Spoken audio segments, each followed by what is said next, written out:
Hello, everybody. We are live. Oh, I see what the problem is. I was trying to send... okay. It's like, why is this routing? Okay, there we go. There we go. Welcome, welcome. Add that. Add this. Change this to this. For some reason, stuff always seems to shift slightly to the side. Don't know why that is. Welcome, Psycode, Llama, Maxter YouTube, Lego John Belgium for sure's. Welcome, everybody. We're a little bit late to start here because I was getting packed. I'm leaving on a jet plane. As oh, who was it that sings that song?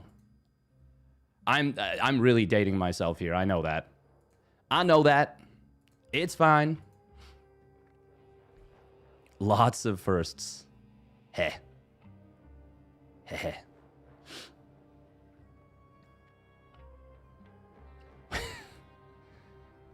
That's a good question. You know, I'm checking the schedule. We're going to do our best. It's going to be tricky.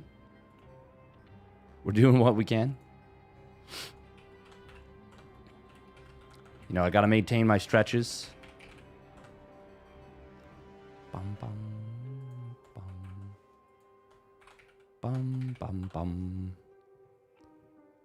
Do, do, do. All right, we've got a few best of fives today, actually, as well as some of the best of threes. It's going to be elimination matches, as well as starting off with a couple of upper bracket matches. Should be a good time.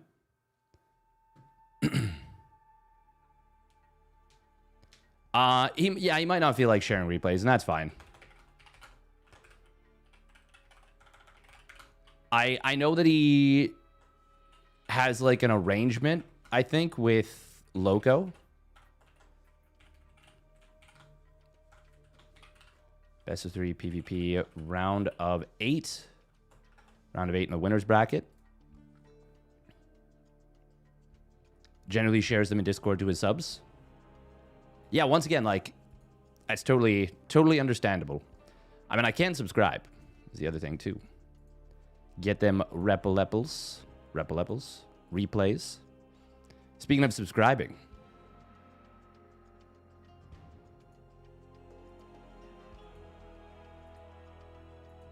Up to you.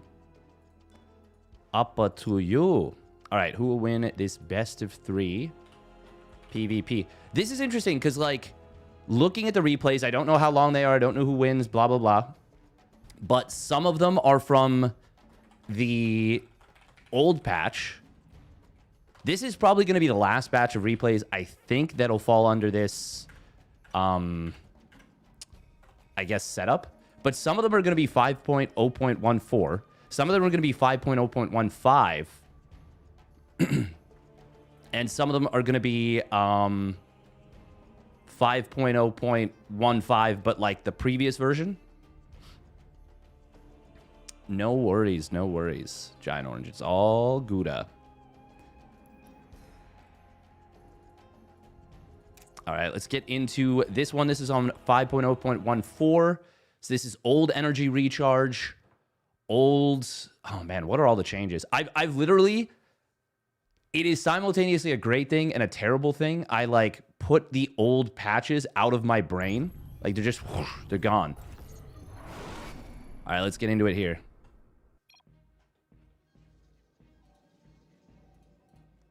Spawning up in the top left for Storm Gaming, it is MaxPax. Oh, Japan for the honeymoon. Hell yeah. Oh, that is freaking awesome. And spawning down in the bottom right for Streamer Zone, it is Gerald. In the red. If I were to pick one player in Europe to beat MaxPax, I would choose Cyril. But if I were to choose a player in PvP, Gerald would absolutely be on the short list.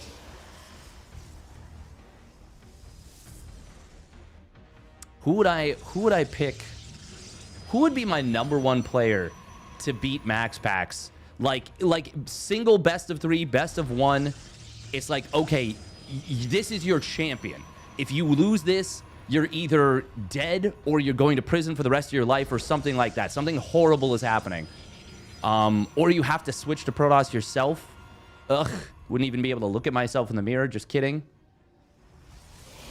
I wouldn't be able to see myself in the mirror over all the MMR I'd have. God, I'm so cringe. Probe's going to pass each other's ships in the night. Different paths. But they both know that they're both being honest. MaxPax, though, he's going to take advantage of the last of the one gates you can really get away with. Yeah, I'm thinking European players. If Hero for sure, actually, yeah, Hero for sure would be my pick in PvP right now. Hero's been really Hero's always been a really good player, but he's actually found like a really new gear. And the thing that really sucks is that he has figured out how to play against Clem in PvT. And it's actually, I would argue, almost independent from the patches. Almost independent from the 100 energy recharge. I think that definitely helped. But I think 50 energy recharge is not going to be what brings it, what breaks it, I guess. Clem 3-0'd Hero yesterday. Oh, damn. Oh, damn. Was that in the finals of Monday Night Weeklies? I'm gonna check those out. Oh, he almost gets the probe. That would have been really nice. Was that a single block? Yeah, single block into double block probably. We are gonna see Gerald opening up Stargate. Very late Stargate. Of course, you know MaxPax for the majority of the time is gonna go for this. Oh, MaxPax able to get the Nexus down, and he might even get the kill. Yes, he will. Oh, this probe's not getting away. There's no way. Boom. Kaboomskis. It is going to be a shield battery started up. Oracle will be out in a moment. So, oh, that's a little bit awkward for MaxPax, actually. However, on the other side of the map, Adept does get a kill. Oh, this is actually really bad for MaxPax. He was not supposed to lose that Stalker. That was a bad rally there. A very rare misstep. Will give Gerald a little bit of an opportunity here. He is going to recall. He knows the Oracle's about to pop. Did he need to recall there? I know the shield battery is getting close to completing. It's probably the right call. Oh, if this Adept gets in, and it will. There is going to be a Phoenix out. Can he get any probe kills with this? Oh, he certainly can. Oh, and that's going to be a big probe pull coming in. Now the Oracle shows up. Phoenix is out of position. It was going very far across the map. 6 kills in total. Is that worth it? 4 kills for the Oracle. The Adept actually got a total of 4 kills itself. No, wait, no, it got 3 kills. It got 1 on the other side of the map. The 8th kill died at home. It is going to be a pseudo Phoenix War. Not an actual Phoenix War. They both have Warp Gate. They both have multiple gateways. Well, MaxPax has 2 more in production, but this is going to be one of those situations where they're like a true Phoenix War is like, you know, we're taking off all of our clothes, all of our armor, and the Phoenix is our fists, and we're just punching each other. There's nothing else to it. This Phoenix War is like, it's like 2 rich guys, and they're like making their like favorite children fight. And it's like, yeah, you know what? It does matter who wins this, kind of. But like, they're still 2 rich guys at the end of the day. They've still got fallback. There's still other options. We're off to a great start with analogies on this stream. By the way, look at the worker count. 37 probes to 26. Gerald is all-inning as all-in as you can. And I do not think it's going to work. How many gates does he have? He's only on 2. His opponent's already on 3. MaxPax, of course, has a massive eco lead. MaxPax did stop at 2 Phoenixes, so he said, I don't care about strengthening my boy. I'm worried about my company. Yeah, this is falling flat. It's okay. Gerald is just pumping Phoenixes, by the way. And, I mean, if Blink completes, there's no way this works. And it is very close to completing. Very, very close. Gerald is going to go back into probe production. He's down 15 workers. Chat is horny. Chat's always a little horny, aren't they? Stalker for a Phoenix. That's obviously good for MaxPax. Blink now completed. That's even better for MaxPax. Gerald, this is his only recourse, is to kill a lot of probes. And he goes Phoenix for Phoenix while killing 3 probes. That's something. He needs to do that a lot more times. I mean, I actually... Oh, MaxPax blinking forward. That is really weird. That leaves his entire mineral line exposed, which is actually just going to let Gerald dump all the Phoenix energy and almost even out the probe count. Okay, that was really good for Gerald. He loses his gateway. He loses a pylon. The worst part of that is that he's supply blocked from losing the pylon, and that really sucks. But kind of a weird move from MaxPax, I would say. Oh, is Gerald going to go for the lift? Oh, by lifting it just before it finishes the warp in. No shield battery healing. That's a kill. Recall going to come through. MaxPax is going for it. 2 shield batteries just completed. Recall goes off. But, I mean, can MaxPax still just win the game here? Blink Stalkers are obviously going to be way more valuable than their blinkless, feckless enemies. Phoenix lift will go off. We do see an energy recharge used. Was it on one of the... No, it wasn't one on the Phoenixes. I mean, it's a hold. That was actually kind of expensive for MaxPax. Still a 9-worker lead, though, for the Danish Crown Prince.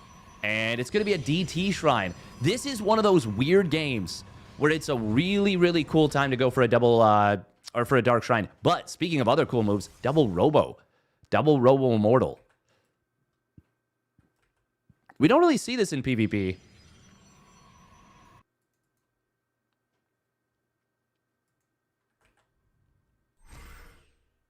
I mean, it's honestly can be very, very strong. Can be very, very strong. Gerald has traded cost efficiently, especially in the last little bit. Oh, forced to drop that probe. Drop it. Oh, is he going to get the kill on this Stalker? I think so, yeah. Nice done. Nice done. Nicely done. Nice done. Brr. MaxPax still up 11 workers, even with all the probes he's been losing. Gerald is, he is pumping nothing but army. And yeah, okay, he's just going to all in with this. MaxPax already sees what is up. There is one observer out, but if the observer of Gerald gets sniped, DTs are going to shred this attack because, one, there's no blink, there's no charge, and there's not an easy way to get the Immortals out of harm's way. This first observer will go down for MaxPax. Gerald is committing to this, though. MaxPax has got to be a little bit careful. Does not want to get caught on the map. Force fields could be nice here. That one Phoenix does go down, but it at least takes a Stalker with it. Oh, the other one, though. Good job from MaxPax. Targets down that Phoenix. He is down an army supply. Gotta mention that. And once again, these Immortals are going to pack a punch. Charge is the big bailout here for MaxPax. If he can get up to charge, that will be very good for him. Oh, a little bit of juggling going on. Nice job buying time here for MaxPax. And these DTs. These DTs are also a potential big deal. Has the Dark Shrine been scouted? Yes, it has. This observer is sieged at home. This is the old patch, so it doesn't reveal. I think that's such a great change, by the way. I love that change. Oh, probe's going to surround the 1 DT. Gerald is... I mean, he's going to lose a lot here. He's going to lose a hell of a lot. And now charge is completed. That's the big deal. 6 gates. We really caught that gate right at the beginning of the transition. 6 gates online, 2 more about to complete.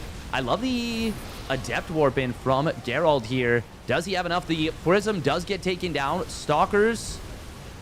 They're not getting hit by the Immortals. It's the charge lots getting hit mostly. Good force fields, but there's the Blink Forward in on top of the Immortals. Is that going to be enough? There's still a lot of Immortals left, but MaxPax has a couple of his own that are going to work. It's the charge lots, though, that are putting in the big work. A lot of probes have fallen for MaxPax. And Gerald gets another one of his opponent's immortals, but I think there's enough left over for MaxPax. He's going to complete his +1 weapons. Immortal gets jumped on. Zealots trying to charge in on top of this. They don't need to. MaxPax buying the time for charge. Gets it done. God, that was actually such a sick game from MaxPax. Really cool move to go for the double immortal. And if it doesn't get scouted, and MaxPax isn't able to buy as much time as he did, like, think about how close that was with such a big eco lead for so long, and I would argue the tech counter in the form of those charge lots. Imagine if MaxPax can't buy all the time that he did. Completely different game. Really interested to see how the patch turns out. Me too. I'm feeling very good about it so far. Feeling very good about it so far. That game felt like it was over super early. Yeah, and even with that being the case,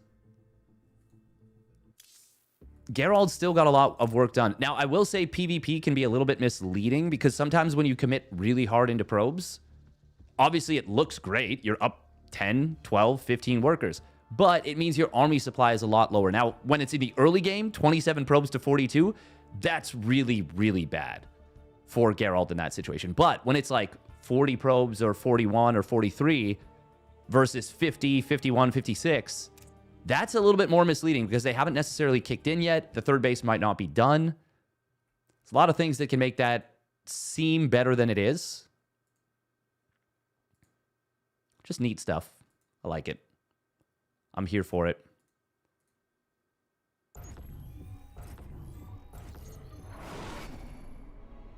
All right, here we go. Game numero dos.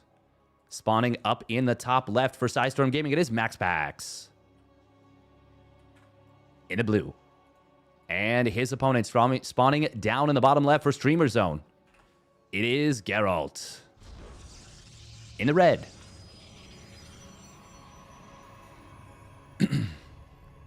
The ghost change, I actually think the HP change is, generally speaking, I like it.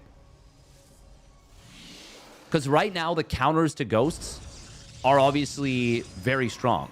If it still only has 100 HP. MaxPax versus Cristiano is over. Wait.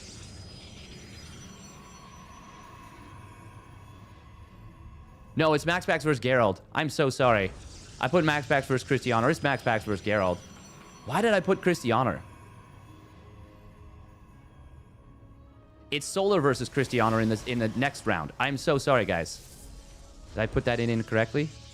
No, I put it everywhere correctly except the title. Yep.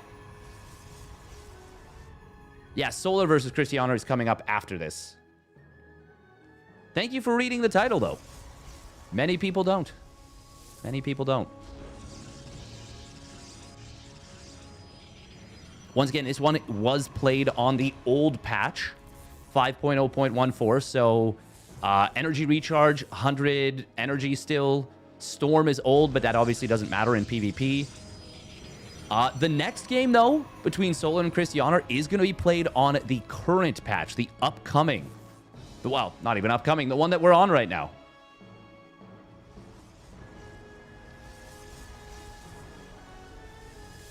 We did have some proper memery happening.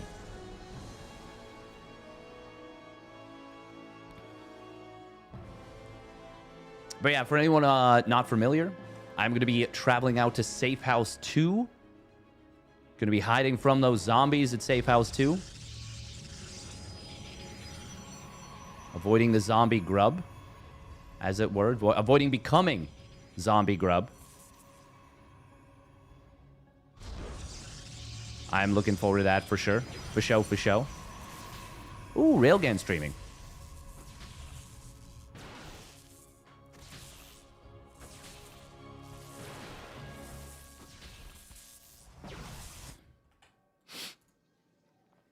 It is going to be Stargate versus Stargate again. Oh, we got the Cyber Core coming in. Okay, this is going to buy a lot of time. Where this Nexus just cannot start. That is quite good. Why am I always running away? Man, so I'm actually really sad because my laptop just isn't performing the way I want it to. As you guys well know, as it crashed many, many a time.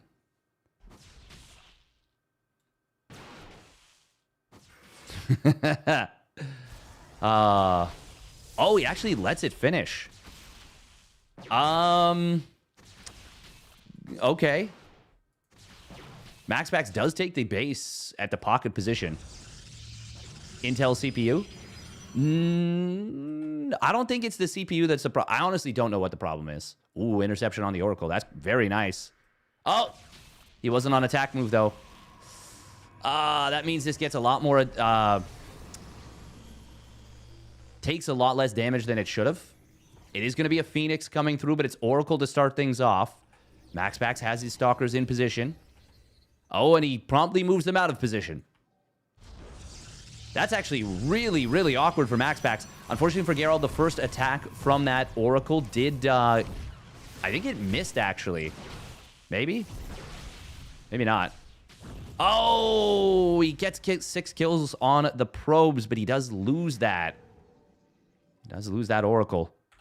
Didn't really think that was going to go down. Huh.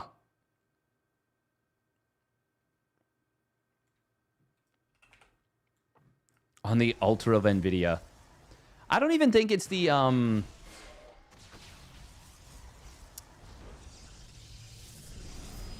don't think it's necessarily the GPU. Although, I don't know, because it's saying the encoder is an issue.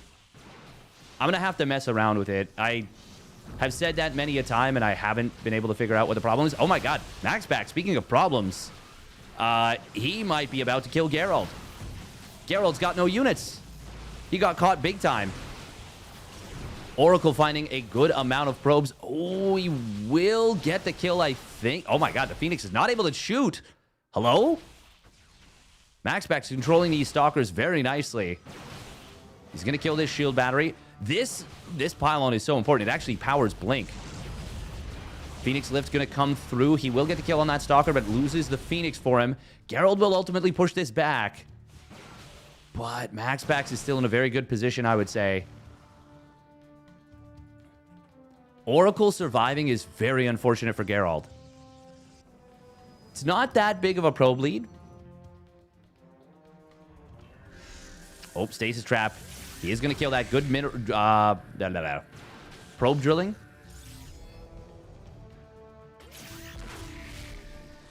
Stasis Trap only gets 1 probe, but it does get a lot of lost mining time as well. MaxPax able to find another probe kill on the natural. And his Blink is moments away from completing.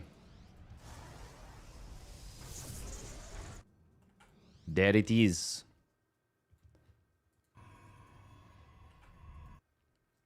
Normally, you might say this Nexus is kind of dangerous for MaxPax. Oh, he does get a little supply block. Not ideal, but not the worst thing in the world. Does manage to get another bunch of lost mining time. And is going to be able to trap 4 probes this time. There's the Blink forward into the main base. Gerald is in Trub. He built another Oracle. Is he able to defend this? Oh, now he's got his own Stalker. No, he's got Blink done. Also, I didn't know that... I'm today years old when I found out that you can't actually get out of there. Oh, God, losing that Oracle almost instantly. How do you... That is the weirdest spot to get stuck for a Stalker. It's like an optical illusion that a Stalker can't fit through there. MaxPax is so far ahead in supply. So far ahead in supply. And if he wins this series, he will advance on to the next round of the OSC midseason playoffs number 2. Gerald is counterattacking, but he's got nothing at home to defend right now. He's got a recall available. MaxPax is able to kill 2 of his opponent's Stalkers at home.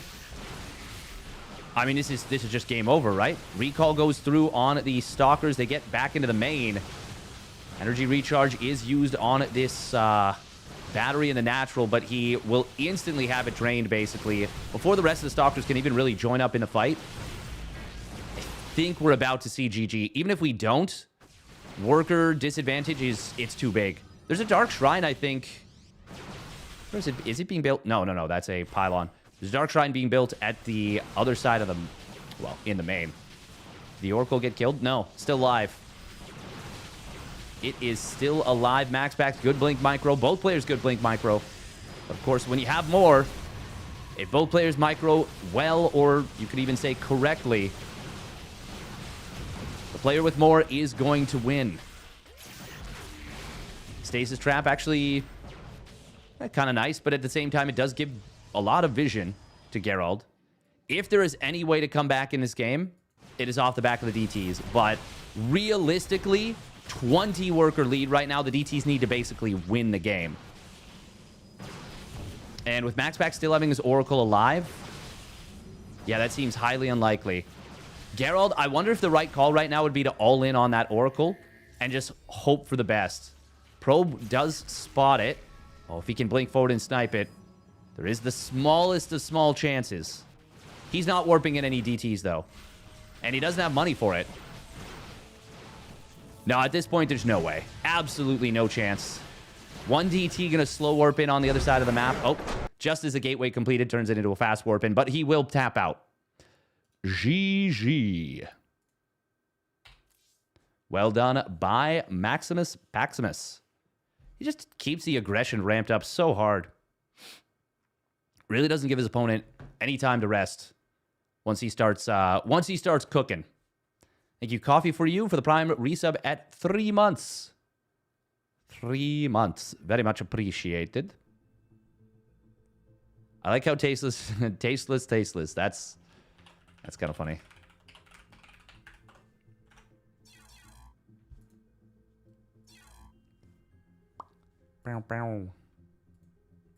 Hello, hello, hello.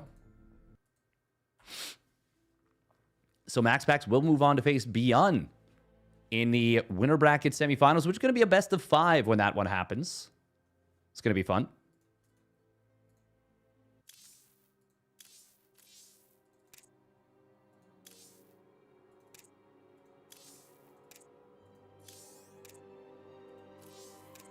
Solar versus Cristiano, once again, I believe is played on... Yes, it is played on the current patch. But the interesting thing about that is that it's going to be played on at least one pretty old map. Oh, yeah, we need to update the bracket command. Thank you very much. Yeah, that is a necessity. Appreciate that very much. OSC 2025 mid-season playoffs number 2.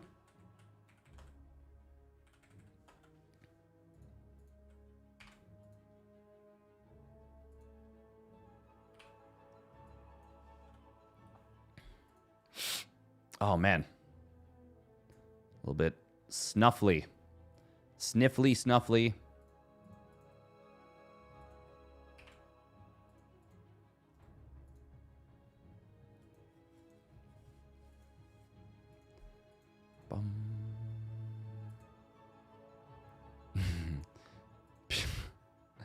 I did put Cristiano on the prediction. That is my bad. It's fine. We made an oopsie. I don't think anyone bet against MaxPax anyways. Okay, there we go.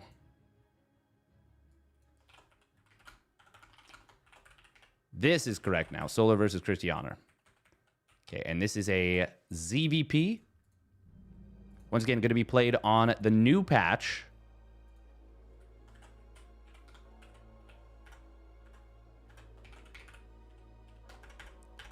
I feel like I haven't cast a solar game in a while.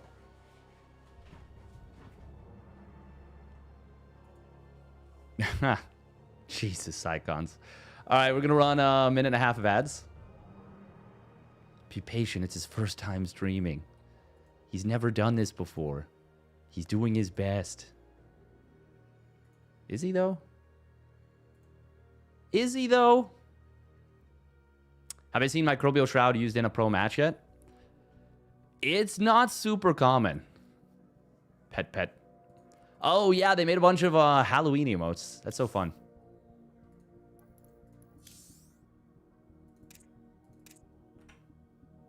All right, Ancient Cistern. Odd time to read chat. It's always an odd time to read chat. Never not.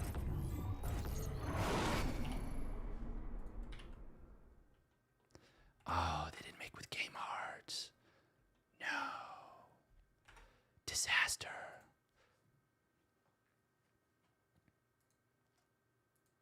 Very dark sense of humor.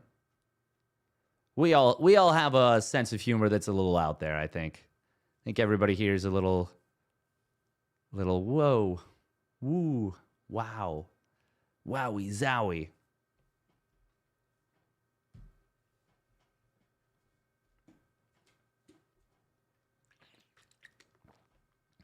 Completely, oh, knocking shit over here. Completely normal. Completely, totally normal. Oh, Iba forfeited versus Jumi? No! Why'd that happen? Oh, that's so sad. Why'd the Eebster forfeit? I wonder if he's busy. A busy bee. Unable to play. That's too bad. After this, I think everything becomes a best of 5. This is the last day with any best of 3s. And yeah, there's only a couple of them. All right, here we go. Spawning up at the top right, it is Falcon Solar in the red. And his opponent spawning down on the bottom right. Left. Yep, that's right. I know my lefts from rights. It's Offside Gaming's Krystianer in the blue. And we're here on Ancient Cistern. This is, I feel like I ask this every time, but this is a reference to Legend of Zelda, I believe. One of the dungeons is called Ancient Cistern. I'm pretty sure. Pretty sure.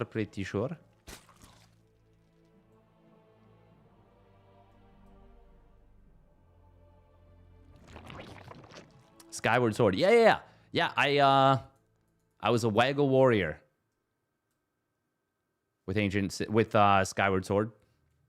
It's pretty fun. Pretty fun game. I mean, Zelda games are just always a fun ride, I think. Also, speaking of fun rides, I rewatched Solo, and I enjoyed it. It's, you could argue maybe it's a little too fast-paced, but I think it was fun. Somehow more annoying than Navi. It is quite difficult to play. It is, and I wouldn't even say difficult. It's not actually difficult. What it is very finicky and very silly and frustrating. It's super frustrating.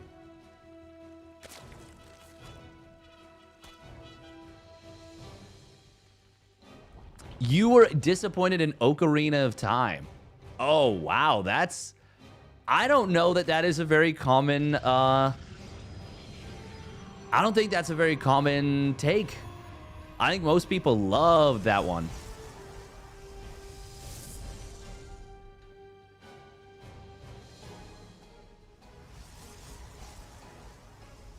I think most people were yeah, like like that's like their favorite game is Ocarina of Time or Majora's Mask.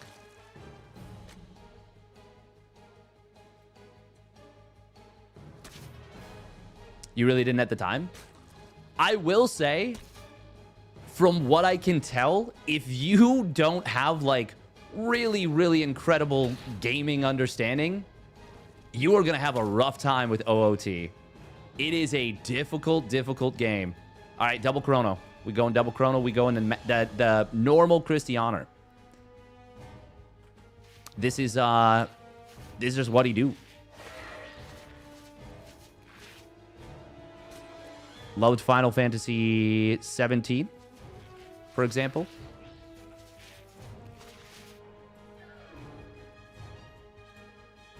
All right, Solar is going to go with 10 lings as the defensive measure. Here come the first 2 adepts. Instant snipe on the creep tumor. That's obviously very irritating. Once again, this is played on the new patch. There is the shade forward. He will grab 2 drones already. No, one drone. It was a creep tumor that he killed was the other one. There's the second drone kill. Can he get that third? Oh, Solar wants to save it. He will. Good job. He's ready to Spore Crawler Morph there. Is that worth it for Krystianer? Yeah. That's still decent. 2 drones, 2 lings, a lot of lost mining time. I will... Oh, that's a fast robo. Oh, yeah, of course. We're just doing the... We're doing the... What do you call it drop? Archon drop. Wonder if Archon drop, how that looks right now. Oracle will get in. Gets 1 drone. Can he get more? We do have the Spore in the natural. Oh, Krystianer able to avoid it. Good job. Would have been a lot of extra damage on this if he hadn't.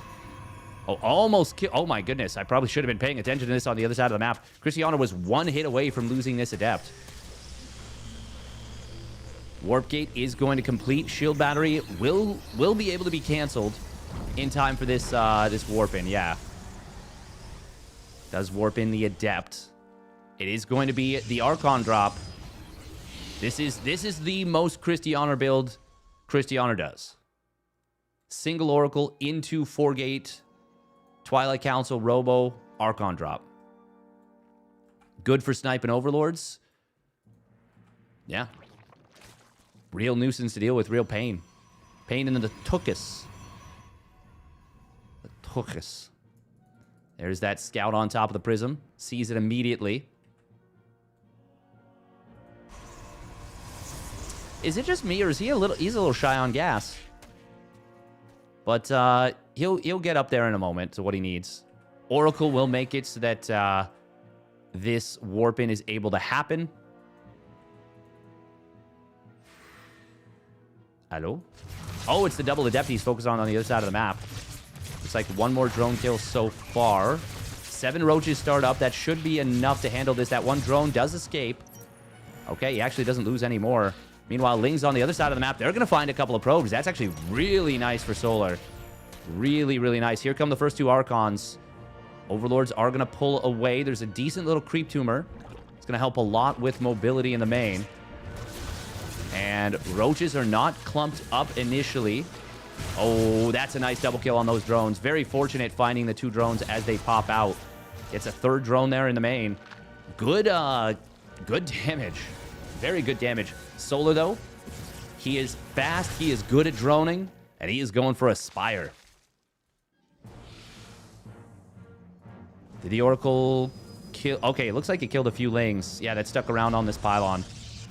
Gonna be sentries starting up. The Creep Tumor looks like it was killed. That means he must have an Observer here. No? Oracle? No, it's on the other side.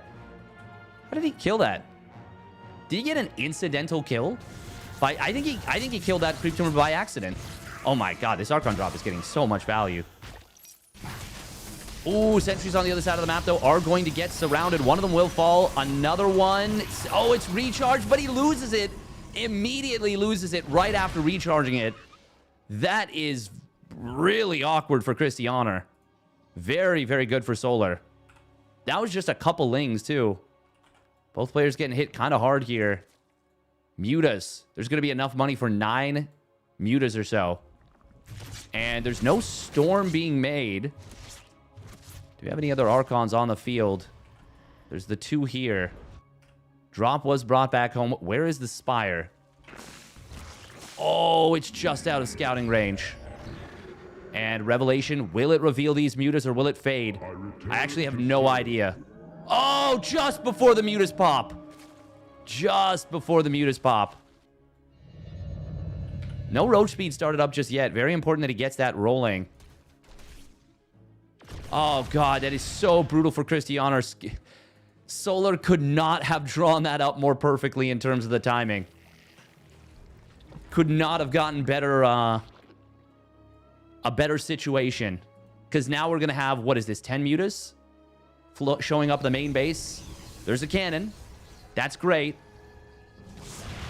He's going to warp in a Stalker. Already losing a couple probes, though. And it's going to be a lot more going down in the natural.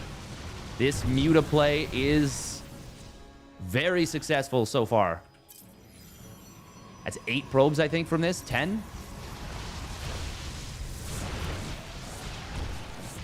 So, this is so brutal for Krystianer. Solar is getting in towards +1 missile and roach speed. Storm is about to complete. It's going to be strong. But will this army of Cristiano be strong enough? Oh, Solar is attacking the... Okay. I mean... This is not ideal if he moves out. Okay, there we go. He's backing away. Roach speed will complete momentarily. And it is done just before the fight breaks out.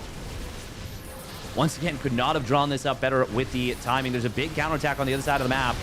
Solar is going to get force fielded, but he will break them quickly. This natural expansion is completely gutted. Storm does come through. It's a good one. But Cristiano is in massive trouble. Where is the prism? It's very far away. Charge, of course, is done. Solar's got so much more supply than his opponent. This High Templar is very short on... Oh, 74, just shy of getting another Storm. Not that I think that was going to make a difference, but it feels like every little thing that could go well for Solar, just barely going well for Solar by tiny little timings. And everything that could go wrong for Cristiano, same thing. Just by closest timings.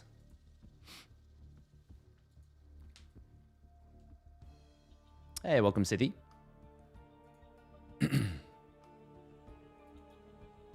Thank you, Rui K and Dari Run.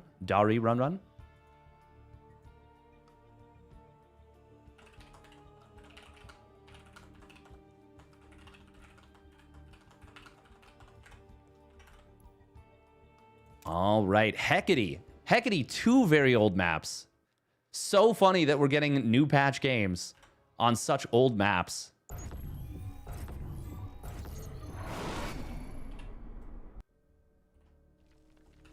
All right, here we go. Game numero dos. Spawning up at the top right, it is Falcon Solar. In the red. And his opponent spawning down in the bottom left for Offside Gaming. It is Cristiano. In the blue. Yeah, I'm a big fan of Ancient Cistern too. Hecate, not as much of a fan of this one. But I really like the design. Like, some of this is so beautiful. And if there's going to be a map that I'm not a big fan of the way it plays, having it have a really beautiful design, that will absolutely... That helps a lot. That helps a lot. Hecate tile set is really nice. Yeah. Speaking of which, the plan is to cover the Picasaur tonight. And Picasaur is going to be on all new TLMC maps. That's going to be pretty cool. Pretty freaking cool. Welcome, Hunted Swarm. Hunted Swarm. We played somebody on the ladder the other day. Yesterday? 2 days ago. What day is this? It's Tuesday. It was yesterday.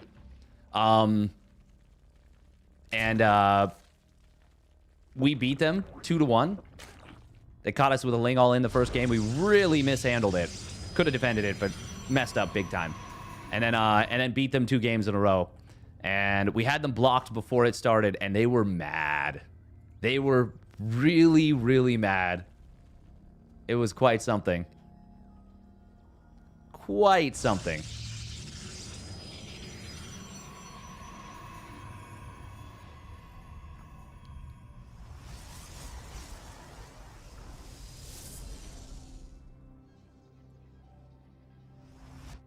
All right, what we got here? No block. Are we going to go double chrono on the Adepts here again? Try and get some damage with our first 2 Adepts? I mean, that was not the reason Cristiano lost that game. Absolutely was not the reason. Definitely wasn't the reason that the 2 Adepts were not effective. The Oracle did decent damage. The Archon drop did, I would say, very good damage. It was very good damage. I think the big reason that he lost that game, one, he was doing a 3-base all-in. And that's obviously already going to be rather difficult. Loses the Pro, but he does get the Pylon block. Oh, this is kind of awkward a little bit right now for Solar. Krystianer. Oh, he is going to get juked a little bit here. Now, if we see another Archon drop, same as the previous game, could be quite interesting, but looks like he's not sending this Adept across the map. Ooh, is Krystianer going to do a turbo fast third Nexus? It looks like he just might. Off just 2 units and an Oracle. Okay. This can power up your economy really nicely. Yeah, the Ling Muta counterattack from Solar was fantastic. Really, really good stuff. Very well done.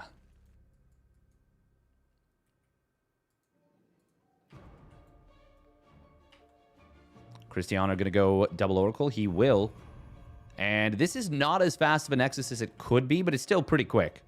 Still pretty darn quick. Oracle going to just chill at this base. Did not energy recharge it, so he's actually going to have to be, well, kind of careful with his Oracle energy. I really appreciate that is the thing once again. That players will have to be mindful of their Oracle energy. That you can't just blast down whatever you want. It's not like energy recharge is a useless ability. It's still strong and very useful. It's just now you have to be a little bit more thoughtful about it, I think. And I like that. And obviously, pros are going to adjust. 100%. So anyway, I started blasting. A couple drones going to go down. It gets 3 in total. Not bad. But that one Oracle is low on HP. Oh, he sneaks back in, gets another drone. Very nice. Solar, though. Layer on the way. Ooh, that's a really nice scout. Seeing the robo facility as it gets thrown down. Now, is this going to be +1 in charge? Yeah. Be very strange to be anything else, I would say. A little Adept shade forward. Solar will need to build some Lings. I feel like Cristiano, the best move right now is to just back away. You are going to force out Lings with this, 100%. Oh, he's going to shade forward for sure. Okay, well, Solar needs to move these away. Good split target fire there from Krystianer. He actually gets 3 drones with that first couple of attacks. Oracle does come back in. Adepts will shade into the natural. Krystianer is doing some good work with this. Very nice damage. Did he lose one of the Oracles? He did. Oh, God. Anytime you get this kind of damage, it feels so good. And then you look at what it cost you. You say, crap. Doesn't feel quite so good no mo. Doesn't feel quite so good no mo. Meanwhile, we have got a big attack coming in from Solar. It is going to be a German taxi. Ooh, this is cute too. It's an underrated play. And could very well be what blows this game wide open. Seems like Solar does not want to let this game go late on this here map. Queen. Oh, no, it didn't get into the Overlord. That is very awkward. But, yeah, the Ling drop of the main could be devastating during all this. Oh, how many units was that? I think that was 2 roaches maybe going down. Stasis trap on this ramp could be nice. Solar manages it very well. Ooh, oh, the queens were off creep. That would have been a big timing to drop the... Or, well, get the kill on that one queen. Archon does get killed. There's no Prism to save it. There's not a lot of units here for Cristiano. He is in big, big trouble. Meanwhile, Lings are feasting in the main mineral line. They are... Oh, they're killing every probe. Every single probe going to go down. Cristiano didn't know what is happening during all this. And he's also losing the fight at the front. This is very well done by Solar. Shield batteries out of juice. Well, single shield batteries out of juice. We are going to see Solar getting temporarily pushed back for the moment. And I think that's a wise call to retreat, actually, by Solar. If he sticks around and he loses these Ravagers, there's actually a very decent chance Cristiano stabilizes and kind of catches back up. As it is, Cristiano is in a weirdly playable position despite all that damage. I mean, if he doesn't lose those probes in the main, like, even 2 Zealot Warpins would have been enough to deal with it. Maybe 1 plus a probe pull, and then just shift-click back to mining. As it is, Solar is now up on 70 drones. He's been droning the last little bit. This was not even that crazy committed of an attack. Like, it's not like he was on 35 workers or even 40 drones. He was on, like, I want to say 50... 52? It's even higher than that, maybe? Either way, definitely a dronable situation. Impressed that Cristiano was ultimately able to hold, but Solar pulled back at a pretty perfect time before the shield batteries completed. They still finished. They still were forced to finish. And now Solar's got +1 missile and roach speed. Well, roach speed's done. +1 missile just 40 seconds away. He is playing this out extremely well. Oh, another Ling drop coming in. This is a slower pylon. And that means that the Lings can actually just ignore the Zealots. They're going to find a couple more of these probes. Oh my god, so much value. And he just picks up. Krystianer's getting bullied a little bit by this Dropper Lord. Solar is going to max out momentarily. And it's a good timing, too. He just finishes up his +1 missile. A ton of Ravagers on the field. Look at this. Solar even dropping creep. The base of his opponent's natural ramp. Oh, no unit on the wall. Protoss needs a door.jpg. But Solar just pulls back anyways. And in fact, turns the choke against Cristiano with the Zealots. There's a lot of Archons here. Prism Micro would need to be, well, better than we've seen already. And there's just, well, actually, there's not a lot of Ravagers here. A Zealot Warpin could turn this.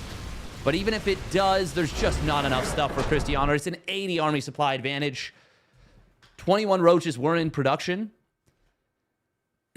Solar takes the game and the series.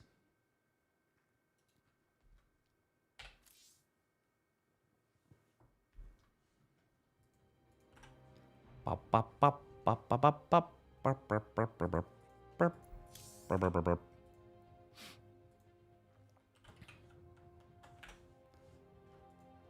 yeah, very well done by Solar there.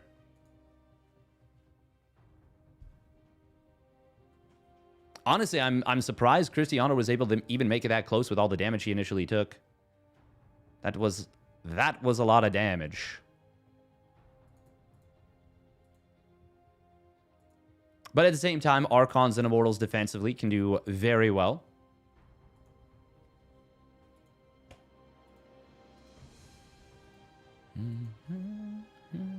I would argue Solar is probably one of, if not the best players in the world at that specific kind of thing.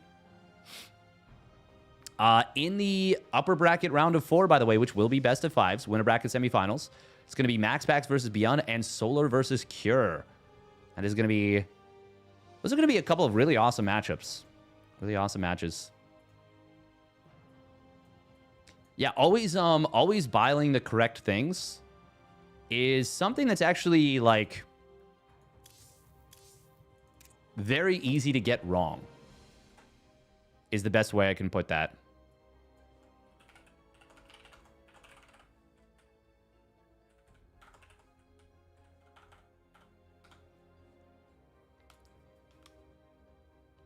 Oh. Okay. What is this? This is just a best of 3 in the loser bracket between Papy and Lemon.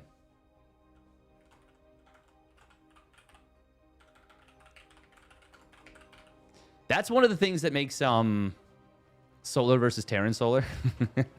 Well, the interesting thing is that they are rather similar, but they're also very, very different in terms of player profiles.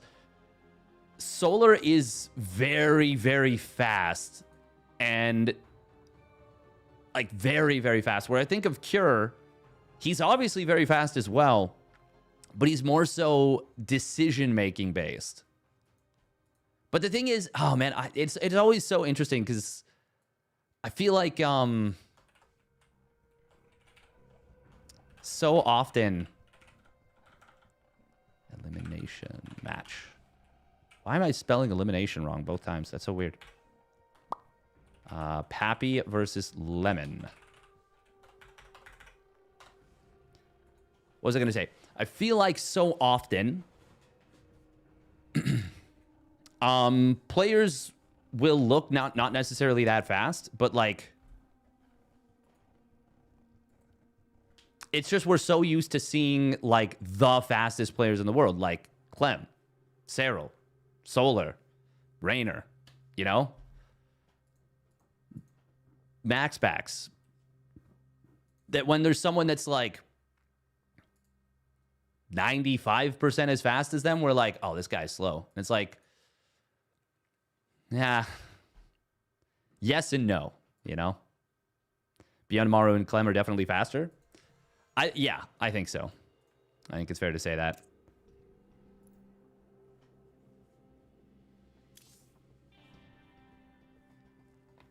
To me, I do think Cure has become the best TVT player, though. It's my personal opinion, but...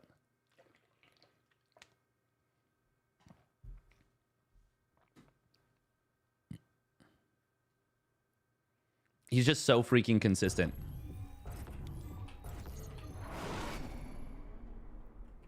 All right. This is going to be a best of 3 PvP once again. Oh, man, my stomach is kind of like feeling a little bit weird. Like tense? I don't even know. I don't know. It's hard to say. Maru like never plays. You get like 2 TVTs out of him a year. Yeah, I just... Cure just looks more consistent right now. And in the biggest match of the year at EWC, Cure beat him 3-1.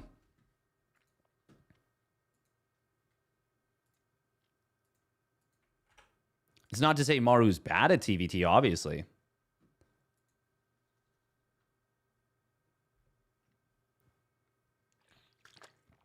Ultimately, it's one match. Sure. But if you look at how it was played out, how it happened, it was pretty telling. Too much turkey yesterday? Funnily enough, I actually did not have turkey. Did go out with family, though. Did hang out with family. All right, here we go. Spawning down in the bottom left. It is Papy. In the blue. And his opponent spawning up at the top right. It is Lemon. In the red. The former Zerg player turned Protoss. He went to the dark side, so to speak. Is Papy's pylon early or is Lemon's late? Lemon's is late, I believe. Yes. Oh, he's chronoing. Ugh. That's an awkward little chrono. That's not ideal. Lemon just a little behind already.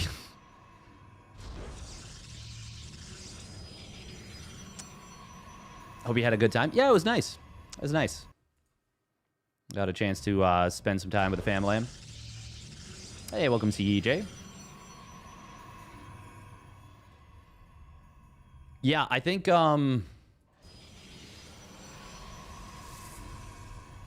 Maru's always a question mark. He's always a question mark. And like obviously the injury, the shoulder injury that plays a huge role. We don't know what version of Maru we'll see.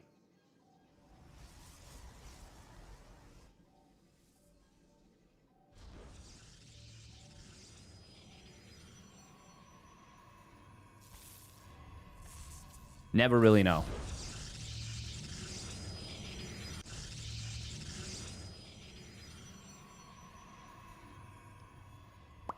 But I do still think Cure is just... I mean, for me, the biggest thing is the one game on Ultra Love that they played. Oh my goodness, pardon me. Rah. Just burping into the microphone. Jeez. What a savage. Savage Opress. This is a little bit strange. Oh, he's going to open Sentry Expand. Ah, cool. Is that the one where Maru pulled SCVs? Yes. And Cure won it anyways. That's the one that convinced me Maru might still have it. That's such a crazy take, in my opinion, because that's the one where Maru should have won that game 100%, and Cure didn't let him do the Maru thing. He didn't let him do the Maru thing. He stopped him. Like, that's the game that should convince you that the crown has passed. That's the game that until we have another benchmark game, that's Maru using his Maru magic to somehow finagle a win out of an impossible situation. And then Cure says, no, you may not. When he pulled those SCMs, Maru was dead? Sure. And then when he got the contain on the natural, Cure was dead. 100%. And Cure didn't let himself die. He did Maru magic and pulled the game into a playable state. No, he didn't Maru magic and then pulled the game into a victory state. He won the game there. But Cure didn't let him, is the thing. Cure reverse Uno'd him with the Maru magic. Lemon does get the Nexus down just a little bit faster, so he's going to start mining from it slightly quicker. And that's going to translate into a tiny little advantage, but very mirrored setups. 3 sentries to 2, that's the biggest difference, I would say. Both of them getting blink at pretty much the same timing.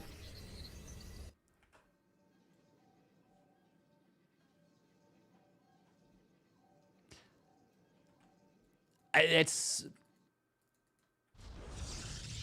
interesting. It's interesting that we see that, because Maru magic, when that happens, he wins those games. And he's done it to Cure many times before, specifically to Cure. Both players are going to throw down a third Nexus at almost the exact same time. First, maybe deviation in terms of what they're doing with the defensive Robo.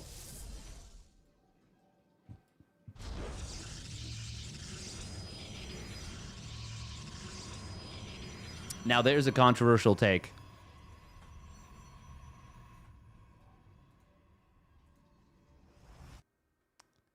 It's okay. We're all allowed to be wrong. Slightly faster forge for Papy. Much later Robo, but still going to be relatively quick.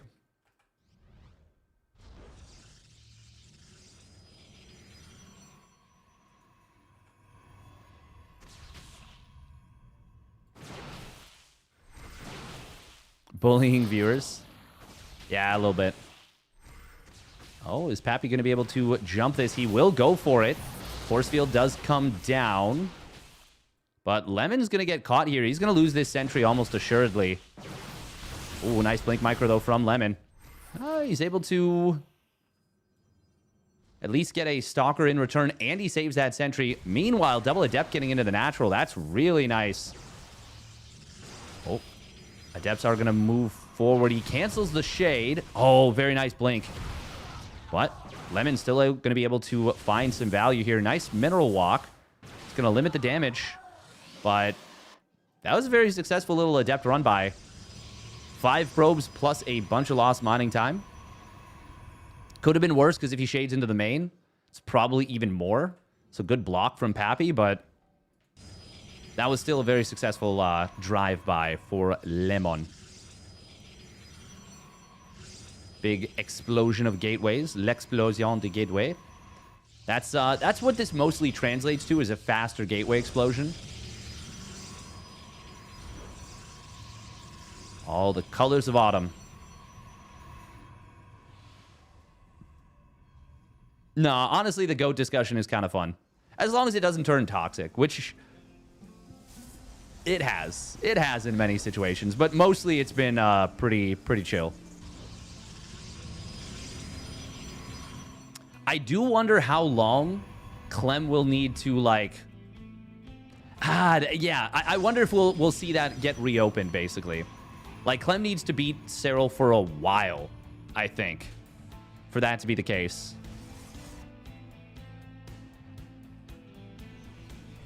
Both players are going Archons, or Templar Archives at the very least. Is it 3 gas to 3, or... Nope, 4 gas to 4. Yep. Biggest advantage right now is that Papy's got that faster +2 on the way. Lemon will need to fire that up as soon as possible. Unless he's planning to just go for a big all-in. Use that extra money to afford half an Archon.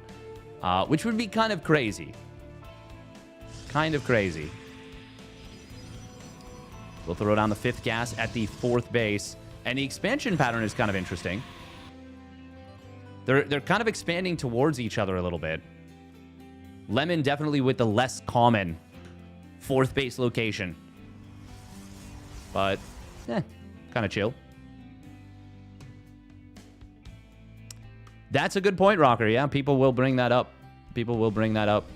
I mean, people still bring that up with Maru with injuries and you know, yeah, like...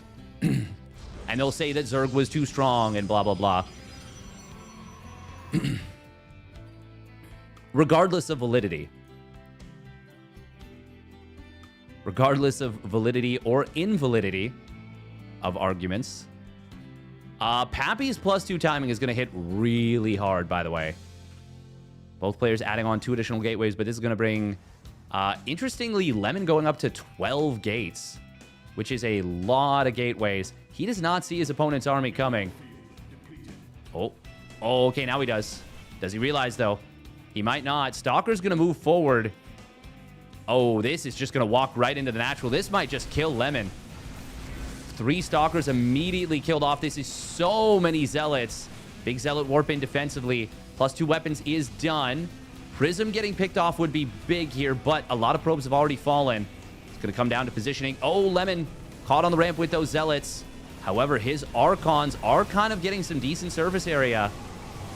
Lemon will kill one of his opponent's Immortals. The big power units are important here. Zealots were not able to warp in for a while, whereas Lemon gets another warp in immediately. The +2 weapons difference, though, is so big. Nexus goes down. A lot of probes have fallen. We do see a blink forward in on top of the Prism. That means no more juggling the Archons. Even if Lemon holds right now, he's taken so much damage. And I think he will ultimately hold. Which makes you wonder if he could have been in position, how much better would this have gone? The answer is, we won't know. But what we do know is that Papy is now up a base. Way ahead in economy. Wow, that's pretty much it.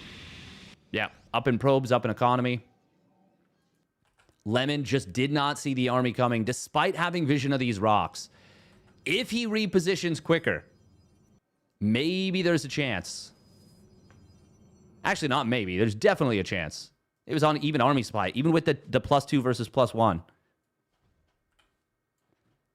There's actually not enough gates for Papy, so he's adding 4 more. I think 2 more would be enough.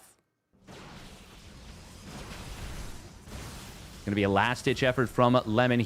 Well, it's 4 Archons to 4, and your opponent has Defender's advantage. And there's no Prism, either. +3 weapons will get fired up by Lemon. He's about to be back on 4 bases. Papy did not take another base during all this. He's just now getting more gases. Also going up to 16 gates. Papy, that is too many gates, my guy. We do not need 16 gateways. Of that, I'm certain. This is not a TVT. Well, okay, hang on. If both players remax, being able to warp in 16 Zealots at a time is nice. But wow, is that ever overkill, as far as I'm concerned.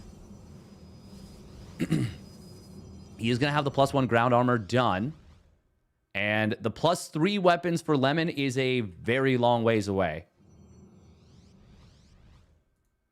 Papy's got to be a little bit careful with the front line. Oh, but it is Lemon getting caught kind of out of position. His army is not really ready to fight. +1 armor is not the biggest of deals. Guardian Shield actually pretty nice here. That's going to be more valuable than this. Now, with no ability to snipe down the Prism, that is so many Zealots warping into the fight. But Papy, the Zealots are running away. Archons are getting so much value here for Lemon. Hang on, there's a Zealot run by on the other side of the map. Did this game just flip? Oh, the Zealot warp-in's big. That Prism surviving on 4 HP. The Archons of Lemon are trying to kite back. Zealots are running amok on the mineral line of Papy, of Lemon, but Papy's actually not breaking through. He loses his last Archon. This got so much closer than it had any business getting. Really well done from Lemon. I do think Papy is still going to close this out, but I thought for sure it was over a long time ago.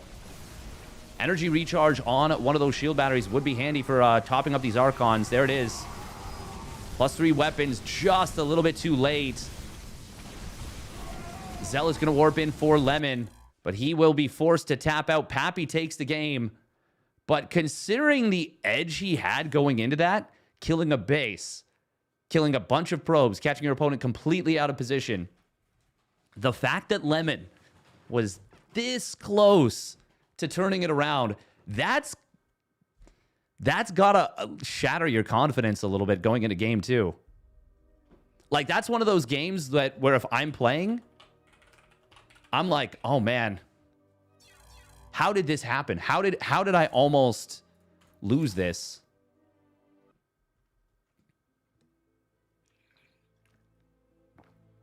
I like the Goat Slayer better, honestly. I do like the Goat Slayer. I think that's a cool idea.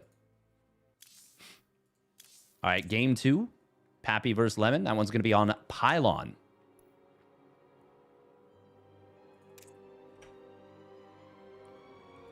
This is on patch 5.0.15 of Papi Chulo. Oh me, oh Micah. I have not seen it. No, that sounds awesome. Is that the Clément Desplanches video?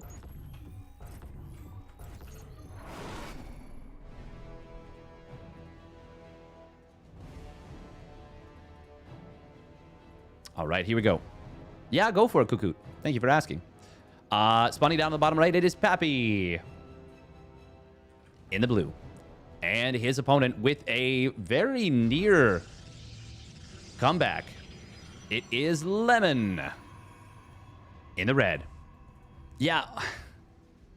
I mean, just not being out of position there when the army charged through the gap would have made all the difference initially. Much easier said than done. But that's also a problem that Lemon himself kind of created by expanding to the bottom right. Or I guess the middle right. Instead of taking the more common, I guess, pocket fourth base. Is it pocket? Just normal expansion pattern. His army had to be arrayed in a position where that kind of an attack was much more possible.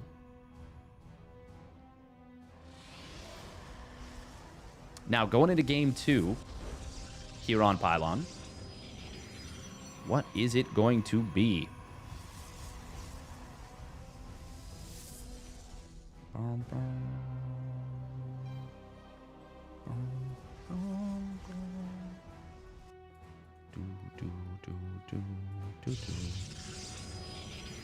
I mean, they both played very defensive early on.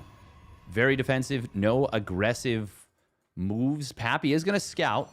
Lemon will elect to skip scout. Which, I believe they both scouted in game number 1.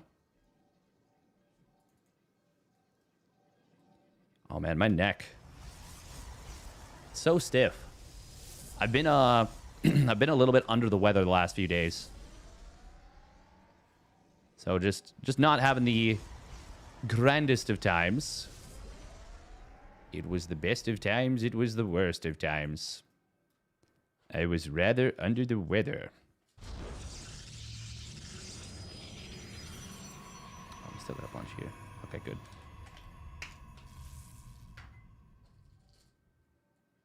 Oh, cool.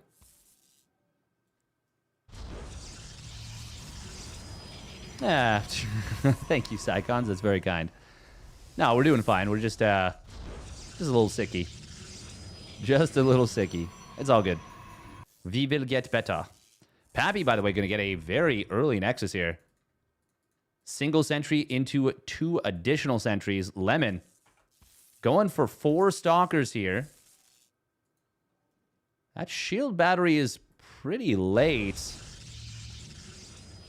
for these purposes.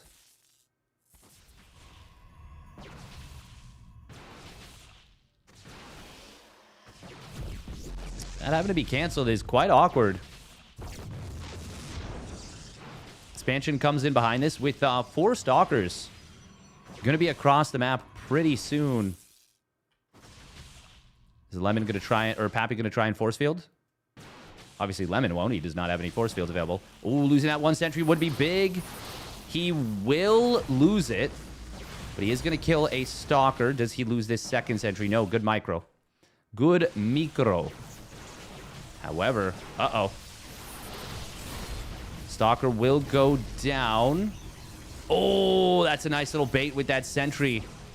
Nice little bait. Okay, and that actually ends up going, I would say, very well for Papy on the tail end. Well, all said and done.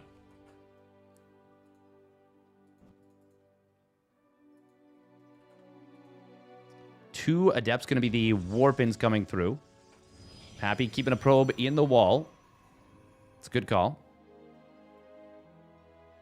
And may very well bail him out big time. We do have a much faster Twilight Council and therefore Blink. Obviously, those sentries very gas expensive. Papy will drop the battery. Lemon going to go for a shade forward with the Adept. Is this the right call? I would argue no. Kills 2 probes. That's not amazing. It's not bad. Not amazing. Papy definitely in the driver's seat here. But Lemon going to try and put on some aggression. Oh, he was going to fire down a 4th gate. Elects not to. Looks like he doesn't want to tip his hand. Knowing the hallucination was overhead. He's got this 3rd gate in production here.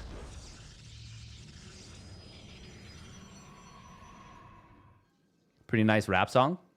Nice.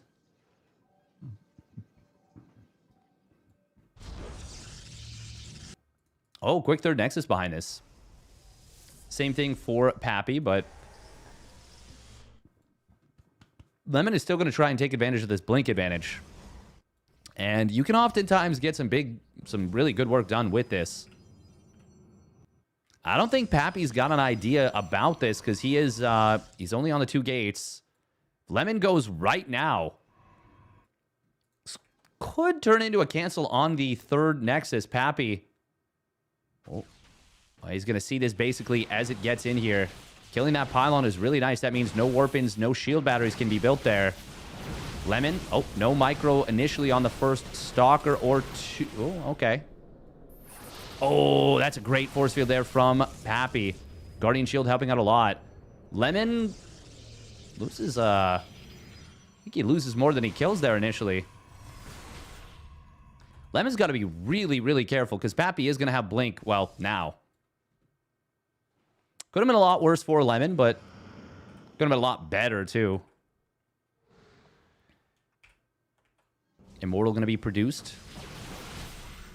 Oh, good micro from both sides there, but that split-second difference of who blinked first means that a couple more Stalker shots connect on Papy's Stalker, and he actually takes hull damage, whereas Lemon only takes 1 hull damage compared to 43. Little differences springing up everywhere. Lemon just continuously poking at his opponent. Feels like, yeah, he's just kind of being a nuisance to deal with. Oh, very weird little blink right there. That was a little awkward from Lemon. He's going to take a 4th Nexus, though. Charge +1. Yeah, way faster. And the gateway's coming online as well for Lemon. Quite a bit faster. He's already going to be on 6 gates. 7th and 8th about to complete. And he's built a... Oh, 9th and 10th here. Yeah, it looks like Lemon really likes the option to just get mega, mega aggressive here.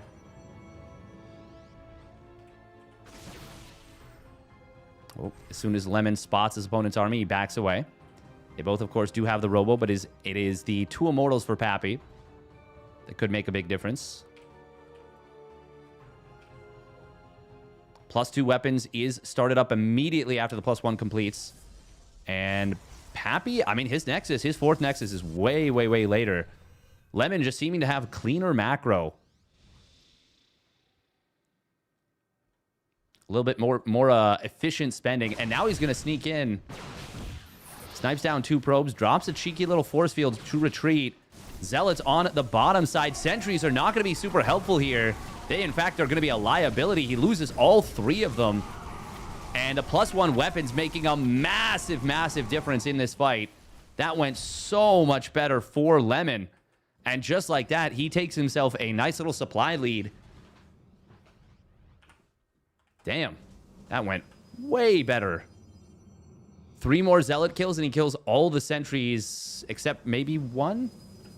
So, no, he kills all the sentries. That means no Guardian Shield. Now, the Archons. Those will be a big difference. Potentially. Oh, Stalkers find an Immortal. It was very much isolated.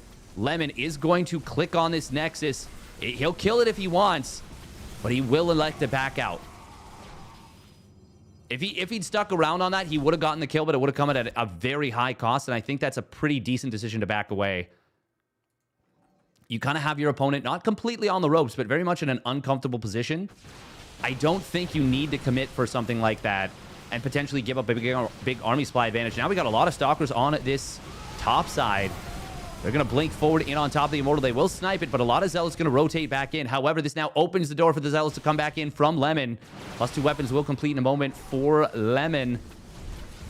He's going to kill a lot of probes. He will kill this Nexus. And these Archons, this is not enough to fight this. These Archons going to get surrounded by the Zealots and taken out. Meanwhile, Zealots even getting into the natural there. 13 probes have fallen. Oh, Lemon is all over Papy in this game number 2. GG gonna get called. Wow. Lemon putting on a bit of a show there in game number 2. Almost turned game 1 around from a pretty hopeless position. And then game 2, even though I feel like that was going better for Papy, the fights, felt like Lemon just had more of the initiative, more of the control. He was the one making moves. And Papy wasn't able to keep up. Yeah, the Zealots did crazy amounts of work there. Crazy, crazy, crazy. Very cool to see. QL. Ba-dum, ba-dum, ba-dum, ba-dum. Safe House 2 is at 1 p.m. EDT. That's 10 a.m. PST. Okay. 10 a.m. PST. Had to double check with myself. Hey, welcome Tater Tutor.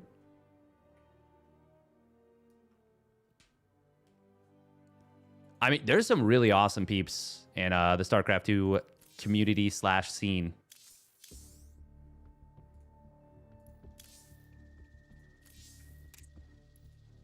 All right. We're going to run a quick... peeps. Peeps. Oh. Those things are just like spun sugar, right? They're just crazy amounts of sugar. God, my neck. Oh, it's just killing me. All right, game number 3.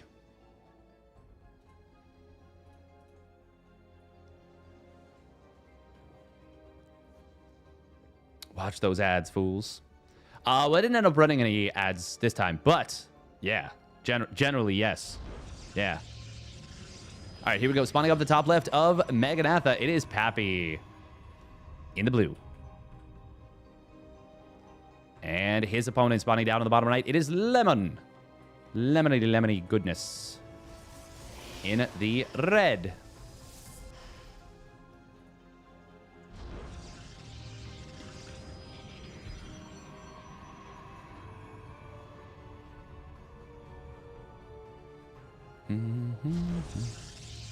Bum, bum, bum.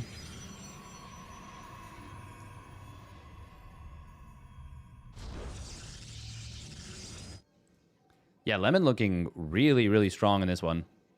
Very well played.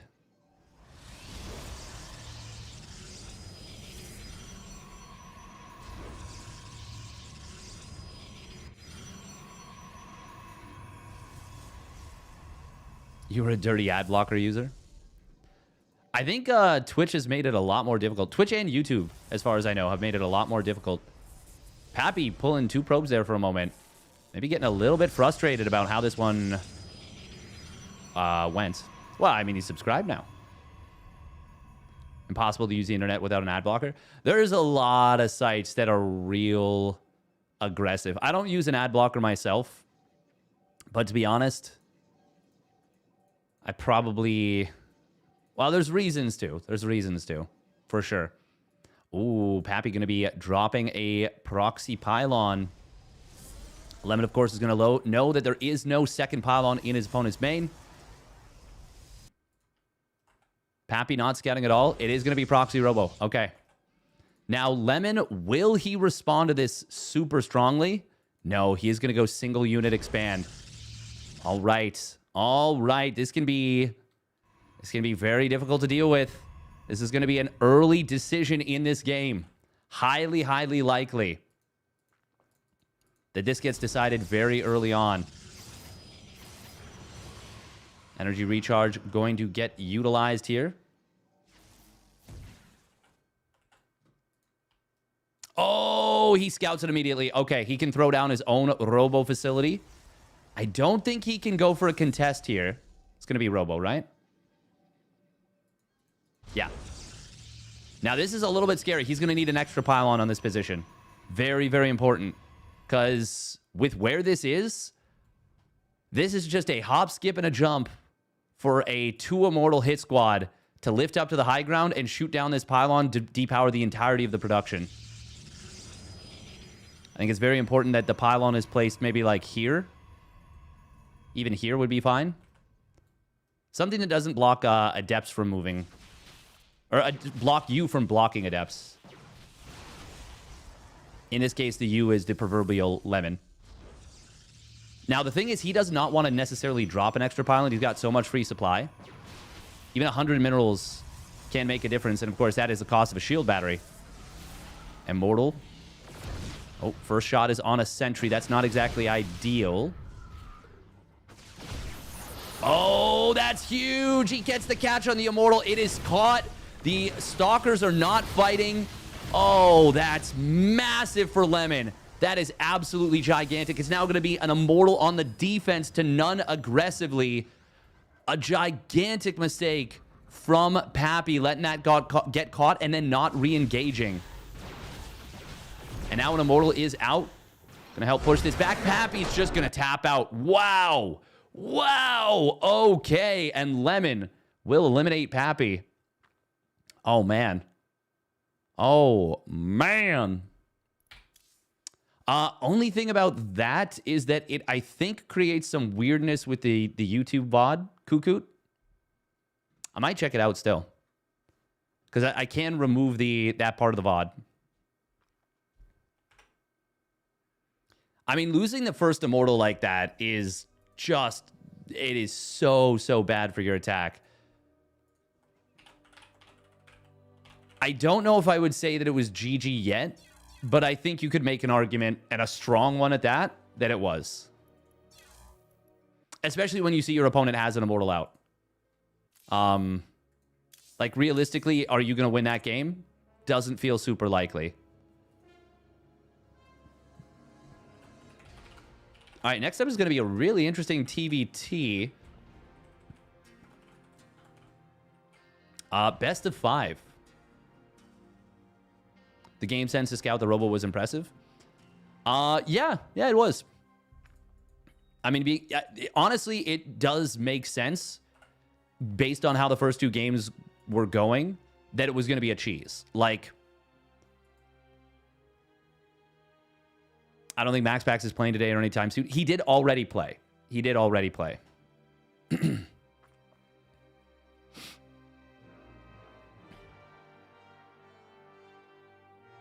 Papy or Papy? Well, I mean, he's a Polish player, so.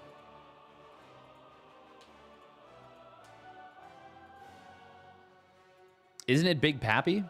Isn't that how it's said? Like Big Papy, the whatchamacallit player? Baseball player? All right, we're going to run 3 minutes of ads. Papy.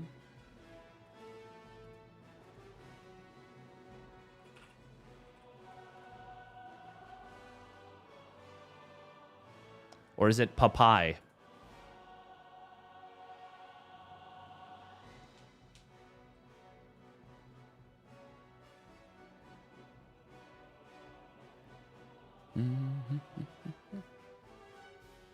Ba-bum-bum-ba-dum.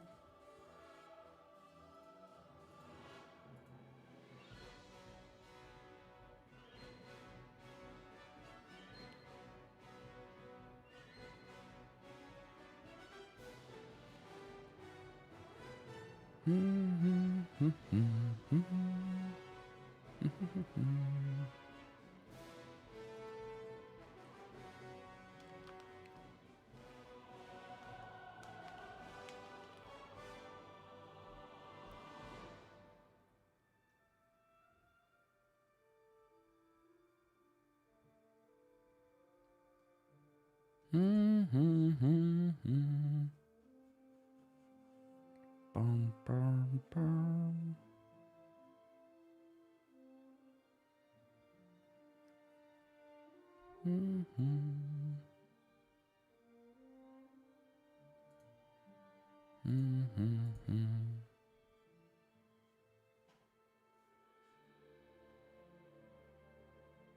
Papy. True. True. All right, let's get a prediction rolling with best of 3 TVT elimination match. Ryung and Moja. We will check out the... We'll check out the video. Why not?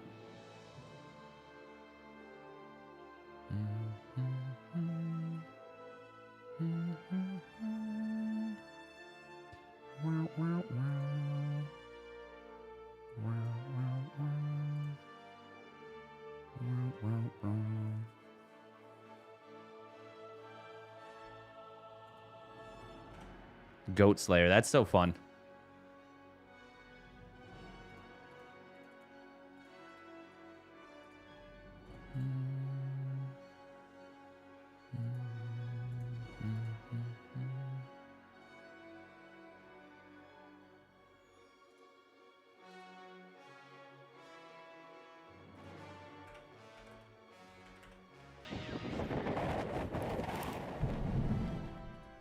That's so fun.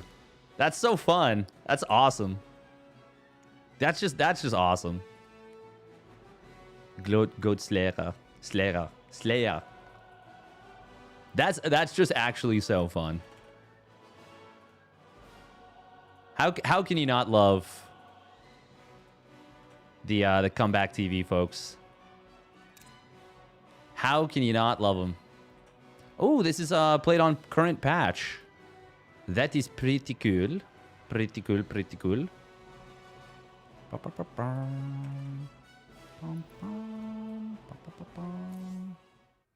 Do.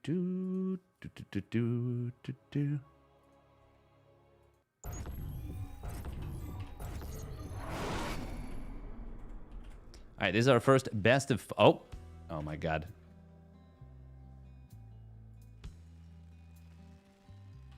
This is our first best of 5. There we go. No offense to Sarah, we love him. Yeah. No, I mean, you didn't say that in the thing. That's super awesome, though. Spawning down to the bottom left, it is Vitality's Ryung. In the red. And his opponent spawning up at the top right, it is Moja. In the blue, here on Hecate. Kate. Polish, I don't know what they do with vowels. Yeah, exactly.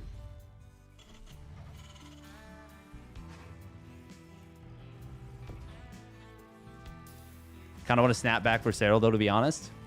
That would be fun. Snap back, clap back.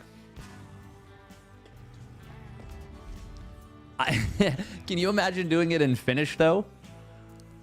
I don't even know exactly what Finnish sounds like, but I assume that it would not do the best as a rapping. Maybe I'm wrong. Maybe I don't know about Finnish, but somehow I feel like it's maybe not the best language for rapping.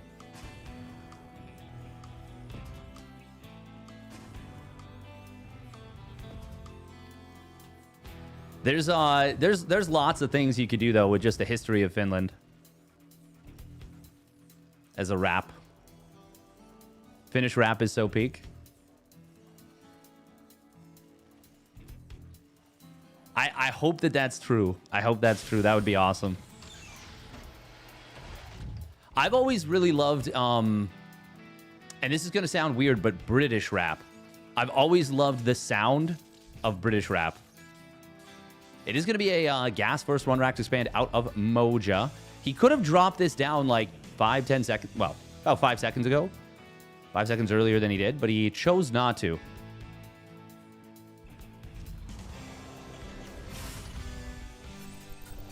Yeah, it actually, like, that could be a decent rap song. Yeah, for sure.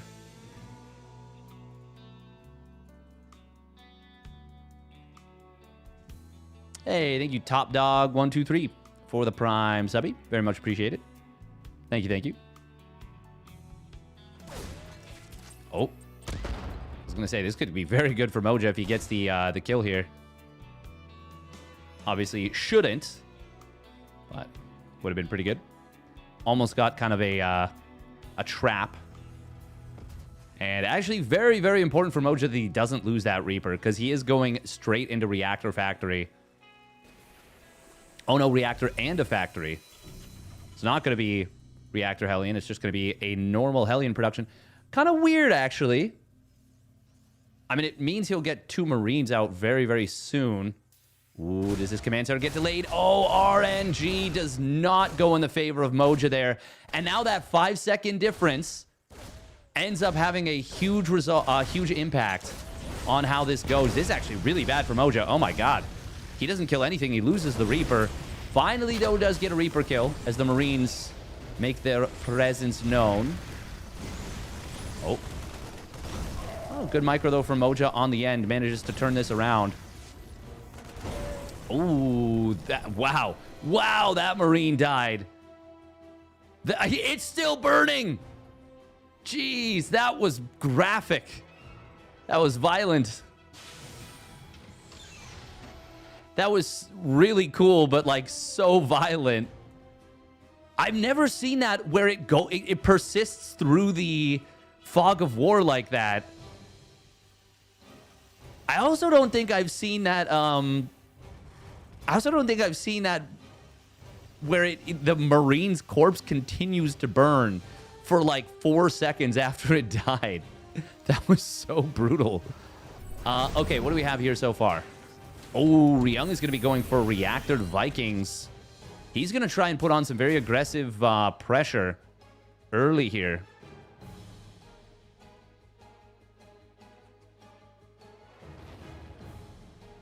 I feel like you could convince Raynor to actually do the wrap himself. And that would be cool as hell. Can you drop a tank around behind here? I forget. Either way, he is going to be able to hit this depot. This is actually quite nice if he gets the kill on this. Third CC is in some trub. Cyclone plus Viking going to push this medevac away. Good job from Riyang to pull this back. And he manages to... No, he doesn't manage to get the save.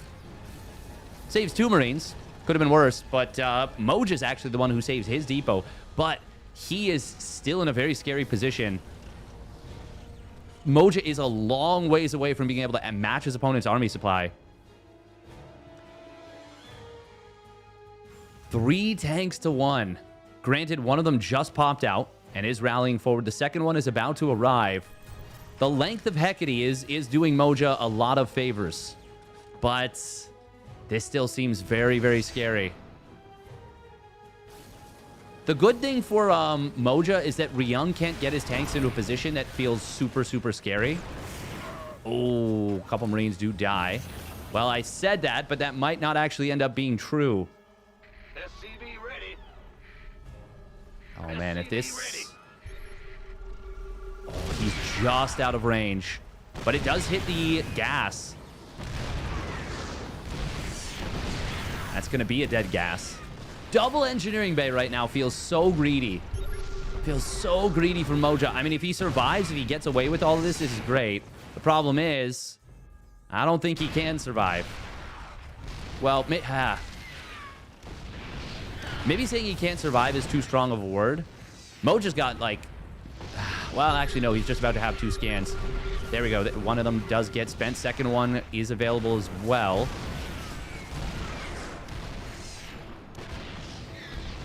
air control makes this so scary. Honestly, Ryung doesn't even need to really push the issue super, super hard. Having 2 tanks in range of this command center is very unpleasant for Moja. I wouldn't mind a Liberator being added on. In fact, I'm kind of surprised we haven't seen one yet. Stim is done for Moja. That's one thing. But with how well positioned these tanks are, it is going to be scary. There's the Liberator. Okay. All right. SCV is going to pull Moja. But the SCVs are not leading the charge, which means that these 2 tanks get obliterated. Vikings are going to kill so many SCVs before they can close the distance.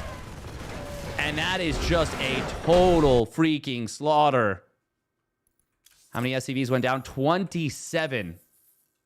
And at least 25 of them, maybe 26 even, died during that pull. Very well done by Ryung.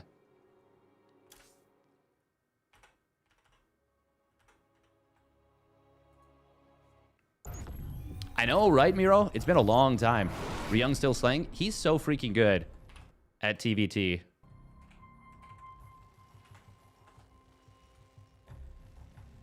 Oh, we are going to change this up. My apologies, guys. There we go, there we go. Spawning up at the top left, it is Ryung for Vitality in the red. Up 1-0. And his opponent spawning down on the bottom right, it is Moja in the blue. Ryung, of course, was going mech behind that, but we never saw... Well, we never saw the result of that actually come to fruition. Ryung is going to be the one to go for the gas first this time. Will it be gas first 1 racks expand from Ryung? Or is he going to go uber safe gas racks gas? Also known as a coward's build. I don't think Ryung's a coward. No, that's okay. If you think your opponent's really good with the Reapers, it's totally fine to go for that. I do think, though, that the cost of that is very high. I actually really like what Percival has done, and I think it's an innovation in TVT that I wouldn't say is like going to shatter the matchup by any means. But I think it's a good way to open up 1 racks expand, and is honestly a very good way of playing ladder. I actually think it's the solution to TVT on ladder. Is you 1 racks expand, but you basically arrive in time for... You arrive in time to cancel your command center if you see nothing, basically, on the other side of the map. There's that 1 racks expand. Now I miss innovation. He was so good at optimizing macro. It's crazy that his career revolved around being basically, and I know I'm going to catch some flack for this, his career revolved around being the Flash of SC2, but in a different way. Basically, part of the reason why Flash is so good and was so good, and is still so good, but one of the reasons, especially initially, was that he would just have more stuff than his opponents. He would optimize his builds, his macro, to just have more stuff. And if it's 4 minutes into the game, and you have 3 vultures and your opponent has 4... That's just kind of not a fight you can win. You know? If your opponent just has 4 vultures to your 3, you can't do much about that, can you? And it's just cool that there was a player in SC2 that for such a long time basically did something similar. Now, since that point, it's not really a thing anymore. We're going to see the Reactor Hellion. This is what I thought Moja was gearing up for in his game. Oh, look at that. The pullback on the Mule. Very nice. But these 2 Reapers. Oh, nice grenade. That is actually going to maybe get the kill on both of these. Now, that does kill 2 SCVs. And that's a pretty big deal. But losing both Reapers to do it is not necessarily the best thing of all time. Not amazing. Now, Ryung is going to be able to erase that SCV disadvantage with the faster orbital and the faster command center specifically. Oh, unless he doesn't mind with all of his SCVs, but fixes that quickly. Yeah, by the time this orbital command finishes up, Ryung will have finished up another SCV. And, of course, the faster mule. I mean, he's actually still mining more. Like, quite a bit more. Man, the mule makes such a big difference. Jeez.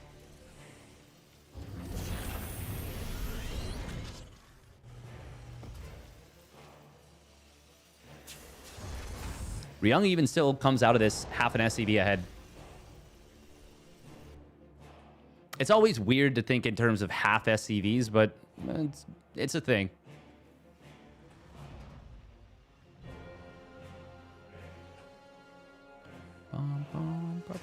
Oh, that's a nice little find. Getting 1 kill, and he gets away with both Hellions.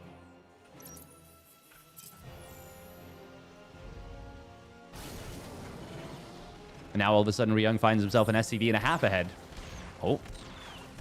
Cyclones, though, will chase this back. Double Cyclone. It is a pretty expensive investment early on. But it's nice. It's nice if you can get away with it. Did he drop an auto turret? He did, and he killed 3 SCVs. Or, no, he killed a Marine and 2 SCVs. Okay.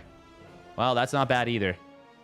And when you're up a Raven on your opponent, thanks to the relative greed of the opener of Ryung, and also the fact that he went Reactor Hellions, which means you have a lot more gas, which means you can afford more Ravens or a faster starport for more Ravens. I mean, Ryung is just ahead in all the ways. Ooh, it is going to be a quick second starport door at a Moja. These plays are very good. Wait a minute. We're putting our barracks on the tech lab?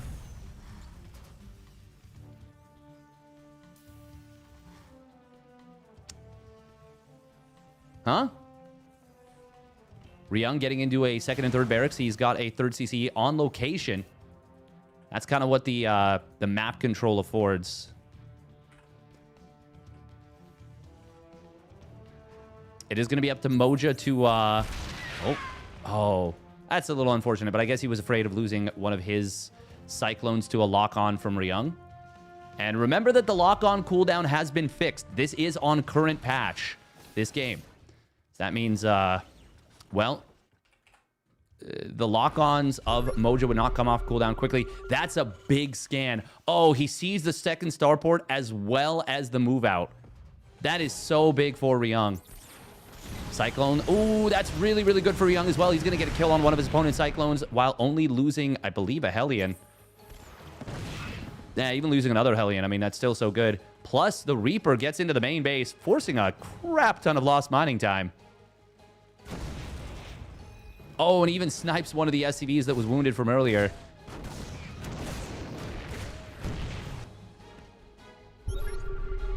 Ryung. Oh, look at that bunker out front. That's so cool. That is such a cool little move. Did it get scanned? No, it just gets missed. Okay, I was today years old when I just realized that the scan is not actually an accurate representation of how much vision you gain.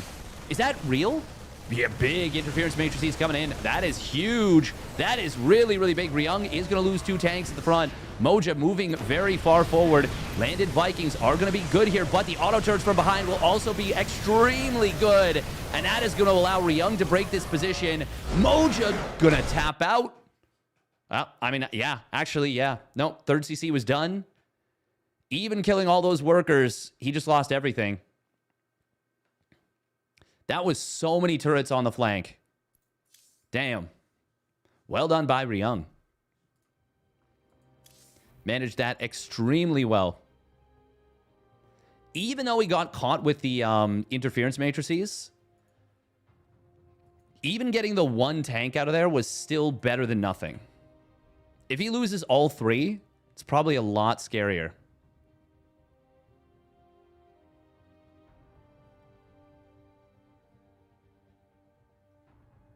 Damn, Libetop. Not a lot of love there for O Gaming. For the former O Gaming, Comeback TV. TVT is the best mirror. I think it's a fun matchup. I think it's a really interesting, fun matchup with a lot of dynamics. Almost all the units are viable in one way or another. I really think the matchup is great.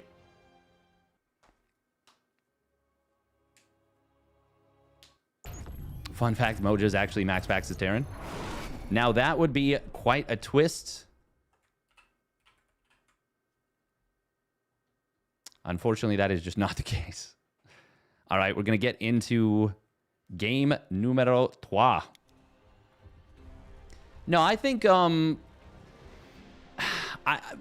can have your opinions about the French scene, but I really appreciate what they've done for StarCraft 2. Especially, like, Maestro's the game was very, very cool. Very, very cool. All right, here we go. Spawning down on the bottom left. It is Vitality's Ryung in the red. And his opponent spawning up at the top right. It is Moja in the blue. So, ZVZ is like such an aggressive matchup for so many phases of it. And I really don't know if there's an optimal way to play it. I mean, there's like... The pros have figured out pretty much that like 2-gas, Roach Warren, Roachling, Bane styles early on are strong. And there's lots of different all-ins you can do. But I think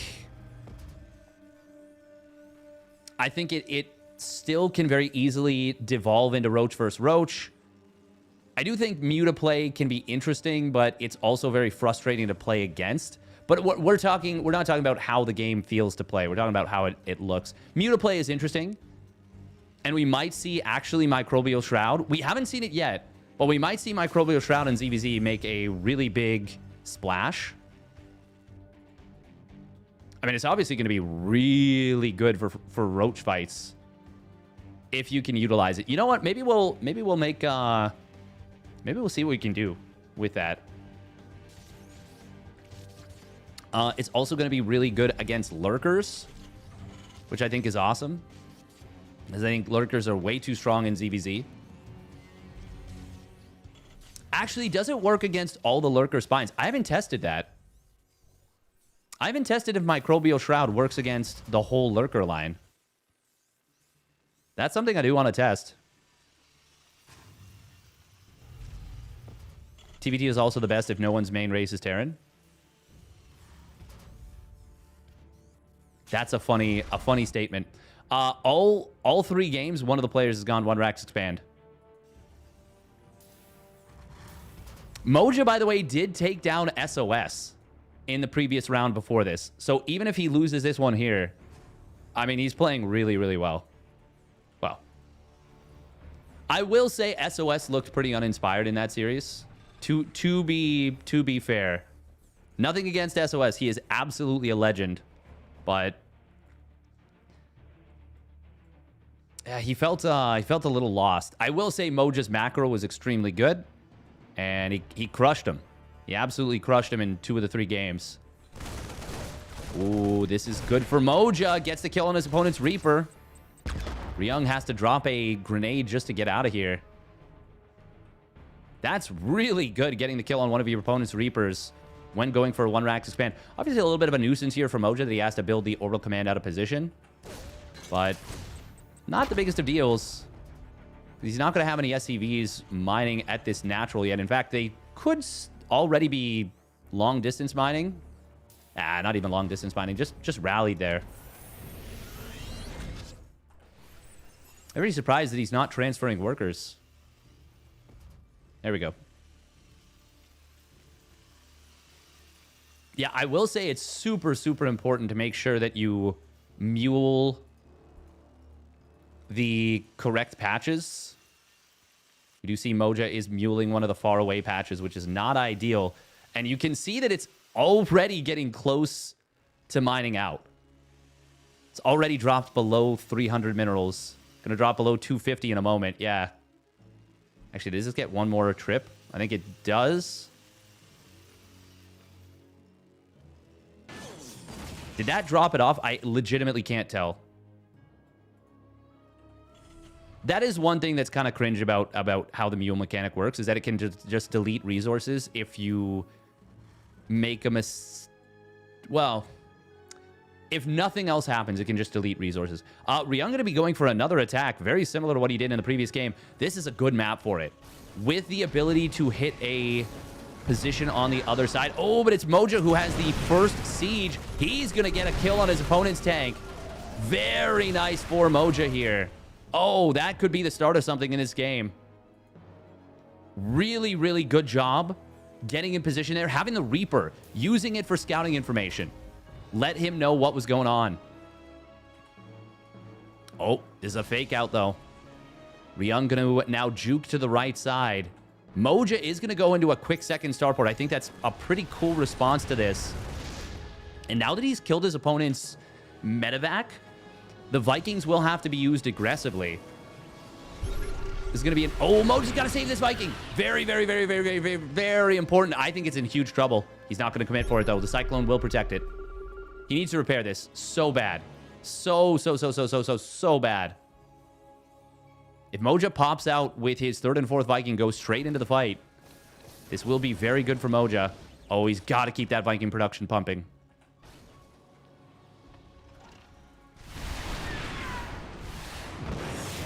One for one. The Marines of Riyang are going to join up. Now, I think that was 3 for 1. Oh, that is really good for Moja, but he needs his tanks in position. They're not sieged up at all. Ryung is kind of getting away with something here. Repair on the depot. That's a really important depot. He doesn't have one on the way. Oh, no. He gets supply blocked. No. He's got 2 on the way. What am I saying? I'm a fool. I am a fool. Oh, Moja. I don't know about this one. Is this the fight? This does not look clean. Vikings are going to be able to snipe down 2 of the tanks. Well, no, this is the fight. Okay. Nice job from Moja. It was a little bit disjointed, but it goes well for him anyways. Welcome, Moja. Moja, no.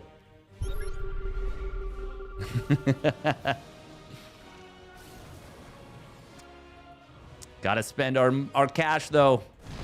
Gotta spend our cash. Ryung does have a worker lead. Oh, wow, we're pulling the boys with this. This is bold. Oh, not enough repair on this. There's a lot of Vikings here for Ryung. Uh-oh. Ryung, he is on double starport, double reactor. Putting a little bit of Uno reverse on the opponent here. Command center is saved. Oh, this is one of those silly games where we go mass air on both sides. Bit of a chokehold, though, with these tanks. But a Liberator would be a big problem right now. I mean, Moja's got himself a Liberator, but that's not going to be the best of situations. Good Viking land, but he still loses one of them. Big tank shots on these SCVs. Ryung going to be forced to stop mining from part of his natural. That's really uncomfortable. There's the Liberator starting up for Ryung. He needs that so bad.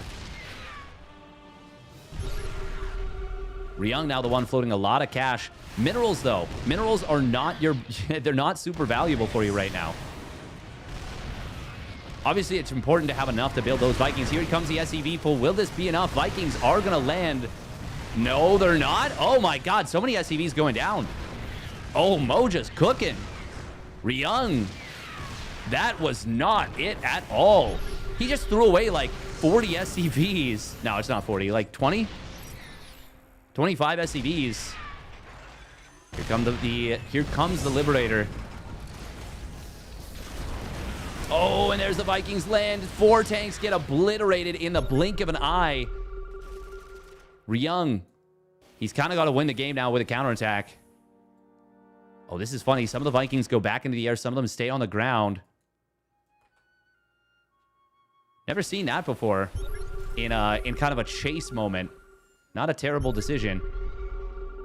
Neither player transitioned out of the air, so Ryung still has a huge advantage. And Moja taps out. Oh.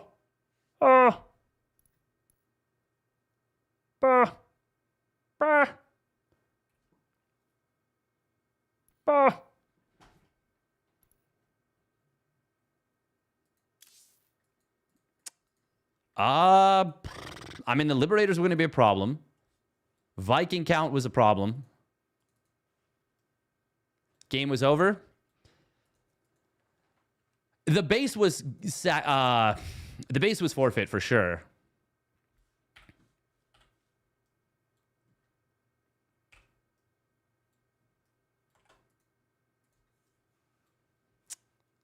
And you're not matching, or you're not outpacing his Viking production is the problem.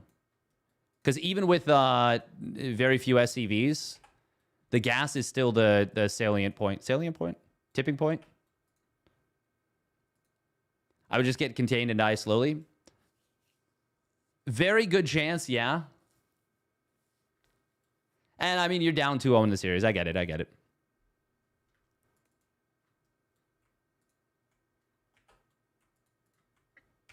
TBT. Ted v. Ted. I thought you had it, though, at first.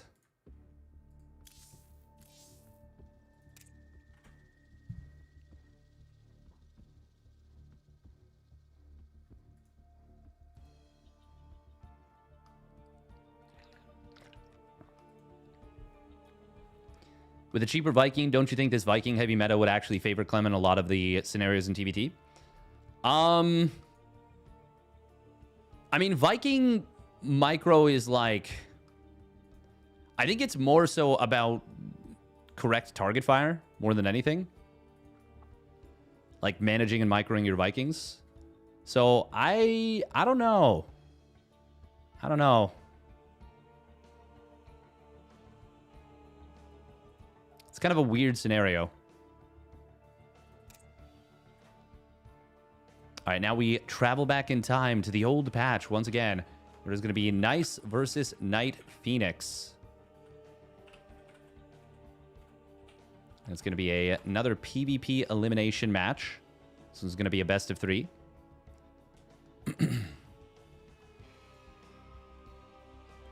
Honest question, is there anything that beats Clem with Viking Ghost Liberator? Yeah. YouTube just updated the player for you? Huh.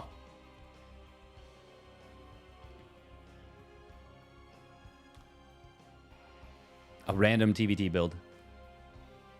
I think we're talking about Protoss versus Terran probably. But there are a lot of things, I would say.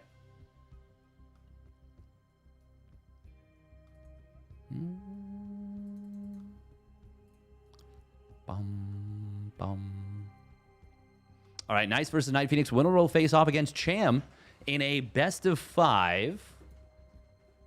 How many matches do we still have left for this one?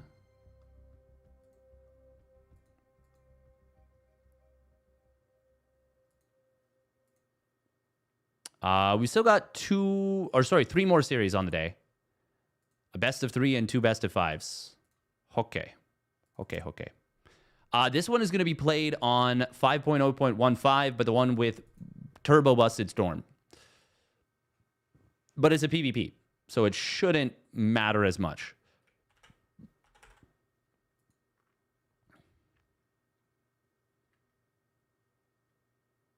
Why are we going back? This is just what the patches were played on. All right, I will be right back. We're going to run 3 minutes of ads. I'm going to take a Lily break. And yeah, we'll be back. Just going to stretch me legs.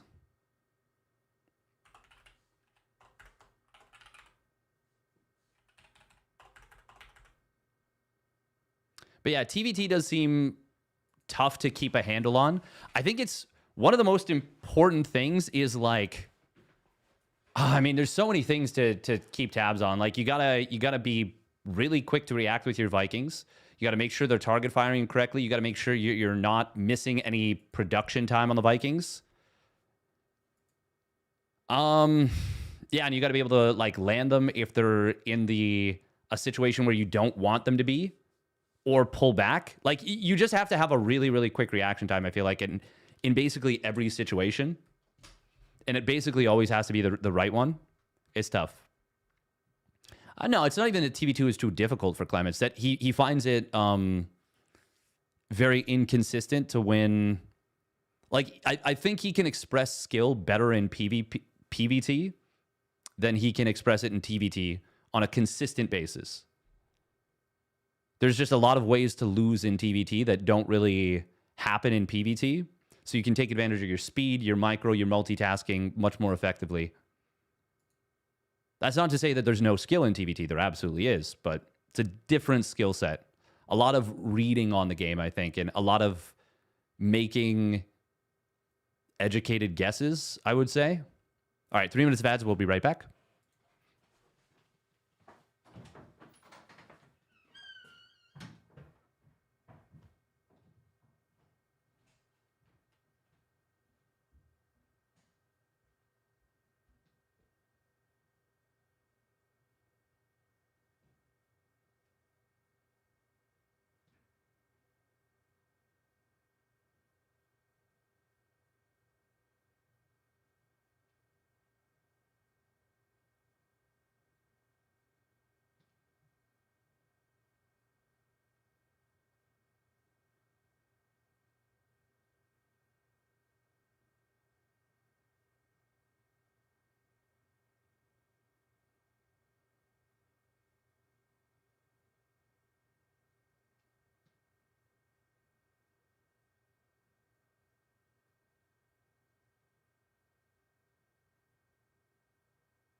Oh.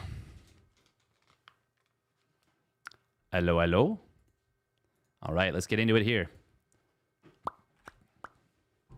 Bop, bop, bop, bop, bop.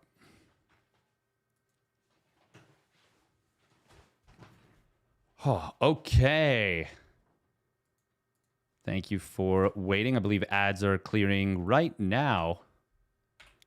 Let's get into it. Spawning down in the bottom right, bottom left. Wow, God, I'm so bad at that. Of Last Fantasy, it is Astro Esports NightPhoenix in the blue, and his opponent spawning up at the top right, top middle. It is nice. I mean, technically, it's right of the other base. Important to note, right off the bat, less mining for nice. A little bit unfortunate. This map is super cursed.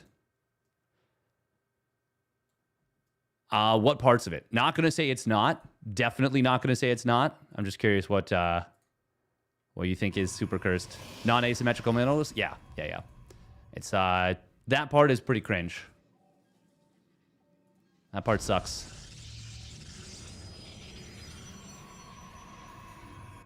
But yeah, there's also like really, really strong chokes all over the map.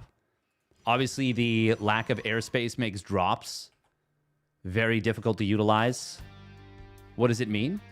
It means that one base, this base in the top middle particularly, mines less than the other bases. It's not a huge difference, but it's enough that it can be like a 3-second difference by like the 2-minute mark. And you can already see NightPhoenix actually had a small supply lead. He already had one of his probes faster. Now, it's not necessarily going to decide games, but it absolutely could. It absolutely could. It won't 100% decide every game, but there's always the potential. Now, this is really interesting out of Nice. He just goes for a proxy right here. If this is going to be a Stargate, this would be really good positioning to put this. I mean, the thing is, you can proxy the Stargate, and even if it's not a... Oh, this is funny. Oh, are they both going to proxy Stargate each other, but we just have Nice with, like, a way faster proxy Stargate? That would be so bad for NightPhoenix. Oh, man, this is just really good for Nice on paper. Now, I will say Nice is not microing his probes, like, at all. So he doesn't even have double saturation. There we go. It ended up working out itself. Nice building a pylon in his opponent's main? Surely he cancels that. There's no way he lets that finish. That's wild that he even went for that. Okay. This is really funny, but is so much better for Nice on paper. Oh, Double Adept going to shade into 3 Stalkers. Not exactly ideal there. And he will snipe one of his opponent's probes that was about to build a Nexus, but this is still going to be, I think, both Adepts going down. Yeah, meanwhile, other side of the map, NightPhoenix did drop a pylon. Nice, go, go, go, go. No? Okay, we're not. We're not going. Shield batteries being pumped out. What? What is Nice seen?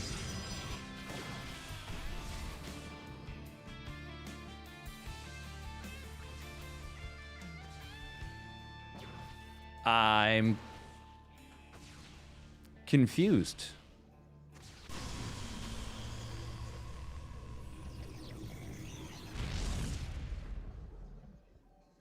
I mean, I know he knows that the 3rd pylon was missing.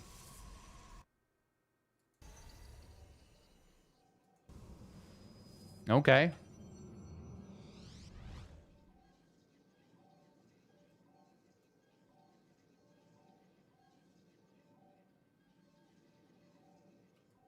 Oh, double Oracle on the other side of the map gets in. Oh, oh, he forgot about the air blockers, and he loses one of those Oracles. Does get 3 probes, but, well, losing an Oracle is expensive. Oh, my God. How did he not see this? Unbelievable. Unbelievable that he doesn't actually scout that. Crazy.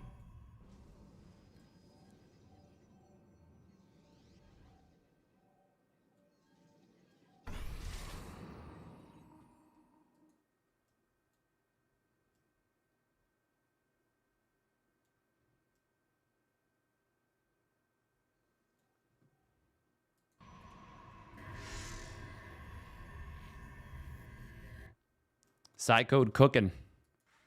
The Psycode opener.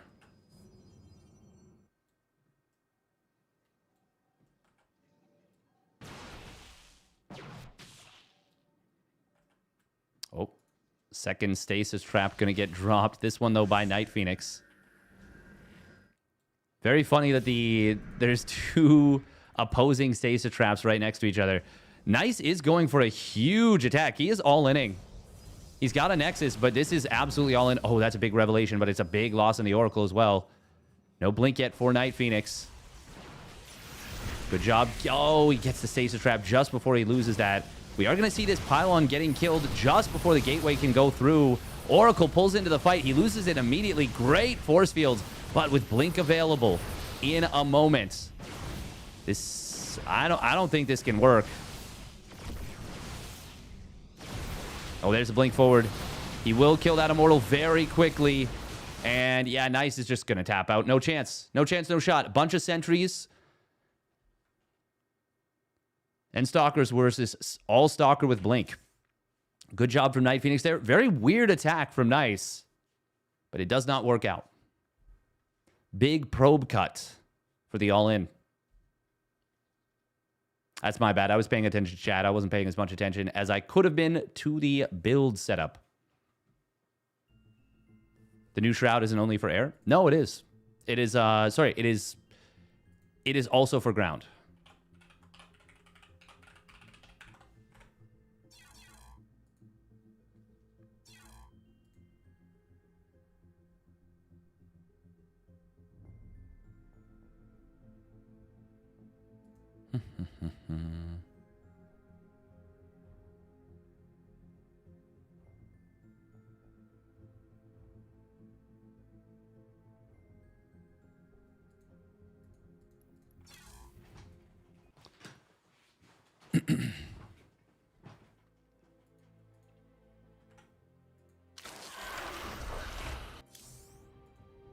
All right, game 2 going to be on Hecate.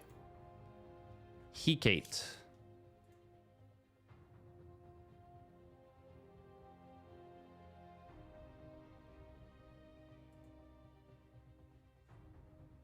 Does the GC really need another buff?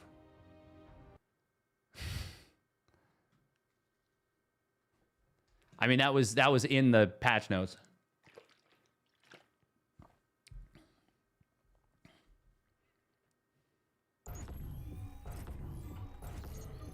With what Zerg has lost over the past few years, I would say some buffs were due. Some buffs or nerfs to Protoss. But obviously, Zerg did very well on this patch. Very, very well on this patch. All right, here we go. Spawning down on the bottom left. It is Astro's NightPhoenix in the blue. And his opponent spawning up in the top right. It is Nice in the red.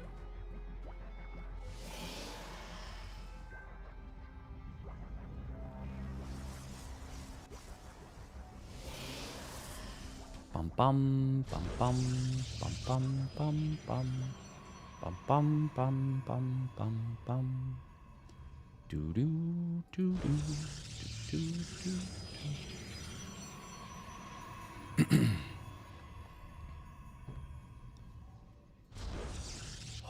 I actually do think Zerg could end up being strongest race coming out of this patch. We'll see. We'll see. I think it's still too early to say, but I am interested. I am interested. I legitimately don't know how strong in terms of power level the new Storm versus old Storm is. Obviously, stuff like Hydraling Bane is better versus Storm.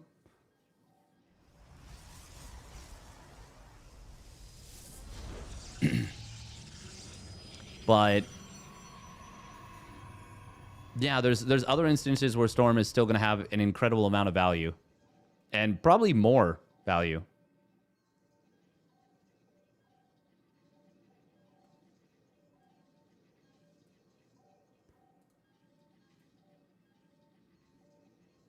I mean, it kind of depends on how much you optimize.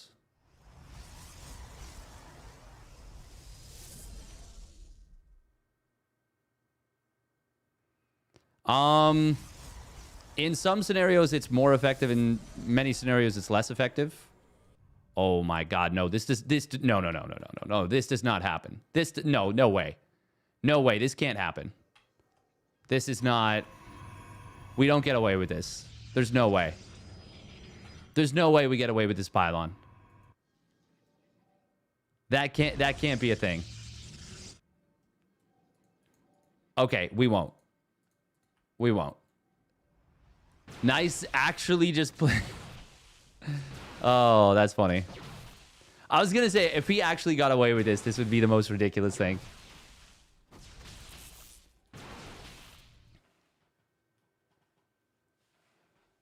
Fun wing slashback? Yeah. Yeah.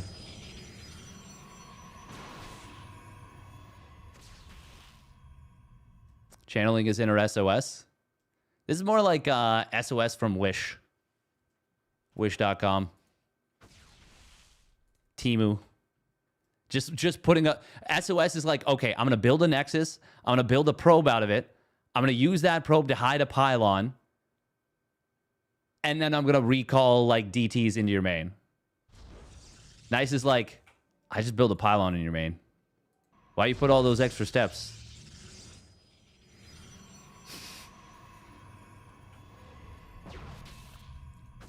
We are going to see a shield battery getting canceled here. This is looking a little bit rough for Nice right now.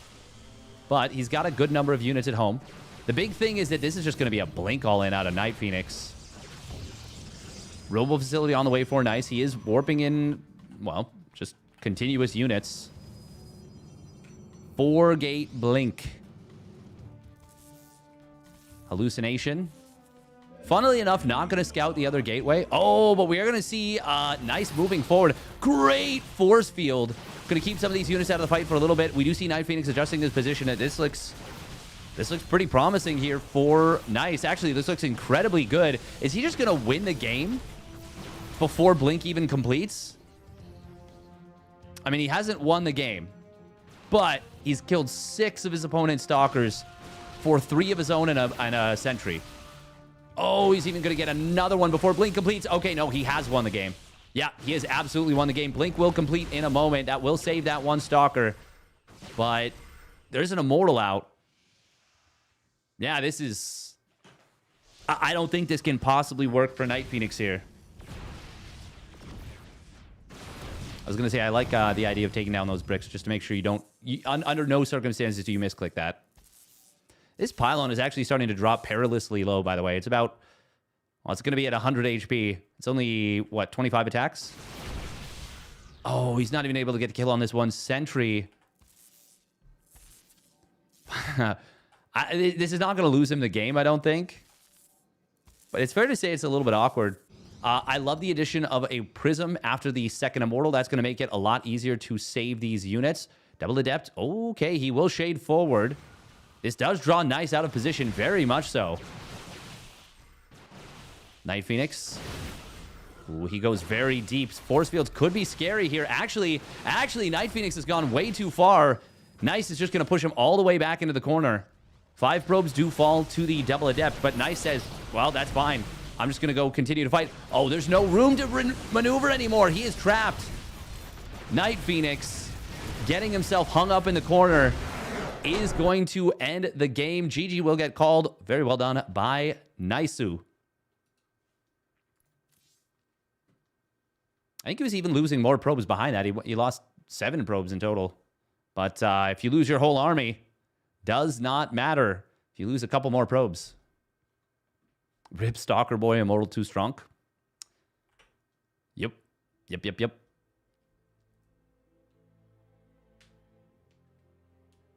Thermi and me already tested all that stuff. Oh, did you guys do... Wait, did you guys come up with your own, like, iteration of what is being discussed? Because that's kind of cool.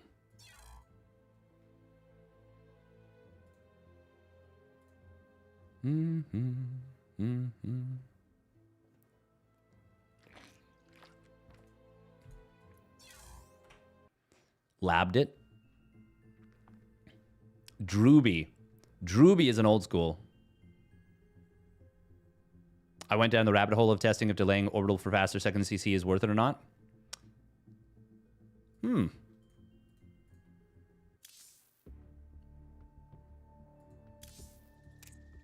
Now, is it better to delay it so that there's more spread out mining in the main base and you don't deplete a mineral field as quickly? Who remembers when TLO played random? I was actually thinking of that while I was casting the last game. TLO playing versus In Control. When TLO used to play Terran, actually. In Control did a proxy pylon. That was what I was thinking of when the proxy pylon went up in the main.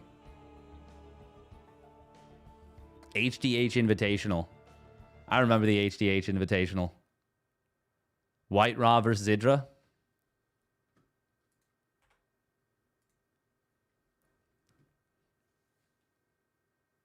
With 18 gas expand, it's worth.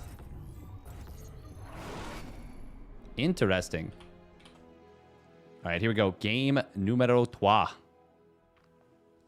Spawning up at the top right, it is Astro Esports NightPhoenix. In the blue. And his opponent spawning down in the bottom left. It is nice. In the red. Still waiting for HT to finish that last series.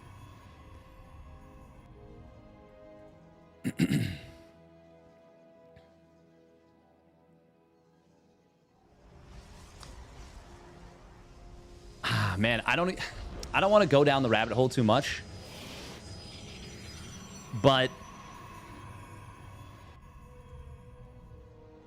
no.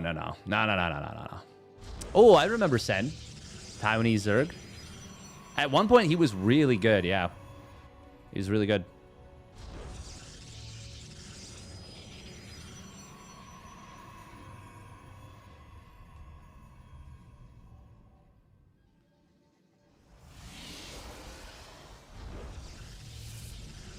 If you go double marine, you can expand even faster. Ah. I mean, Terran build orders are so focused on optimization. Like, you really want to save every possible second you can. I'll never forget one of the games Gumiho played against Solar at... Where was it? By the way, NightPhoenix is proxying again. Is this going to be another proxy Stargate? That'd be crazy. Basically, 3 games, 3 proxies. But yeah, I remember there was a game where... Oh, what was I even talking about? Gumiho, yeah. He did this sick build on... What was that one map where it was... There was the base in the middle, and it was like a... Oh, man, what am I...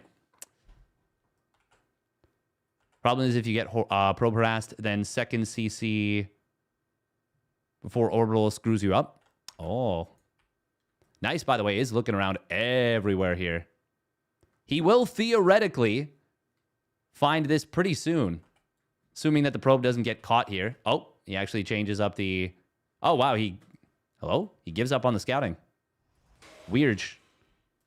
Wonder if he just got kind of bamboozled by this pylon. This is going to occupy his stalkers, so they won't be able to look around the map right now. And it is going to be that proxy Stargate. Nice. Will know. Okay, there's no expansion. Does he build an early shield battery? Okay, no, it's not an Oracle. It's a Void Ray. We're all inning. We are all inning, and it is a Robo defensively from Nice. He's thinking proxy Robo his opponent. For sure. That's the only thing that makes sense here. And seeing double adept, it wouldn't be the craziest thing if it were proxy Robo. This is super, super weird right now. I don't think I've seen a proxy Void Ray all in this matchup. Or in any matchup. I mean, I've seen it in PvT, back when the Void Ray was triple buffed and the most broken unit in the game. Actually, was it the most? Yeah, it was the most broken unit in the game. It was so overpowered. This is super, super weird. Does he wait? Well, I think you're just going to build Ugh. I don't know. I don't know what the game plan is here, to be honest.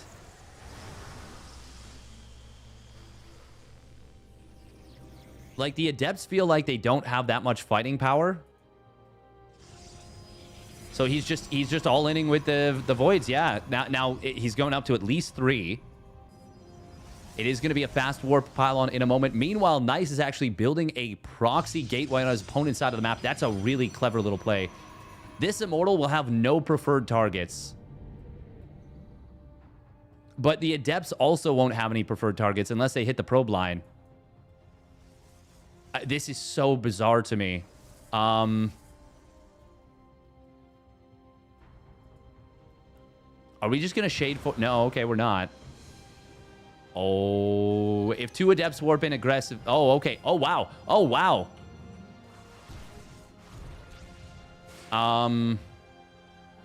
Ooh, Adept shade. Oh, very sick. Very, very cool. That's going to buy time for a 3rd Adept to warp in, but it won't warp in immediately. It's still going to be fine for NightPhoenix. This may just turn into like a proxy war. Really well done right there from NightPhoenix with the Adept shade blocking. Hallucinate, or not hallucinated. I panicked. I forgot that I could mute. I'm so sorry, chat. We are going to see this depowered. This is going to turn into an expansion. NightPhoenix, is he... Okay, this just got scouted. Oh my god, he sees four Void Rays.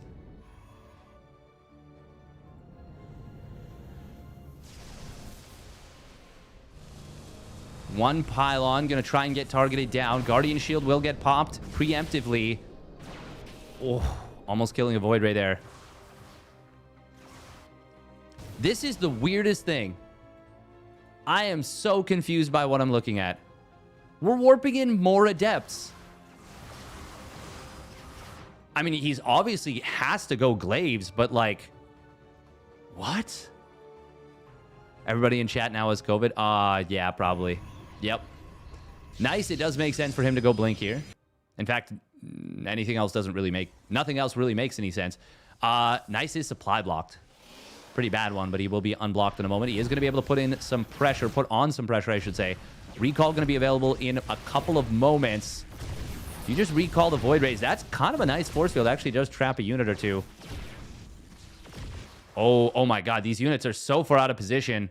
Now, Nice could be in some huge trouble. Okay, that recall is very good. Prismatic Alignment is going to get popped. He only loses one Stalker. Could have been so much worse. NightPhoenix. Ooh, that's a nice force field there. That's going to trap 5 probes. Pylon will get killed. Can this work? Can this work? The Void Rays lose their Prismatic Alignment. That's a big deal. Shield batteries are going to... Well, one of them's going to fall. He tried to heal it up with the other one. I think that was a mistake. Adepts are going to shade forward into the middle line. Void Rays. Oh, he will lose one. Guardian Shield is very good against the tick damage. There's going to be a lot of dead probes. They will shade forward into the natural. Energy recharge is going to get utilized here. Adepts cancel their shade. Void Ray does get targeted down. Good job from Nice. NightPhoenix will ultimately get held. What a weird freaking game. I legitimately, until close to the end, wasn't sure if that was somehow still going to work. Like, that confused me start to finish. But I'm happy to see that Nice won the game. Because, like, I'm just confused by what that was. And I wouldn't... Well, okay, in a weird way, I would have been happy if it had worked. Because it's like, wow, that's really cool. But also, it didn't feel like Nice made any really big mistakes.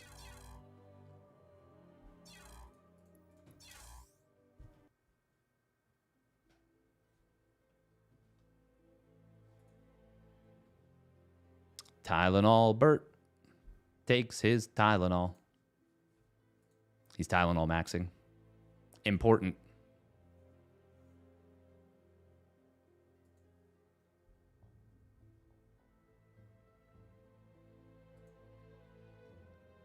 Oh.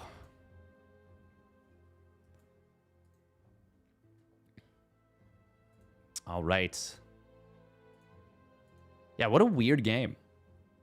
I mean, kudos to NightPhoenix for just trying something absolutely crazy. And, like, if Nice isn't more on point about recalling quickly there,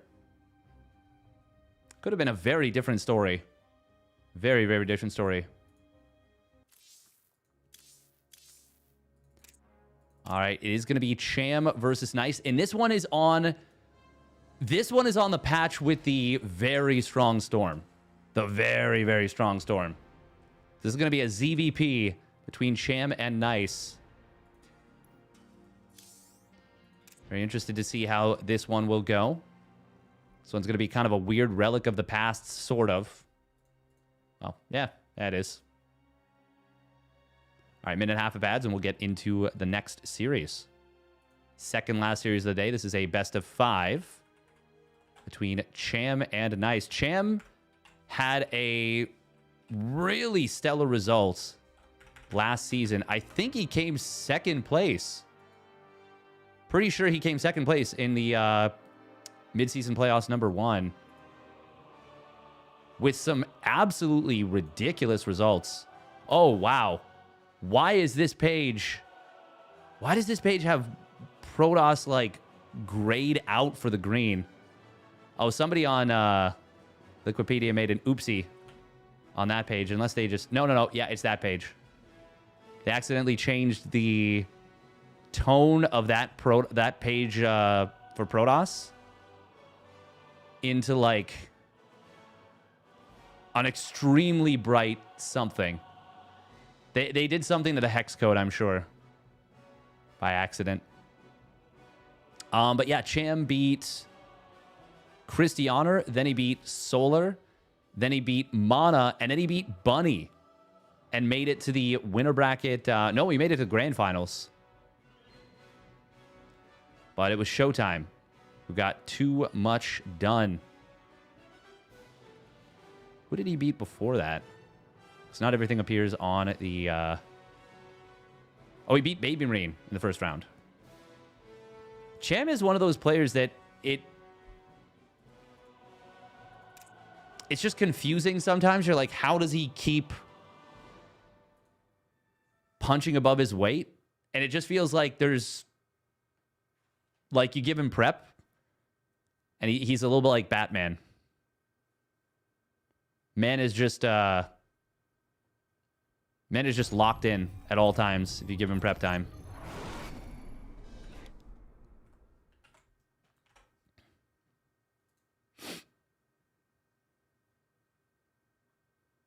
Toxic waste green.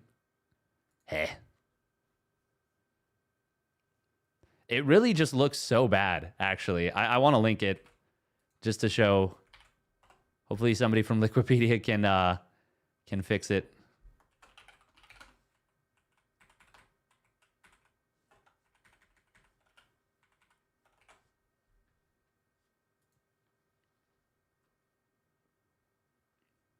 I think top players also get used to playing against each other's styles, so a different player surprises them.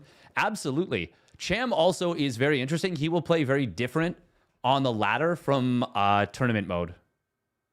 Yeah, you see what I'm talking about there, Psycode. You absolutely see what I'm talking about. So we've got 2 more best of 5s. And then I think we got a bit of time before Pegasaur starts. Actually, let's see how many people are signed up for Pegasaur.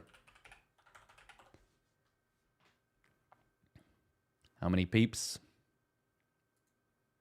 Peepity peepity peeps.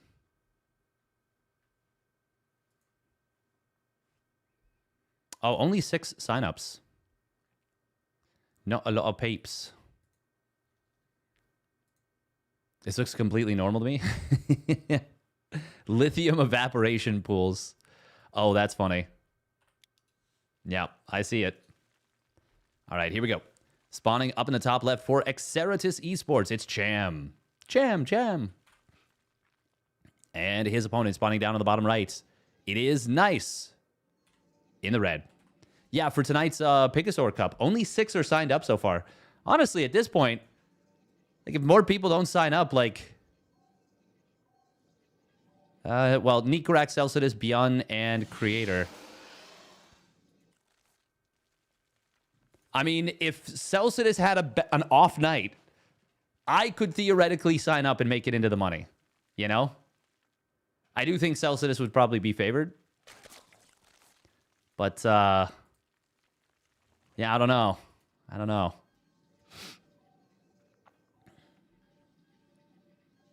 You know you're the boy who cried wolf, but it legitimately looks like all of the pages for Wikipedia for you.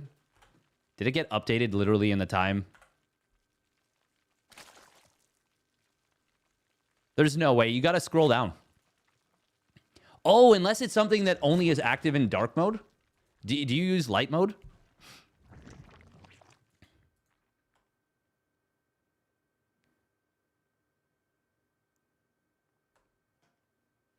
Oh, that was a 44-second hatch, wasn't it? No. It's a 46. Oh, oops. Light mode? Okay, so maybe it's only on dark mode that it shows up really weird. Oh, Nice is doing an Nexus before gas. Oh, wow. Wait, no. This is Nexus first. What am I talking about? Nexus. Oh, my God. Nexus first out of Nice. Very, very nifty. And it's going to be the double gate response or follow-up. When Legacy of the Void first dropped, this build was all the rage.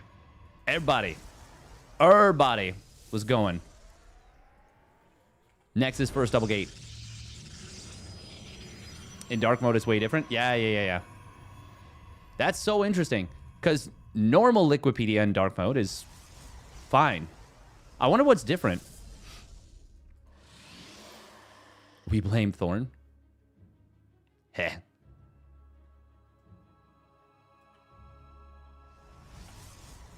Zealot. Is he actually going to finish the Zealot, or is he going to cancel this and go double? Well, he'll need the money if he wants to go double Adept. Nope. Not going to cancel it. So it's just going to be Stargate. Okay, so he just wants a full wall.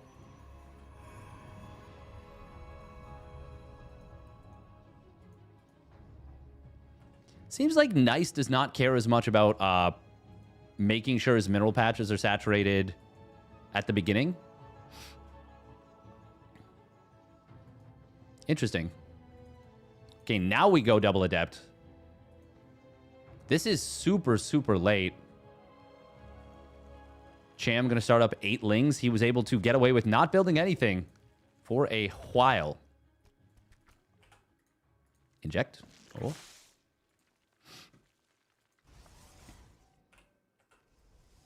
Ooh, that's a lot of Lings going to get popping out, though. Pop, pop. And Ling speed will complete. Right at that 3:30 timer.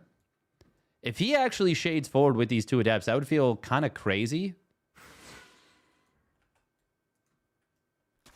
Because it's a little bit blind, I would say. And he is going to lose them. How many Lings can he kill? Well, actually, does he lose them? One of them for sure goes down. Oh, yeah. Yeah, once the first one dies, the surround is so much easier on the second. Yeah, only 5 Lings for that. Cham. Oh, he will find the hidden probe. This is very awkward for Nice. Obviously, it's great that he got that early setup. Oh, man, his warp gate is quite late, too. Even though it's a Nexus first, like, this did not go super well for Nice. Cham is building a triple spore. Oh, that probe. Barely able to get the Nexus down. Void Ray picks up 4 kills. That's not a lot. That's not too shabby. That is a lot. Cham powering drones right now. And it feels like there's like no pressure being exerted by Nice whatsoever. Void Ray will find its first Overlord kill.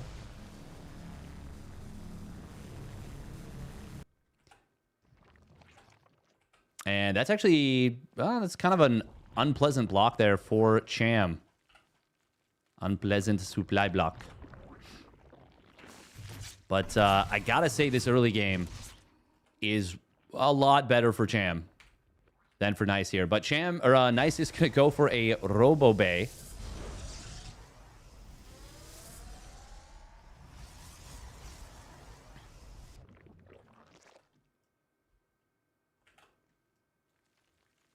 Now, speaking of playing differently, like this is some weird play out of Nice for sure. Oh, Stasis Trap did initially get queued up, but he cancels it, or he gives up on it, I should say. Natural, though. Here it comes. Oh, Cham not pulling. Boom. That's a big one. And it's because there was double Adept on the other side, which got in and killed at least a few drones. Now this Oracle's actually going to grab 3 more drones.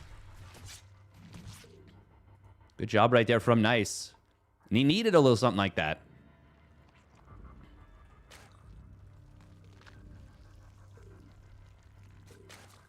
Ooh, Spire. That's going to be pretty good potentially against a quick Colossus play. Especially since we're going charge, not blink.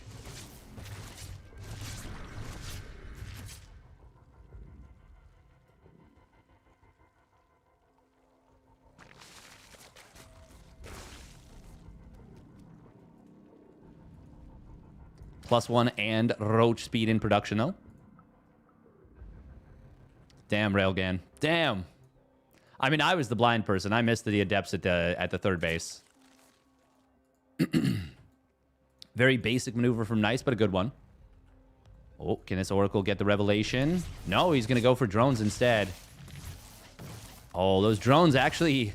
Funnily enough, this might actually be the worst possible thing that Nice could have done if he was about to revelate the natural.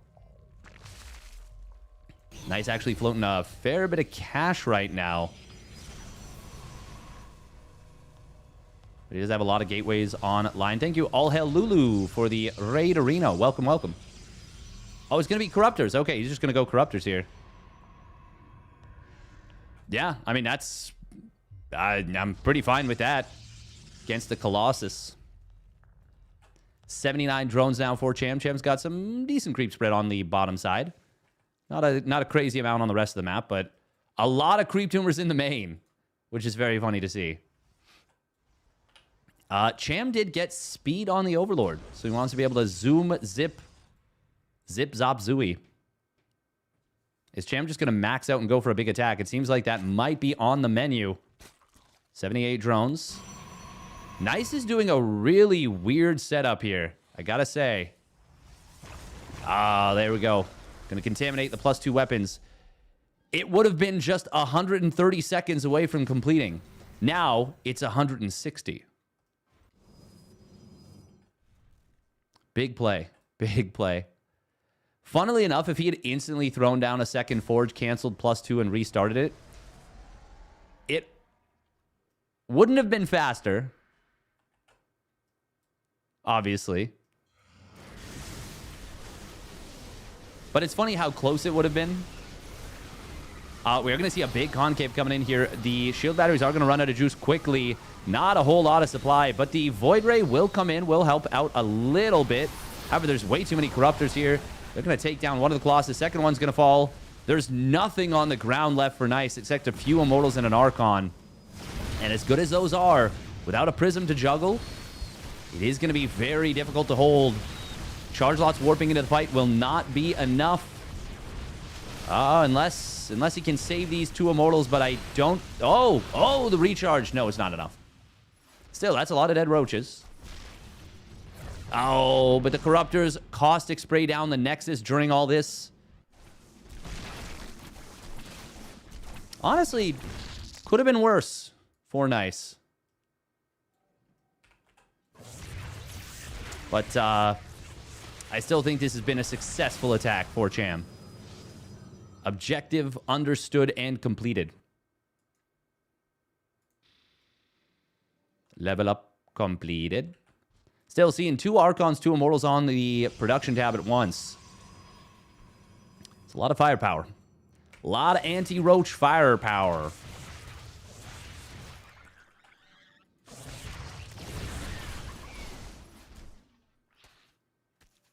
Oh, but the Corruptors into the main. They're going to find another Nexus. It's going to get immediately killed. That energy recharge was optimistic, to say the very least. +2 weapons will complete shortly here for Nice. Cham has not yet delivered the knockout blow. He is going to be switching back into Mutas. Muta Corruptor. I mean, this is just this is a big eco lead right now for Cham. Oh, if he can get a kill on this Nexus, that would be huge. But the army is too close. He won't be able to kill that off. Oh, nice little force field. Unfortunately, he breaks his own force field and lets one of the roaches out. Does ultimately die to the massive number of Immortals. But Nice just doesn't really have a great answer to the Mutas. He's got Blink, yes. But he's got very few Stalkers. He's warping in the first ones. Well, not of the entire game, but there's just not a lot of Stalkers here. Oh, these Stalkers, though, in the natural will be able to find some value. Oh, Corruptor's going to come back into the main base. He's going to lose at least a few of them. He might not get the kill with this, but the roaches... Why did the Immortals go chasing the Mutas? Why did Immortals chase Mutas? Oh, and he did lose the main Nexus as well. Ay, ay, ay, ay, ay. That, that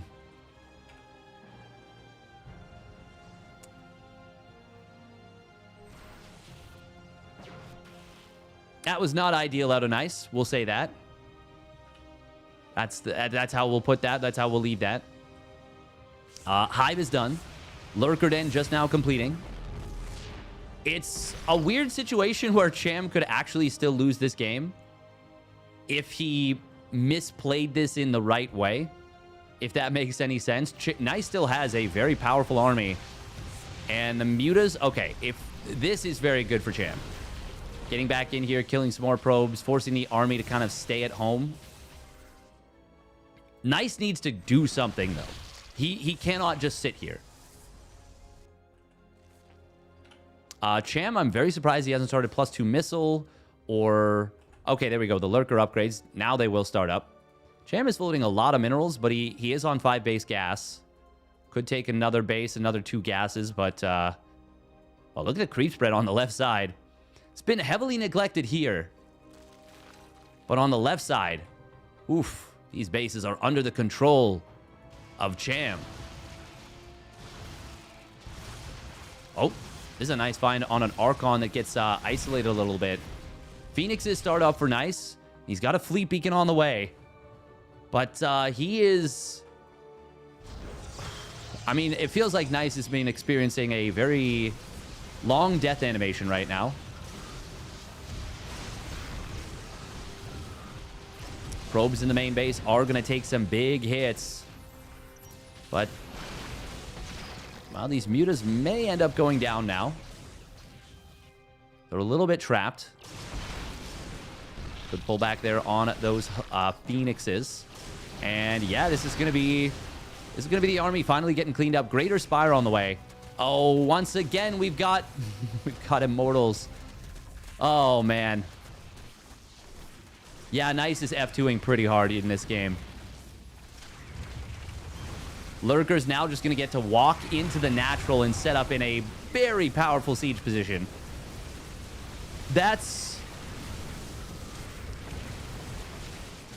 We do have a decent concave here, but is it enough? Yes. Yes, it is. Yes, it is enough. Cham overcommits pretty hard there. But I think he's going to be able to remax in time. Will be 1-1 for Cham. He didn't have lurker range there. That was a big overcommitment. A good fight for Nice. A really good fight for Nice. Oh, that's a very aggressive blink forward. I don't know about that one. He does snipe down a morphing lurker, but now these stalkers have the blink on cooldown. These Hydras with lurker support are going to do very well. Nice had to do something. But Cham ultimately gets out enough to defend. And he will take game number 1. If Cham had lost that game, I'm going to be honest, I would have been mad about that. With how many times I saw those Immortals F2'd away from the third base and how many times Nice lost that third. Obviously, it still would have been a mistake from Cham that would have caused it, but that would have been a pretty silly game to lose, as it were. Mildly concerned for the last minute? Yeah. I mean, losing all those lurkers on the other side of the map is a problem, but Cham was just so far ahead and he was able to remax. Or at least, not remax, but he was able to rebuild. But it would have been like, oh man, like, we're not losing this game, you know?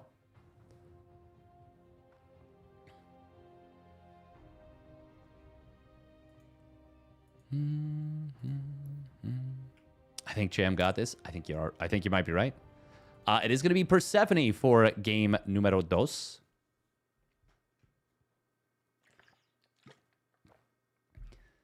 That game could have been very different if the first time the Roaches sniped the 4th base, if the Immortals just sat there. Not even anything else really for support, just the Immortals.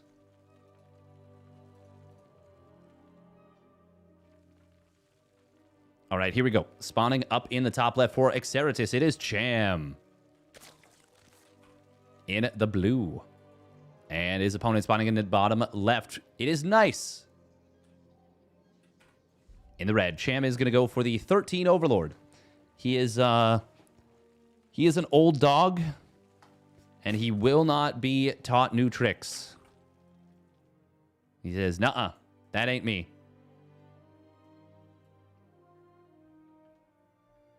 I was going to say, yeah,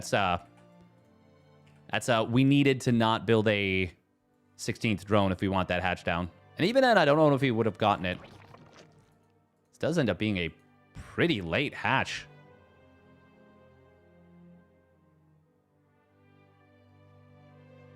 47-second hatch. It's very late for a 16 hatch. If those muters just landed on the ground, Nice would have had that. That is pretty funny. I do think Nice is not playing as much as he used to be fair. Gotta be fair about that.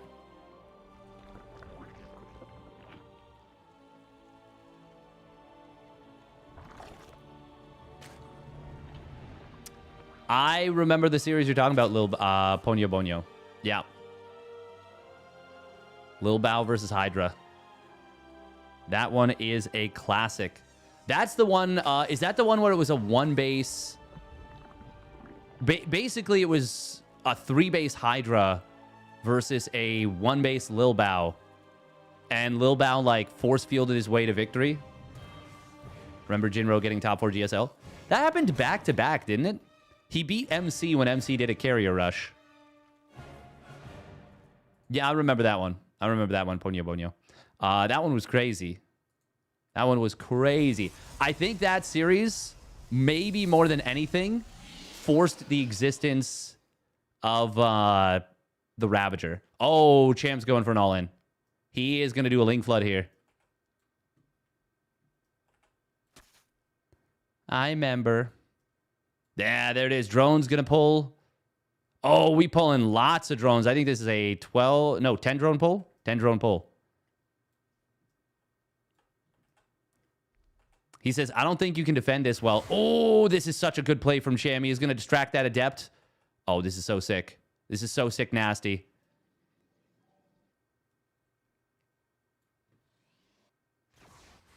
Nice does shade to the side. Lane speed is going to be completing shortly.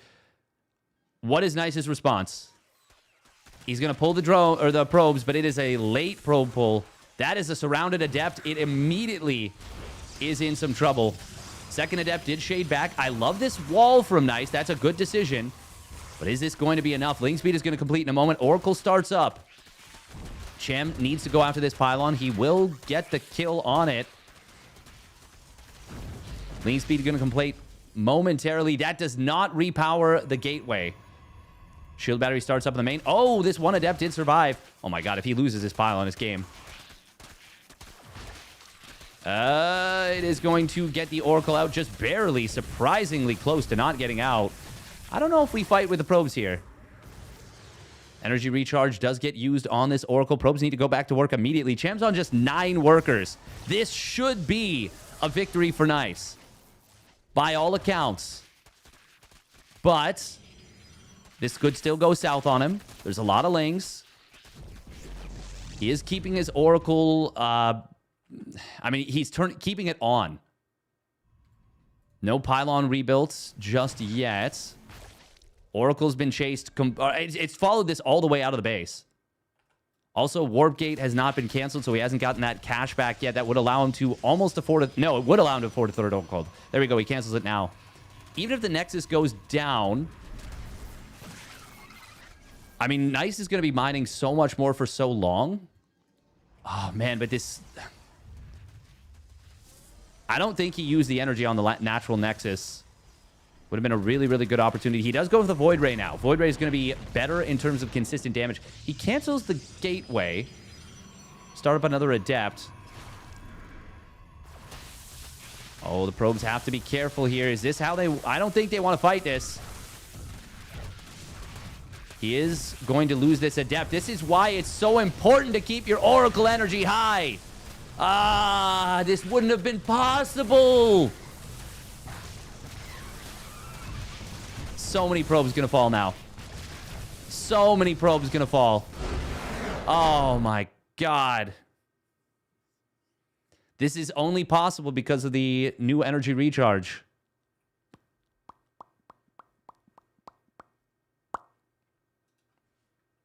Wow.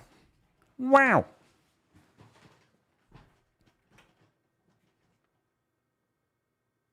When Haas broke Kylaris. Kylaris. What a weird way of saying it.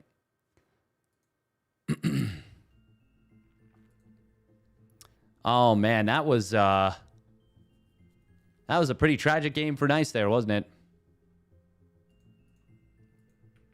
That was Haas versus Jaedong. If it's the cannon rush game with the 5 pylons across the top. Oh my god, that was such a painful game right there for Nice. If the second unit was a Void Ray, I think that would have been fine. Or even if the third unit was also an Oracle, that would have potentially been fine. If there'd been a proper wall... Oh, man. Why not Void Ray first? That also would have been fine. Probably would have been better. Void Ray into Oracle would have been okay. It feels like Nice almost specifically needed to make the wrong decisions there. It is important to note that when you're used to getting 100 energy, 50 energy can feel like a famine. And not using the Oracle or the Nexus energy on the natural hurt a lot too. I will say, I'm kind of happy that a player made the wrong decisions on the defense against something like that, and they did still lose. Yeah. That's how it should work, in my opinion. Like, it shouldn't just be an auto win on the defense. All right, here we go. Spawning down on the bottom left. It is Exeritus Esports Cham. Cham. In the blue. And his opponent spawning up at the top right. Oh, man, a lot of painful moments in these first 2 games. It is Nice. I don't know if he's going to be able to turn this around. But yeah, Void Ray first would have been fine. The Oracle does kill Lings faster. For sure. If he can't do it, no one can.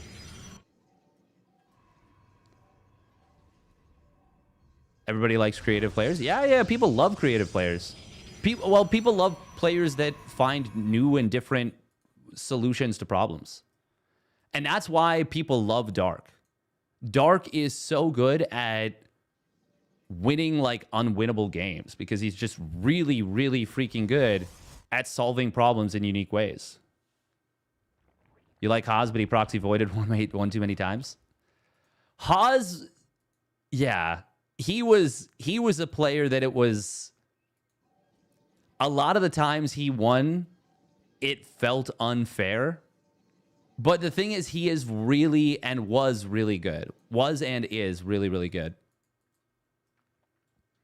He was actually doing the like mass charge lot play in PvT way before it became like heavy meta. That's like one of that's like the first video I put on YouTube of casting was him versus Cure. And it's the corniest little thumbnail that I used. Haas was brilliant in many ways. Yeah, absolutely. Absolutely.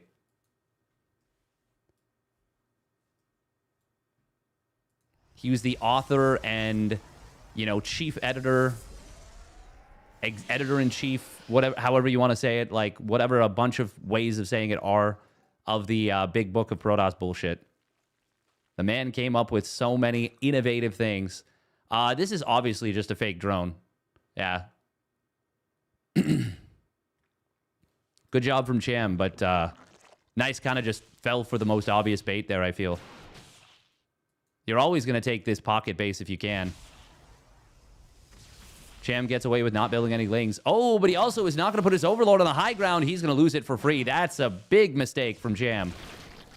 That is much bigger than the mistake of following the wrong drone. Following the fake drone. That was really unnecessary. Obviously, when a Void Ray or an Oracle pops out, it's going to provide high ground vision, but that was really, really unnecessary.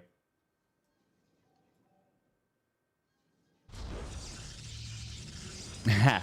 No, I agree. I think you're right, Bulmy. I think the way Haas played is really, really cool. But I understand why people would be very frustrated. Because it's something that it happens to you, and you're like, you gotta be kidding me. Like, this is... the other thing is, a lot of times, Haas played just very similar to what was being, like, played on the ladder a lot of times.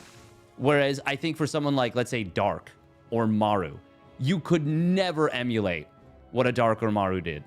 Or Neeb. You couldn't emulate what a Neeb did. And if you tried, you'd get embarrassed. Or a Stats.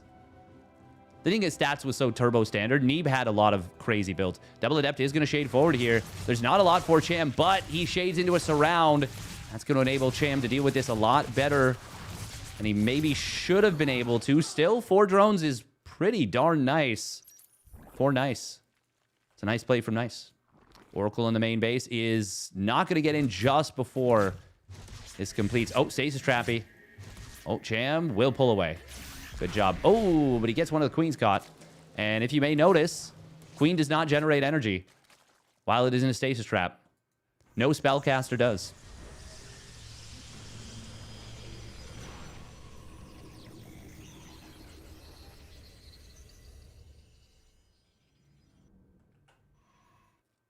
The one of the coolest parts of Haas's play was when he came up with that, like, charge lot style. Kind of a precursor to what ended up becoming hero style. But like in, I think it was the tournament at Valencia, the one where he cannon rushed Cyril in the finals and actually did take 2 games. It was like, wow. But it was, I remember he did it versus Nurchio. Void Ray is going to find a second kill. Yeah, no. First Overlord died on the other side of the map. Oh, wow. We're going 2 Void Ray. Whoa. It's going to be Charge as well. Charge and +1. Double Adept coming into natural. This is some nice little multi-prong from Haas. Cham, though, will handle this at the natural. Adepts are going to shade into the main. But Lings are able to greet them pretty well. Looks like 2 drones for this.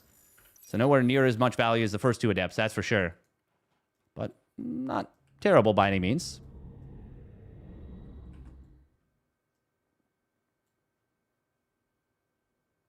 Beyond versus Haas? Was it really Beyond versus Haas?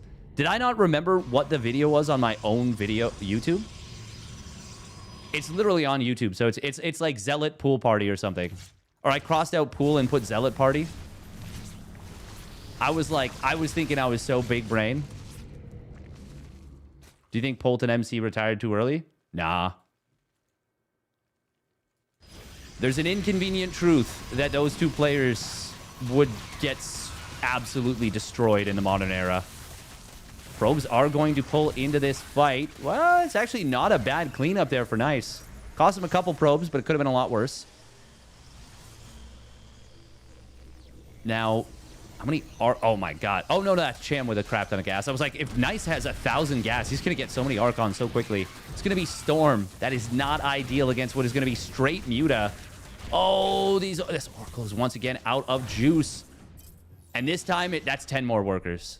The first probe pull was totally fine. This second probe pull, not at all. And now, we are going to be seeing a very troubling situation. Nice is going to try and run across the map with a bunch of Zealots. Cham, though, has 10 Mutas about to pop out. And Ling's actually got into the natural. Cham is going to pull back. This is going to be weird. It's going to be messy. But ultimately, I think this should favor Cham really hard. It depends. It's easy for... Oh, that's really nice positioning on this Queen at the 3rd. Zealots at the natural will get detracted by the Lings. This is a really good bit of crisis management right here from Cham. The difference in execution has been the difference in this series, 100%. Zealots will get fully cleaned up. Cham did lose a lot of drones here, but he is now very far ahead in army supply. And it's Ling Muta with about to be +1 melee Lings. 5 seconds away. Do we have any Storm? We have 2 Archons. Third one's about to complete. Storm did complete, but there's no Templar. There's really nothing to protect the probes right now. The Archons, despite getting their Weight Watchers diet, despite taking their Ozempic, like it's Tylenol. Oh, yeah, clumping the Mutas is not ideal, but he's still able to kill that one Archon before the last big volley gets a few kills. In response, the Phoenix count is not high enough. Why are we warping in Zealots? I don't know, but it's not going to matter because Nice just doesn't have enough to hold. Cham will take the game and the series 3-0.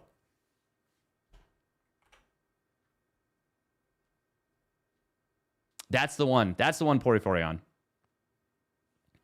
That thumbnail is nice. Yeah, it's something. It's we put a lot of time into that thumbnail. And then I was like, you know what? I don't like doing this. I'm not fond of this.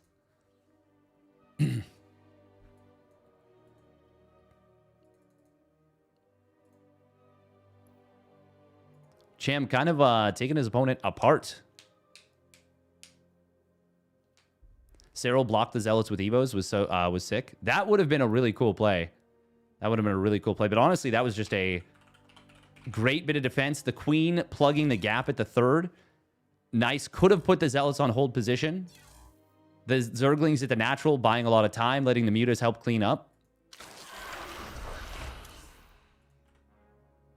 That was interesting. That, in many ways, that was a lot like how a ZVZ works, where your opponent goes for Mutas, you hit them with an attack, it does a lot of damage but doesn't knock them out of the game, and then the Muta counterattack is really difficult to hold with or deal with. Obviously, it's a very different scenario, but the concept was quite similar to what can happen in ZVZ. I can tell you it's happened to me many a time.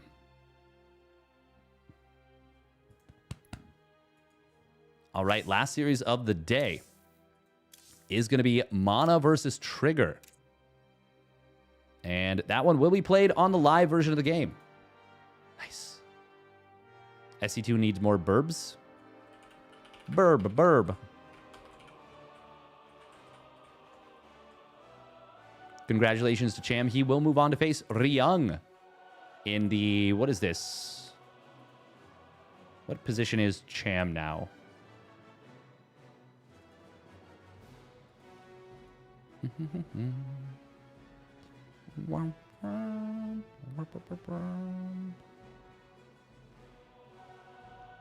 I think he's moved up to top 16. Yeah, that's top 8, top 12. Top 16. And I believe that is... Yeah, that's payouts. So, makes himself at least a little bit of cash from this.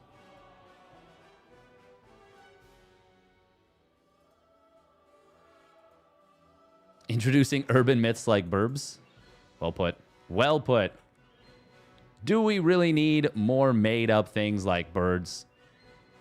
Birdsaren'treal.com. Check it out. Educate yourself. Oh, man. We got a burb denier. He's a live one. Oh.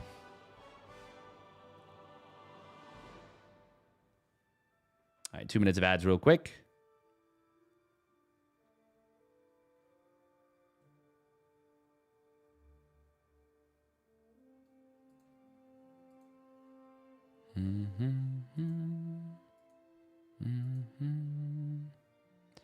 Wow, wow, wow.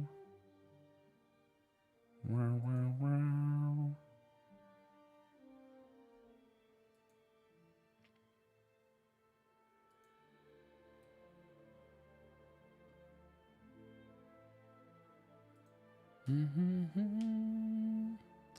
Wow, wow, wow.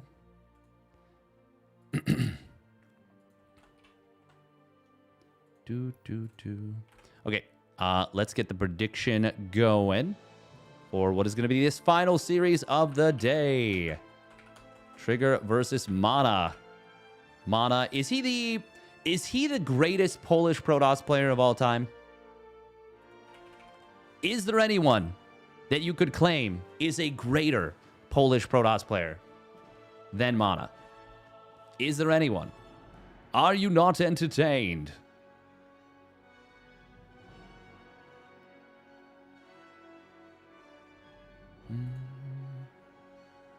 Gerald better than Mana?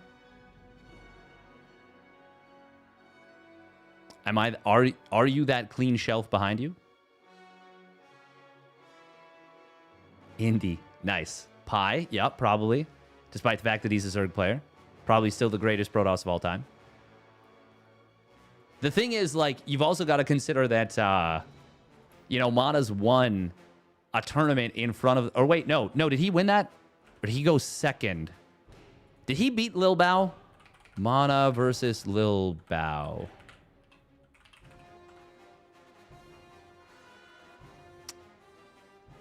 That one...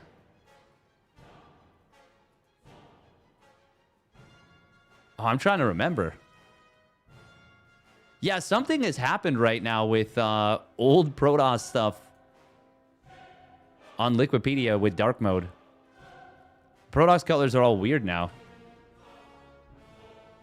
But only with, like, old stuff. Why is that? That's so weird.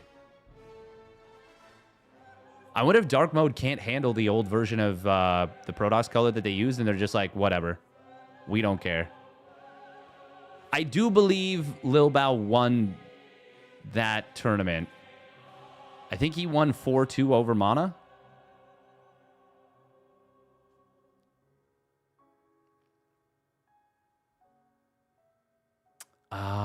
Which one? When was that? Yeah. That was 2015 WCS Premiere.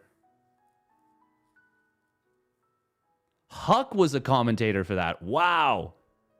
That's wild.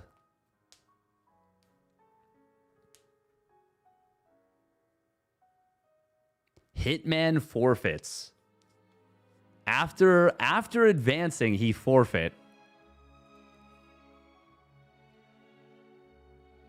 Why?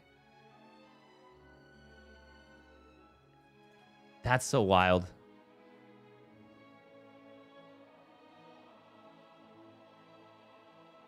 Well, I said, oh yeah, Polish Protoss. Nurchio seems to be greatest SC2 player from my perspective for Poland. I think you can make a strong argument for Nurchio. Yeah. Who is the best player in Ghent, Belgium? Gwent? Lost a Lil Bao in Krakow. Yeah. That is the tournament I was thinking of. He beat 4GG though. Oh my god, he had a tie versus 4GG. I did not even realize. That's crazy. That is wild. But yeah, this is a tough pill to swallow. But players like MC, players like Polt, they would not hold up in current StarCraft 2. They were very good players, very tactical, very strategic, very smart players. But they would not be able to hold a candle, unfortunately, to players like Cyril, like Clem, like Raynor, like Dark, you know, like it just wouldn't happen. They just wouldn't be able to stand up to them. MVP is the GOAT. Anyone who says otherwise is just biased. True. Who's the greatest player of each race for SC1 and SC2? I mean, I would say for SC1, I mean, you have to go Flash. For Terran, obviously. Funnily enough, you also, I think, have to go Flash for Random, which is incredibly funny. I was thinking between... So, depends on what era you choose. Jaedong is the easy answer. And the one that's probably the most correct. You have to nullify Savior, is the unfortunate thing. If he didn't do the match fixing stuff, it's probably Savior. I think you could make an argument for Soul Key, but I think that's the thing is, people are like, oh, Brood War is like not what it used to be. And it's like, well, it's still really, really big in Korea. Like, it's very big. It's maybe not what it used to be, but that's kind of like saying, like, I don't know, like tennis isn't what it used to be, and comparing it to like 20 years ago or something. It's like, well, it's still really big. Oh my God.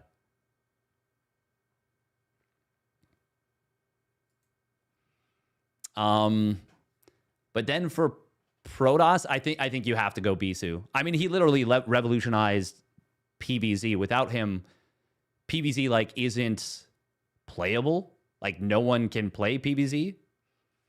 And then for SC2, I mean, I think it's Serral and Maru for Zerg and Terran. Yeah, exactly. A 2-1 favorite for Zerg prior to Bisu. Yep.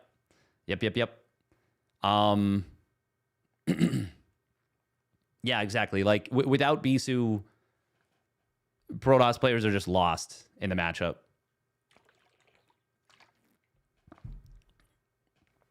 But yeah, for SC2, yeah, I would say Serral, I would say Maru. I might catch some flack for this, but I actually think it's Neeb is my GOAT Protoss after that. Just because of his impact on StarCraft 2. But like, I know that people are going to say no way. But like, it's such a huge difference to non-Korean StarCraft. It is a scorching hot take, but it's not as scorching hot as you would think. Like, Neeb was winning late games that no other Protoss was constantly. Oh, I mean, he's the GOAT American for sure. That's the most ice cold take of all time. GG's yesterday, by the way. Oh, really, Rock? Also, if we go by who is the GOAT of both games, I think you have to go Rain. Rain is probably the only player that experienced as much success. How many tournaments did Rain win in SC2?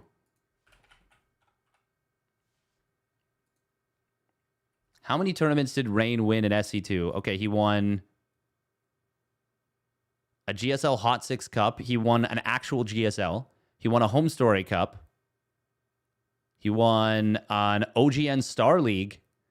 And he won the WCS Asia Finals. That doesn't really count. That's... Well, I mean, no, it kind of does. It's against a few Korean players. And it's a pretty good result he had, too. A pretty good run.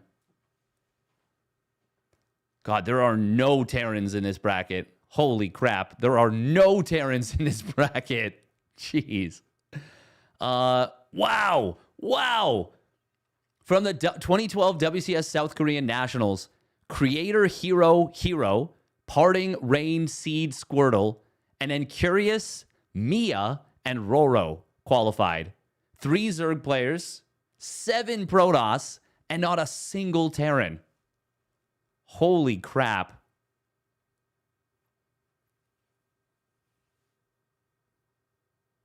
Wow.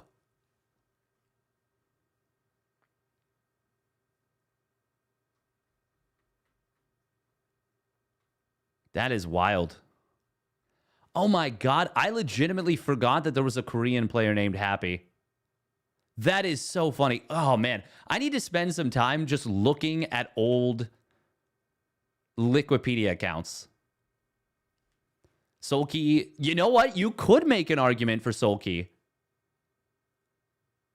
as just the best player.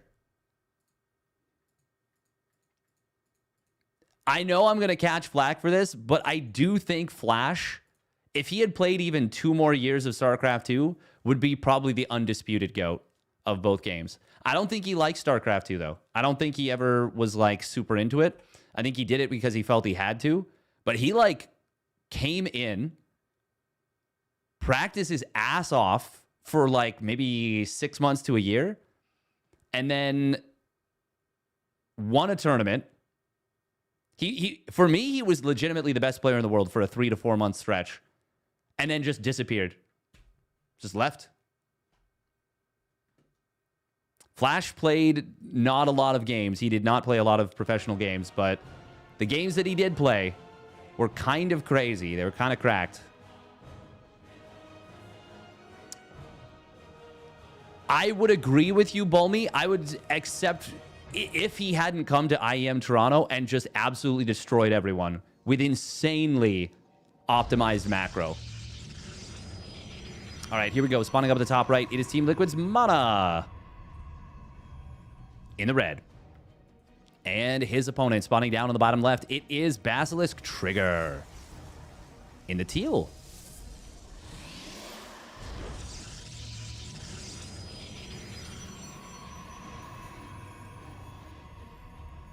You have a vague memory of him saying he actually preferred SC2, but his fan base was an SC1, so that's why he went back.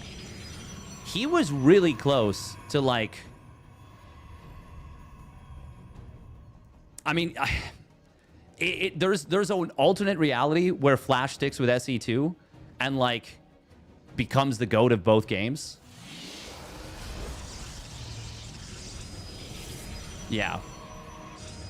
It obviously didn't happen, but it would have been really, really cool. He was really good at... Oh, shit. Ay. Yeah, that is, unfortunately for him, going to be a black mark on everything. Yeah. Allegedly! Yeah.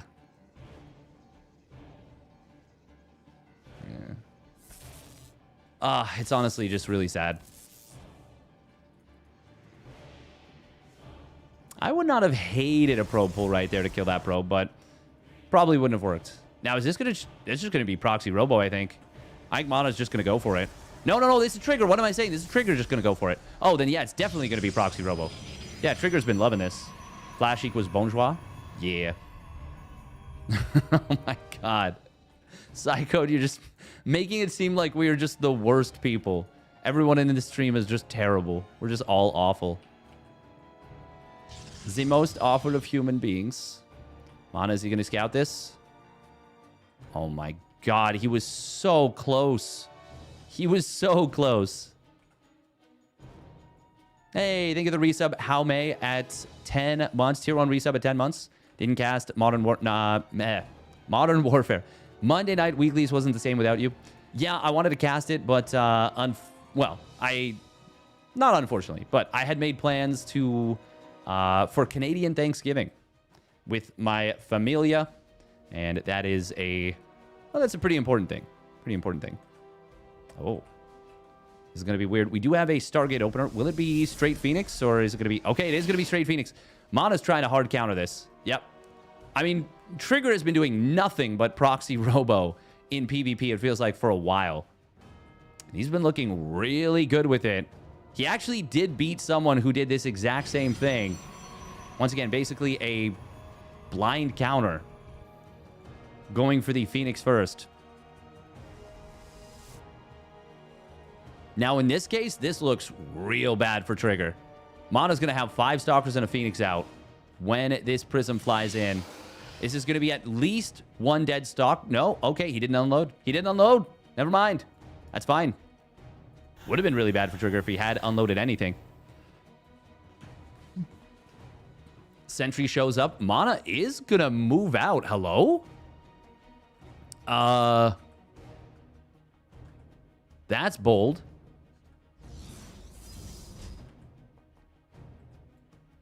Oh my god, Mana didn't notice. Did Trigger not notice either? Did they both just not notice? Oh. Mana's going to continue. That's very bold. He is building a pylon on the other side of the map. Can he possibly hold this? while doing counter damage.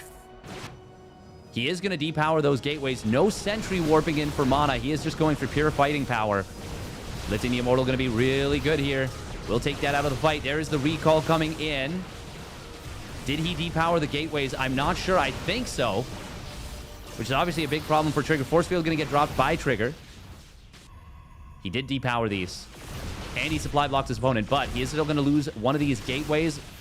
Oh, Prism is going to get dove, and he will get a kill on that. And that saves the warp gate.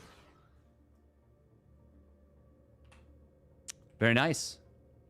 Mana killing 2 Adepts and a Prism. Oh, and he's going to warp in 2 Adepts on the other side. This is so good for Mana. Oh, this is so nice. He's broken the wall. I think this is just going to kill him. Recall is available in about 4 seconds. He's just shy on energy.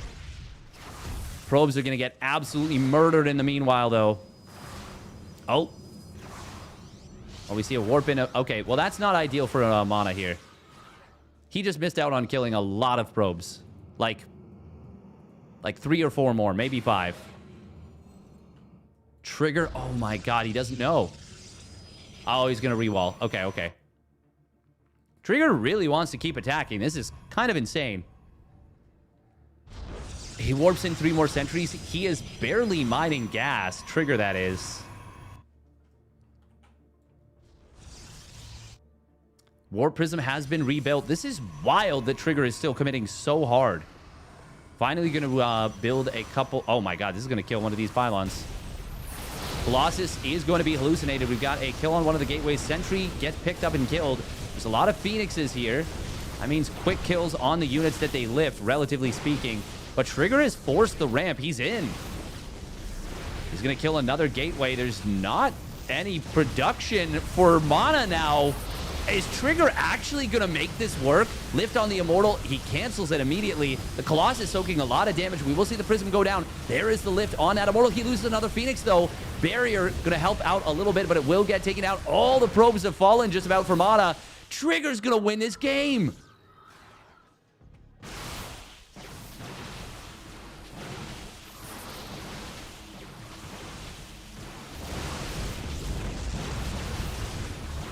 Wow. I'm speechless. I cannot believe that Trigger won this. I cannot believe he was able to force the ramp there. That looks so good for Mana in so many ways. Trigger gonna recall out. Loses 2 Stalkers on the recall. I don't think that matters. 4 probes to 21. Now, if every Stalker had died there and the Phoenixes get to...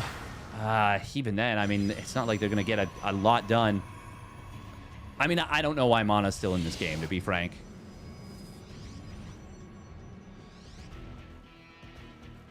Nothing against Mana, of course. You're not winning this game. You think Mana through? I mean, maybe.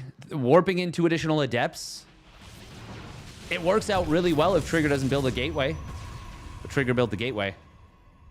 That invalidated all of the Adepts.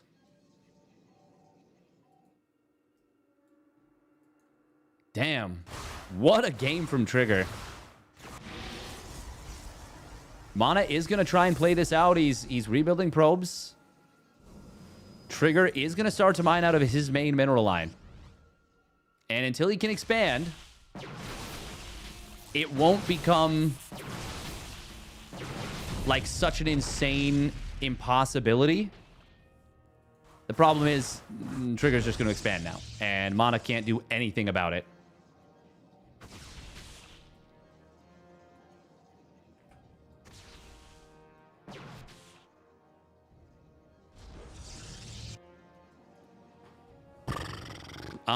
Yeah, he's building an Immortal. Okay, there we go. GG gets called. Yeah, that was a... Yeah. Well, I actually just can't believe Trigger won the game that way. Like, yeah, that looked so insanely good for Mana. But Trigger, whew. My Canadian Protoss, my goat. Spawning down on the bottom left for Team Liquid, it's Mana. In the red. And his opponent spawning up in the top left, it is Basilisk Trigger. In the teal. Of all the games that were over, that was one of them. His build was great to stop Trigger's proxy robo. Yeah, it was literally designed for it. It was designed for it straight up. Do we see Trigger go proxy robo again? Because if your opponent can't stop you in that scenario, I mean, I would certainly not be discouraged about going proxy robo again. I would feel very comfortable just doing that once more. Yeah. But at the same time, Mana... Oh, is he going to want to get expand? He's not taking a second... Okay, never mind. He's rallying to it. Interesting. Interdasting. But it will be a 2-gate. Toucan Slam.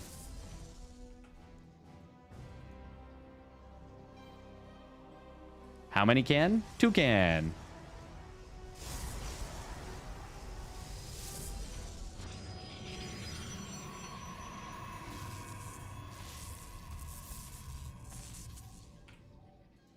Mana just being a nuisance here, and there it is.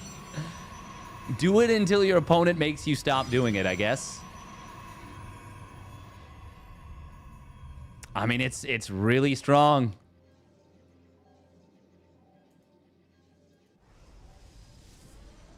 Dies of Cringe. Is that Dies of Cringe in response to Proxy Robo again? Dies of Cringe is such a great emote. It's just, it's so stupid. Oh, I love it.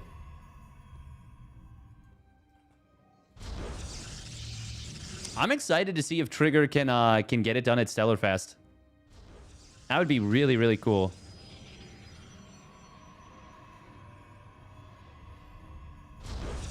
I love that this patch is trying to bring back the 2 things Protoss players hated the most. Proxy Robo All-Ins and Blink Disruptor. Yeah. Yeah. Yeah, it's pretty funny. For you. Yeah, Mana just... man, I think he just needed to focus more on, like, holding the ramp itself. Killing the Prism was good. I wasn't expecting the Hallucinated Colossus to be as valuable as it was. I think it might have actually soaked up, like, a lot of the damage from the Phoenixes, too. Like, even while they were lifting other units. And no one wants to have to target fire their Phoenixes onto other units when they've lifted something. Oh, Mana is going to have this Adept intercepted, and it should get killed, yeah. Okay, this time it is going to be an Oracle. Oh, my God. He missed it. He missed it. Ah.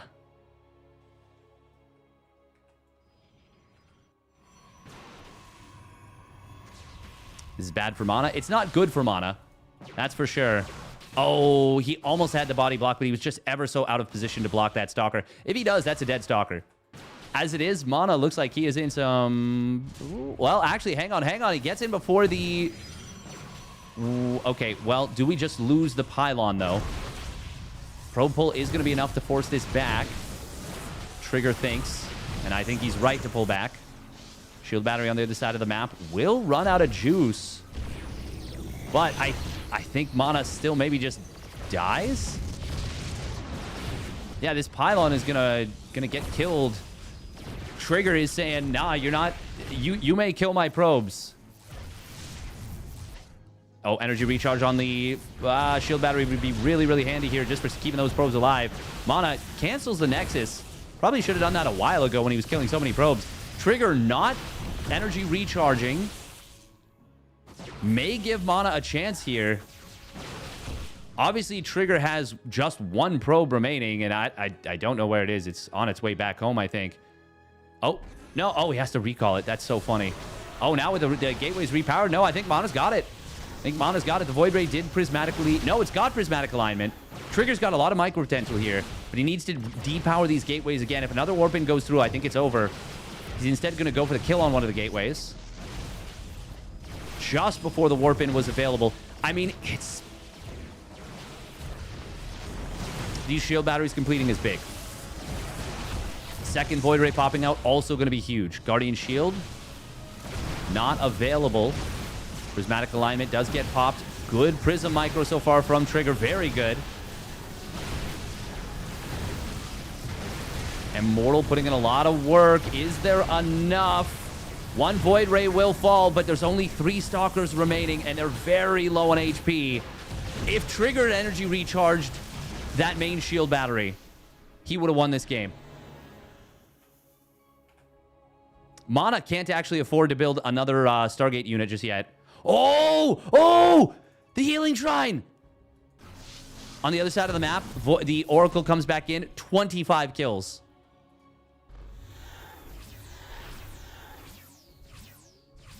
Now, all Mana needs to do is get another Void Ray out, and it is being chrono boosted, and it is going to be out in time.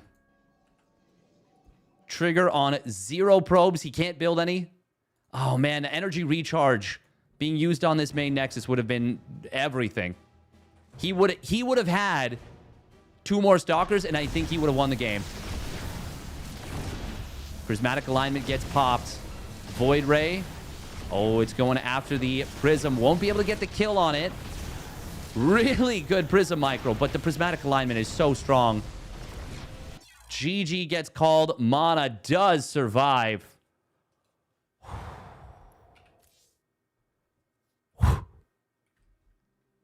Will Trigger go back to the Proxy Robo for the 3rd game in a row?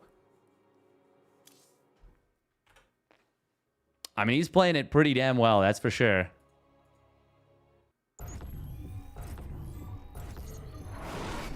Needed Voids after 2 Phoenix. In game number 1, that would not have been a bad choice. Going Voids. I mean, the fighting power is really high, as you can see. But, I mean, Trigger's Prism Micro is so good. Here we go, spawning down on the bottom left for Team Liquid. It's Mana in the red. And his opponent spawning up at the top right for Basilisk gets Trigger with some Prism Micro that is just, frankly, eye-popping.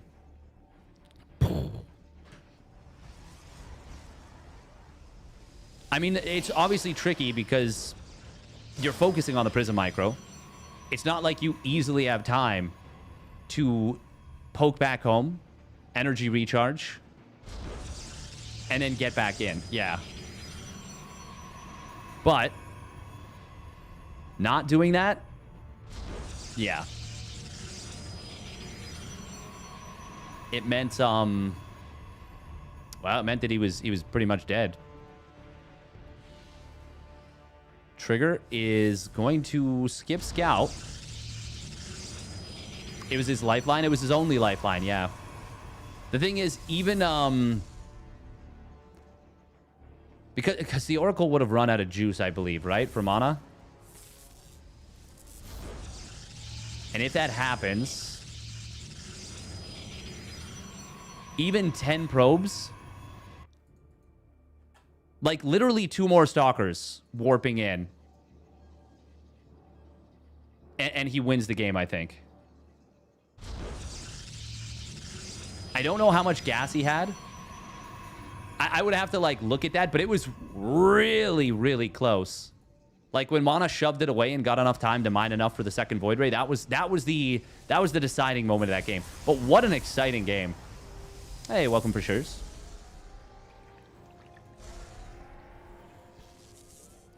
Mana says it's my turn, baby. Look at me. Look at me. I'm the one who proxies.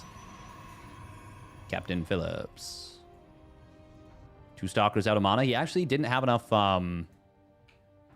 mineral mining initially. Why is he short on money? Does he have a probe on follow? No, he's got 2 probes. Ah, right. He's got one that's on the other side of the map. One that is in his opponent's main base. Yeah. It is going to be a Nexus from Trigger.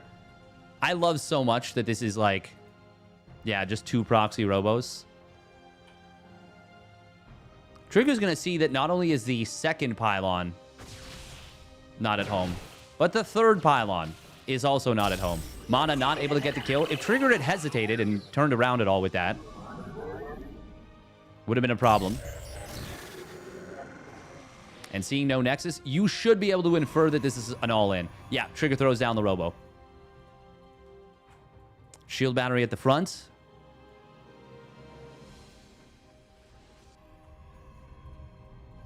Now, will we see a third gate at home from Mana?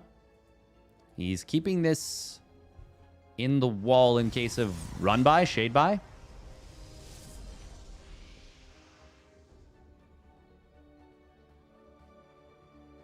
I got a shout out from Cyril's favorite streamer. Hee hee.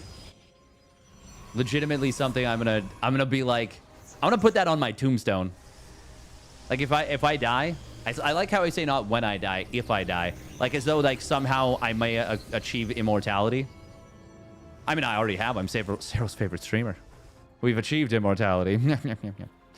Mana's Robo was idle for a while. That's not ideal. But yeah, when I die. Oh my god, this is not a wall. Mana really wants to give himself the opportunity to expand later. What an interesting spread of sentries. I wonder why we're spreading those out. Heroes never die. Oh, we're going to try and block the ramp. We going to try and block that there ramp. Sentry force field on the ramp. It will go through. Funnily enough, he blocks his own adept. But this is awkward for Trigger. He's trying to chrono out his prism. God, this is a very trapped Immortal in sentries.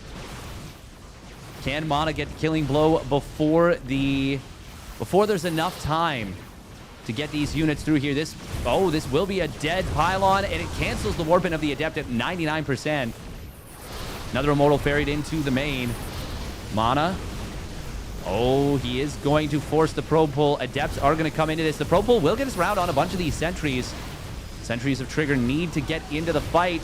Probes are falling, but this is still defensible for Trigger at the moment. Hallucinating a couple of zealots. Very cute. Trigger does manage to save that one Stalker. Oh, he needs that Immortal so bad. It will pop out in a moment, and it is going to be the saving grace, I think. Mana is just barely going to get pushed back. Trigger with a remarkable hold. Holy. Oh, and he repowers the gates. Oh, that's sick with the prism. Trigger is sick with it. Gonna leave them repowered to help bring them off cooldown in time for the pylon. He says, no, I need the mobility now. Even though a lot of probes went down, Trigger is still ahead in workers. Is building probes the right call? Probably not at the moment, because his opponent is so all in. But I think as long as he stops without going too crazy with it, I think it's fine. Oh, Adepts. Oh, they will be able to find a little bit of damage. They do shade forward into the main base, into a bit of a surround. The Immortals find a lot of damage on Trigger's Immortals. He's got to be careful still. Mana still has a lot of HP on his Immortals. Well, relatively a lot. But Trigger just finished up another one of his own. Oh, that was unfortunate for Trigger. He loses one of those Immortals there. But he is still in a very good position to defend this. Mana just warped in through. Oh, no! Oh, why is this Immortal here? No, Mana! Meanwhile, Immortals plugging away at each other. Oh, that barrier could not have been better timed for Trigger. Oh, my God. Why? Trigger, why are we moving out here? Why are we moving out? Is my question.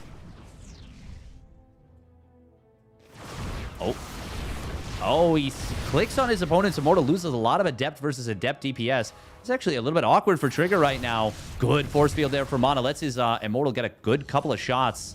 One or two on his opponent's Immortal. At least one big shot, and then a few other chip shots from the Adepts and whatnot. This could still, like, Trigger could still lose this. He is really over-probed hard. He went up to 35 probes. I do like that wall. I think that's a smart wall. Oh, God, he's only got the one pylon here. Gateway is going to get blasted down. Good force field from Trigger, though. Guardian Shield is kind of helpful. Immortal Trigger, the one that just popped out, will try and get pulled back. Manages to get back to a shield battery. These two gates have been depowered. Probes are going to pull into this. This is a little bit scary for Trigger, but Mana doesn't have enough adepts left over. So the probe pull will be enough to tip the scales into Trigger's favor, but oof, this close until the very, very end.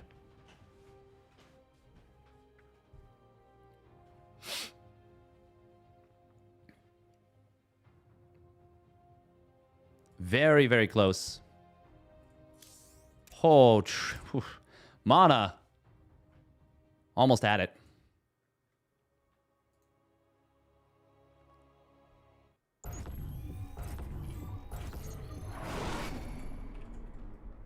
Trigger, though, did survive against the very, very strong attack from Mana. All right, here we go. Spawning down to the bottom right. Game number 4. It is Team Liquid's Mana. Can he force... That would be our first ace match in the best of 5s of the day, but there was at least one that went to game 3 for the best of 3s, I think. And spawning up the top left for Basilisk gets Trigger in the teal. Oh, man. That was cool. That was really, really cool. Monday Night Weeklies will be happening in an hour... Or, sorry, no. Pigasaur will be happening in an hour and a half. Hour and a half. We're going to eat some food. We're going to play some video games. Ugh. Before the Monday Night Weeklies, I believe.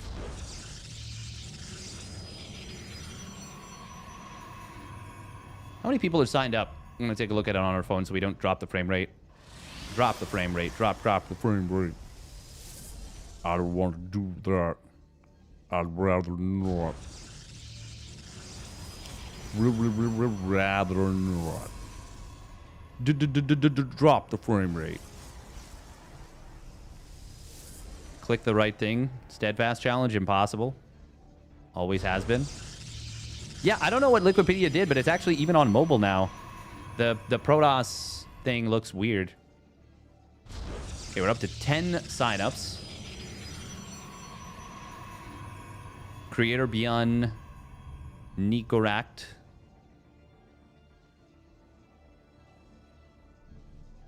And Celcidus. And Rebellion. And Bulmy.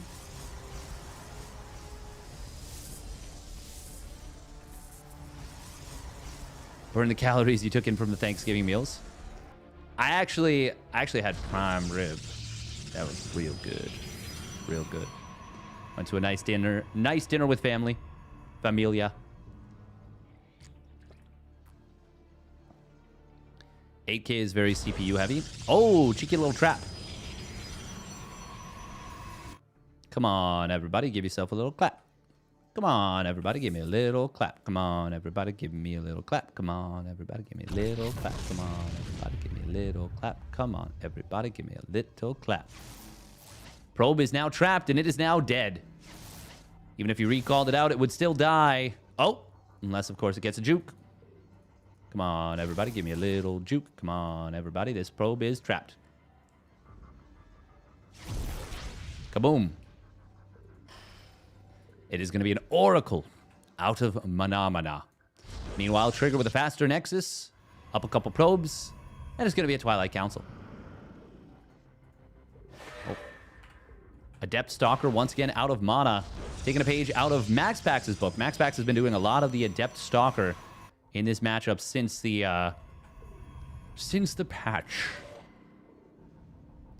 Now that we are on 5.2.15. Whatever the numbers are at the end. Trigger should have Stalkers in position in his main base, I would assume. Oh, he wanted to go hunting for this Adept. Warp Gate is going to complete in a moment. Okay, it's going to be a Stalker and a Sentry. That's not enough to actually stop an Oracle from getting damage, is it? No. No, it is not. Oh, but a little bit of this micro. This would have been played cross-server. That's a Guardian Shield. That's not what you want to be casting. That's a little oopsie there from Trigger. That's okay, though. He's played an immaculate series so far. Really phenomenal. Even in game number 2 that he lost, like, he was so freaking close to making that work anyways. Even with the shield battery being late in the main base, that cost him so many probes and so much of his momentum. I mean, if the shield battery isn't late in the main, he can just warp in 2 stalkers and then defend. And he doesn't have to be as all-in and committed as he was. Oh, Double Oracle shows up. This will be a lot of damage, especially now with an Adept here as well. Adept's going to be able to find one additional probe. Still, that 5 probes was kind of necessary to equalize the damage. Mana going into a 3rd gate, as well as his blink. It obviously triggers blink since he prioritized it much more heavily. He's going to finish up much more quickly. That's how this works. The Double Oracle does need to stay alive, though, in order to keep the units from crossing the map, taking advantage of their blink, and potentially just killing the opponent. Potentially. Oh, Trigger. I'm here. This is a little bold of Mana. Oh, don't do it. Don't do it. It's a trap. Okay, he's fine. He's fine. He's fine. He's fine. But is he fine? The Revelations, Mana really wants to keep tabs on Trigger. He knows the timing for when Blink is going to complete. And he knows that it's done now. Trigger, though, doesn't actually need to move out. He's got a much faster 3rd Nexus. Hallucination Scout saw the 3rd gate. Sees the 4th gate even. Trigger building a Robo facility and a Forge. I think it's an obvious choice to go for an Immortal or 2 right now. Oh, both players a little bit supply blocked here, but it is Trigger who is still building probes. And his Nexus will bail him out of the supply block. Mana, not so much. Oh, this is a little bit scary right here for Trigger. Mana does have blink done, and he's going to blink forward. Kills both sentries very quickly. Trigger actually in a really awkward little position right here, waiting for that Immortal to start. Losing those 2 sentries is actually a big deal. That means no Guardian Shield, no Force Fields to break up your opponent's concave, while Mana still has these 3 Stalkers pinned in the back. I do love this positioning from Trigger, though. Oh, recall. Just having them tucked in this little corner. Now, I wonder if Trigger will notice that his opponent recalled.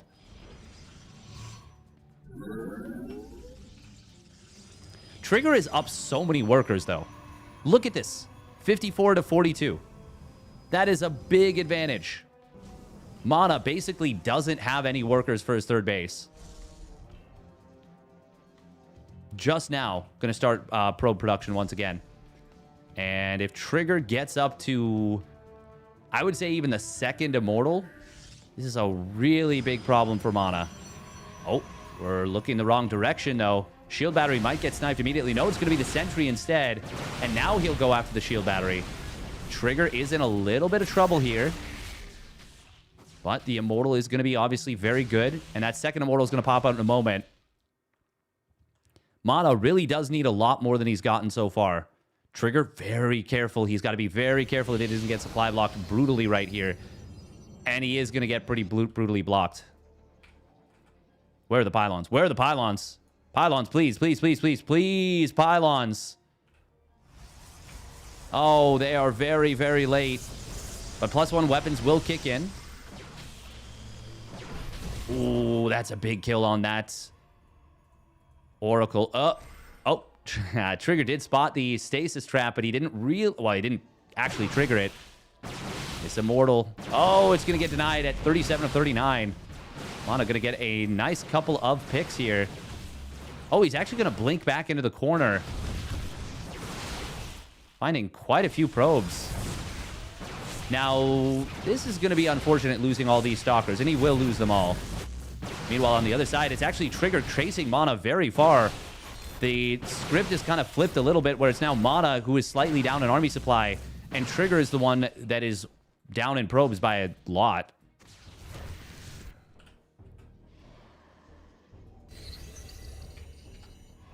Still, Trigger has +2 weapons very far along. He's up on 8 gates already. Mana also up to 8 gates, though. He fires up a 4th Nexus. Now, Mana might think he's further ahead than he is, when in reality, he's actually... The game is pretty close, and I would say he's still technically behind, or at least the potential of this +2 weapons attack could very well end the game.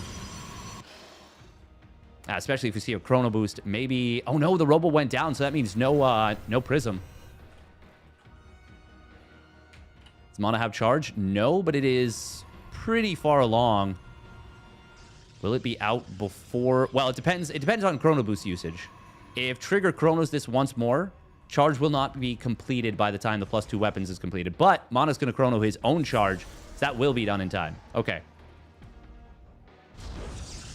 Mana also adding on 4 more gateways. A lot of infrastructure. Oh, but once again, he is supply blocked. Ah, man, the supply blocks in this game 4 have been pretty painful. They're both really pushing the limits of what they're capable of. That is an unfortunate building setup that is really slowing down this gas mining, but it's not the worst thing in the world. Poverty is probably worse. Probably. Maybe. I don't know. That's a pretty unpleasant pylon setup. Pylon shield battery. Good defense here from Trigger. Will force Mana back. Does Trigger go for the attack? Seems like he is not maybe 100% sure of his situation in the game. This is a game that has gotten messy. It's gotten weird. It's hard to know exactly what the setup is, what the situation is. Trigger is actually very ahead in army supply right now. Oh my god, he's got 45 +2 Blink Stalkers. He's also got a big lead in the upgrade timing. Oh, and he's going to trap his, or catch his opponent big time. There will be an aggressive Zealot run by at this side. Trigger, oh, he's got to be careful. He's going to... His army is going to be forced to retreat. He doesn't want to warp in Zealots. He just wants to warp in Stalkers. Nothing else but. Mana trying to chase very hard. Trigger over-transferring probes back to this base. A little bit awkward. But... Trigger still enjoying a big army supply advantage. And that +3 timing... I mean, +3 versus +2 is kind of the same as +2 versus +1. It's just, it doesn't always happen as frequently. Or as early.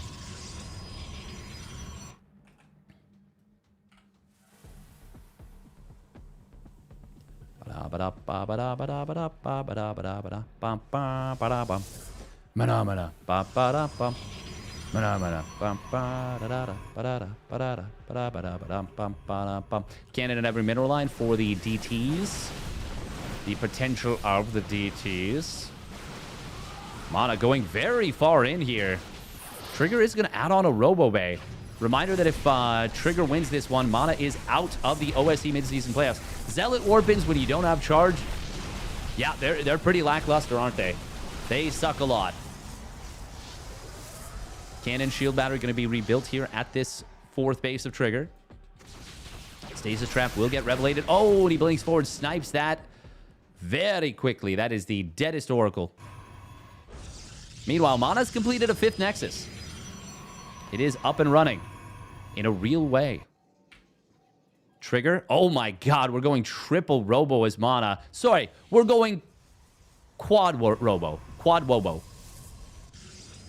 But apparently we're not building a Robo Bay, whereas Trigger is on single Robo, but he's going to be able to pump out a Disruptor. Or Disruptors. I mean, it's one at a time. Ooh, that's a nice pylon that was rebuilt on the top side. Going to give advanced warning. Do we see a recall in the main base? Nope, it's going to be a single Stalker Warpin because he doesn't have any free supply. Oh. Well, one way to free up supply is to warp in some units and then immediately lose them. Yeah, it's one Stalker. It's not the biggest deal. That sounded so petty. I like Trigger a lot. I don't want to be petty. I don't want it to seem like I'm being petty. Even though it definitely seemed like I was being petty. +3 weapons has completed 4 Mana. Trigger very far along on his +1 shields. It's going to complete shortly, and that's going to be, well, another upgrade advantage, albeit a much less impactful one. The attack upgrades scale better than the armor and shield upgrades.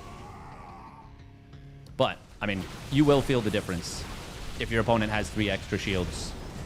And like 303 or 323 versus 300. Or even, yeah, 333. Also, the good thing about that is it's very good against any kind of sky toss transition. Now, that's not really a thing anymore. But it is good against that. Trigger will get a 5th base up and running now. How's the saturation looking? He's a little lower on the worker count. 67 to 75, which means Mana's going to mine more. But not the worst thing in the world. Mana, meanwhile, taking a 6th base on the bottom left. And, oh, no, that is there's a prism. Looks like Mana really wanting that Oracle to stay alive in order to get some revelations. There's that +2 shields on the way for Trigger. Oh, and he's building a lot of static defense. Going a little bit Gerald coded. Gerald, a very strong... Likes to play strong defensive Protoss in these kind of situations. Build a lot of cannons at his bases. Make it hard to find efficient trades against him. Trigger will cancel his opponent's 6th base, and Mana's going to try and take the other base on the top right. Now Trigger getting in towards the Blink DT phase. Observer speed. Whereas Mana, he says, no, we are going Sky Toss. I think it's going to be Tempests. Trigger going to kill these Zealots as they're warping in. And this is quite good for Trigger. Meanwhile, in the middle of the map, there's a lot of Immortals here. Did any Disruptors get taken down? 1. We're going to have to rewatch that. We missed a lot of stuff, didn't we? Oh, good Blink for the positioning here. Oh, that's a lot of DTs with Blink. He checks for his opponent's Observer. There is one. That's a little awkward there for Trigger. And now Mana going to be able to chase down a lot of these DTs. They actually don't have Blink. Well, even though this is looking kind of messy for Trigger, he is trading better than his opponent. He is ahead. These Stalkers are going to make it back to the safety of some shield batteries and some cannons. Wouldn't mind an aggressive Blink forward, but I think he's focused on the other side. There it is. 3 Tempests and 4 Immortals. If we're not playing Protoss Mech right now as Mana, I don't know how else you describe this, because this is Protoss Mech. There it is. +1 air weapons. Meanwhile, +3 shields coming in from Trigger. He sneaks up on the Oracle, gets the kill on it. Obviously, as the game gets more bases, chaos starts to reign. That is a lot of Dizzle Tizzles. They are going to... Oh, he depowers this. Meanwhile, Trigger moving in on this base on the top right. I guess middle right. Zealot warping on the other side will deny the 6th Nexus of Trigger, but... Oh, that's going to be a lot of dead DTs. However, they do slip out. Mana was not on the chase. Oh, Prism. Yeah, you can Blink for it. Yeah, there it is. Big chaos all over the place. Ooh, Disruptor will get taken out by the Zealots. God, that is so many Immortals for Mana. I don't know that I've seen a player play 11 Immortals before like this in a late game. Mana, by the way, is on just 47 workers. He needs to do a lot with this army. He does have a big army supply, though, as a result of it.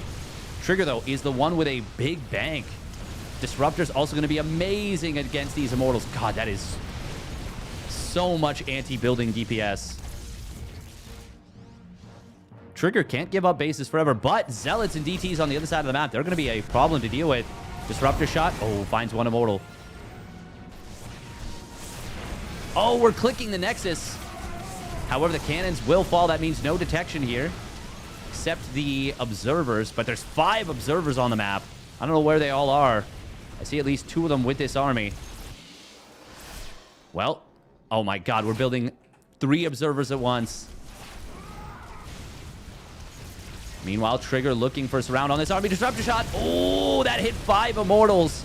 Immortals are the juiciest of targets for Ruptor shots. This game is insane. This game is actually crazy. Also, Wow, these are the laziest observers of all time. Did Trigger cancel his plus? No, plus 3 shields is about to complete. It was actually... Did he cancel it before and then restart it? I don't even know. Either way, Blink Forward going to find an Immortal, find a Tempest, finds another Tempest. Oh, there's a lot of Immortals to punish. But oh, that's a nice retarget on the Disruptor shot. Finds the Stalkers as they blink forward. Gets another 2 Immortals with these Ruppies. But there's only 1 left over. And that Ruptor shot is on cooldown. And it is going to get blinked on, chased down, taken out. This is going to come down to the wire, potentially. DT on the right side, finding a lot of kills. Oh. What just happened there? I don't even know. Apparently, Blizzard, like, BattleNet just disconnected for, like, a quarter of a second.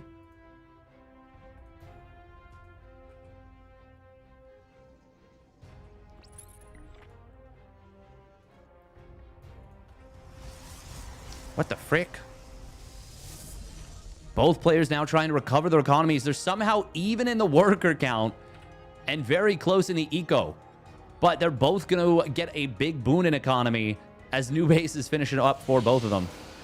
Very surprising that Mana has not tried to use this base on the top right. Trigger doesn't know about it, like, at all. From the shadows. It would have been so huge for Mana if he'd been mining from that. He is going to transfer back over to this right side, and that will help a lot. These games are so scrappy. They're so fun. They're so exciting. Ooh, Disruptor does clip 2 of the Immortals.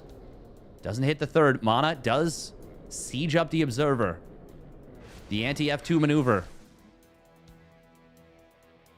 is a rare PvP. Yeah, but it's an awesome PvP. Oh, man, I'm so sad Mana hasn't utilized this top right base. This would be such a valuable move. Observer does get taken out. Archon's being added in by Trigger now. Oh, Disruptor, he blinks on it, though. He takes it out. Prism will get sniped down. Good job from Trigger. Is there enough for Mana to hold on here? He's got a lot of Immortals in the background. They are going to get hit pretty hard by the Ruptors. That's a big Ruppy shot. However, that's all the Ruptors now on cooldown. Where did 3 probes just die? Was it on a transfer? I don't even know. That is a sieged Observer to deal with the DTs. Meanwhile, DTs in the main base. Uh-oh. How many gateways? Ooh, that's 4D powered. That is a lot of Observers chasing these units. And that is a fully exposed base. Observer was sieged up. It gets killed. Immortals on the backside do manage to defuse these 2 Disruptor shots. But the Nexus goes down during all of it. A lot of Zealots go down.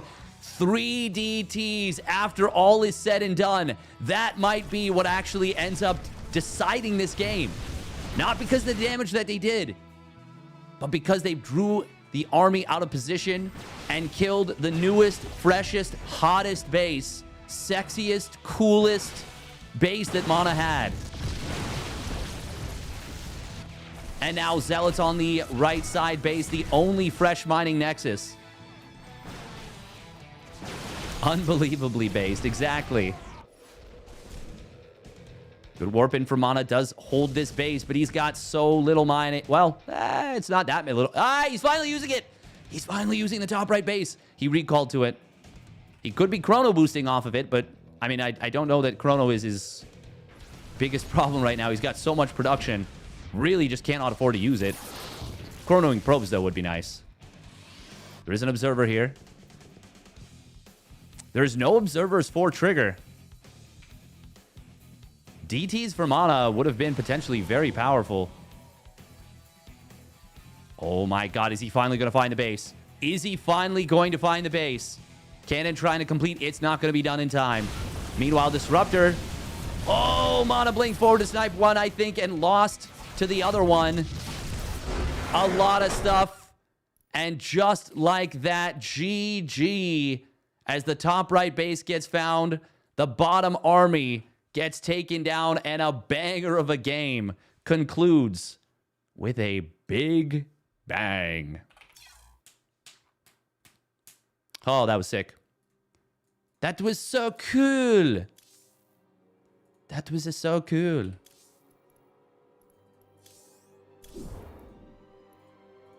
Yeah, for some reason, StarCraft or my BattleNet just disconnected.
Bum, bum, bum.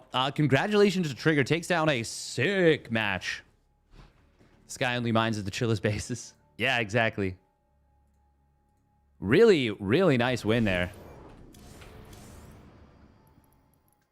So this is funny. I can't like log back in to the game. That's interesting.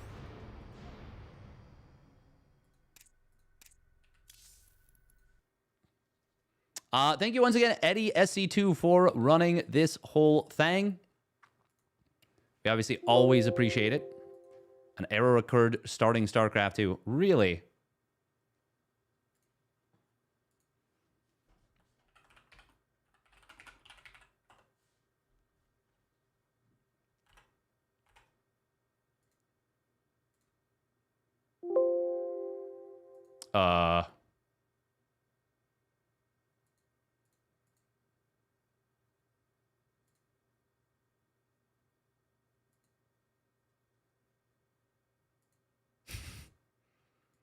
Public test realm, switch to StarCraft 2.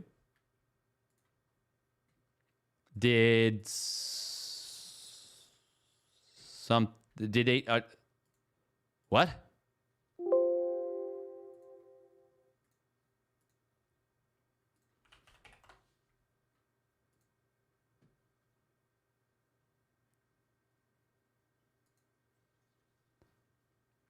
Is my StarCraft 2 broke did it?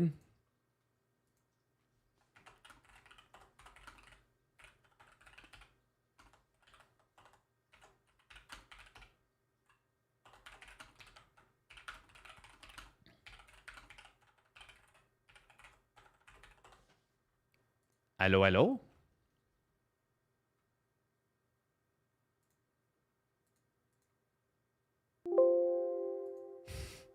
Does it think StarCraft 2 is still running somehow?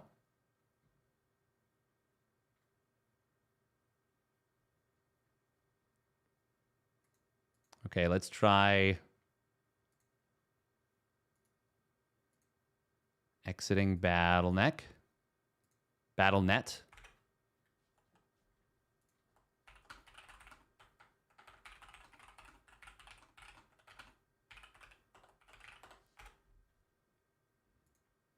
Exiting BattleNet.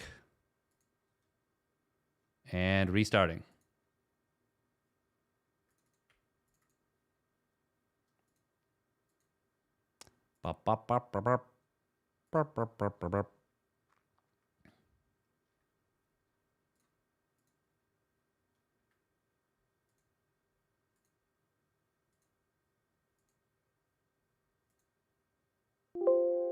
Yeah. Okay. We're gonna restart this PC. Oh. Which will not bring down the stream. But yeah.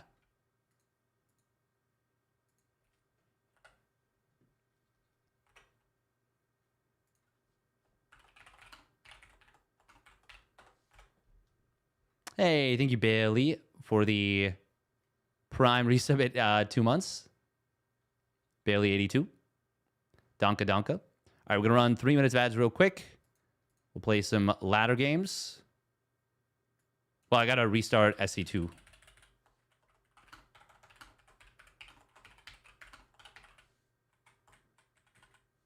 And then just a little bit of cheeky ladder games. Yes. Yes, yes, yes. Yes, yes, yes. Oh, we got to update the... What do you call it? I'm sad that Iba didn't play. That he forfeit versus Jumi. But that's okay. All right, we'll be back in a little bit.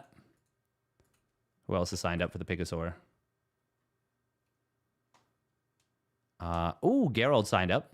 Nice, nice, nice, nice. Gonna play some Protoss, see if I can get up to your level with it. Nice. Nice. Do it. Hell yeah. All right, we'll be back in a little bit.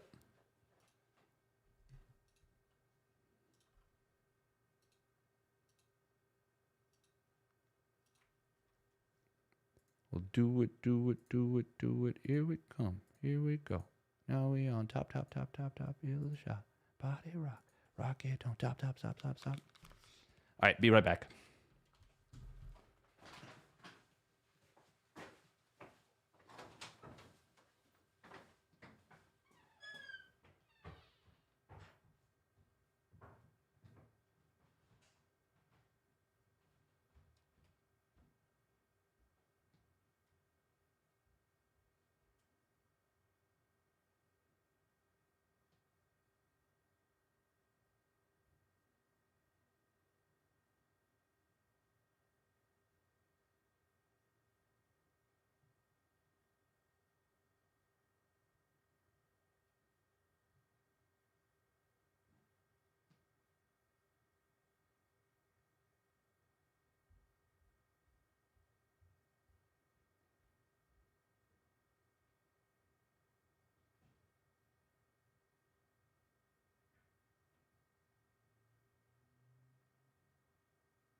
All right, we're back.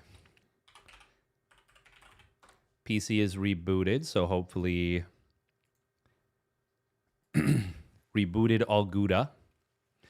Fingers crossed. Fingies even.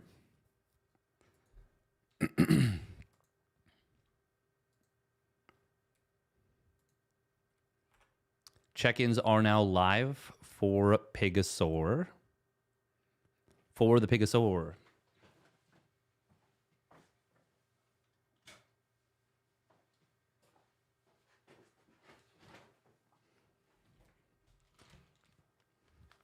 All right, we're going to chow down on some noodles. Some noodles. Nope, that is the wrong one. Oh, is it? Oh, no, it was the right one. Oh,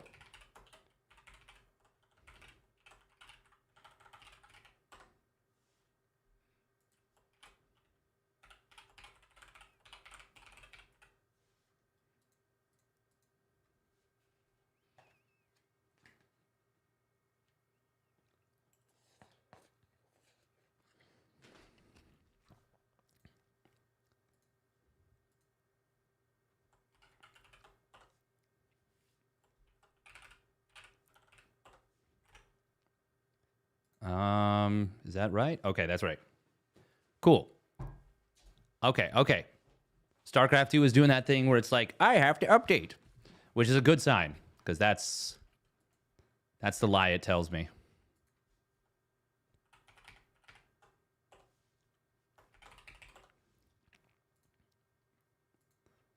Boop, boop, boop, boop, boop, boop, boop, boop, boop, boop, boop, boop.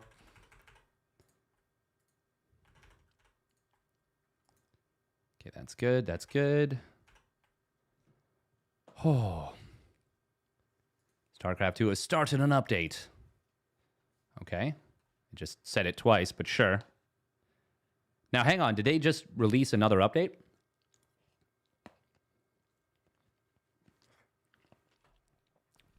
Like, they didn't just patch the game again, did they?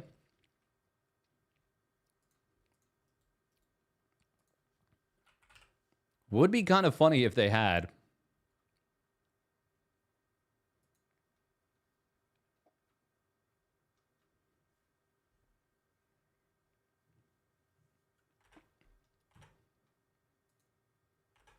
StarCraft 2 now playable. Nice. That's great news.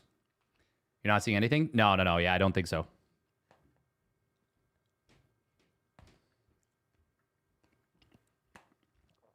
They wouldn't, right? Right? I mean, I could say them making another little tweak, but I don't think there's any problems left.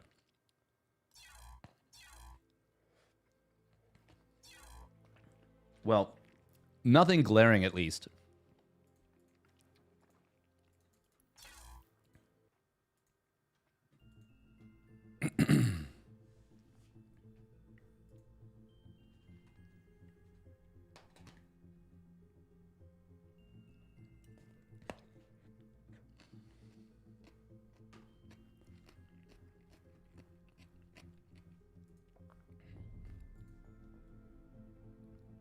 Bum bum bum bum.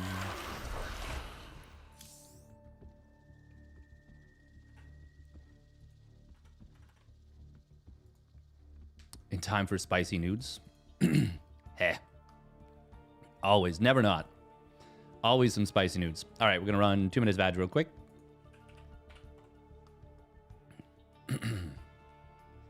Bum bum bum.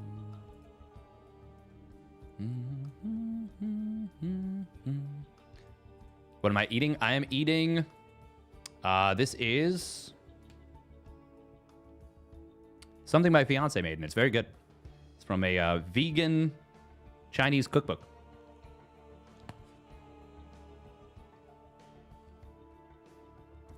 We're not vegan, to be clear, but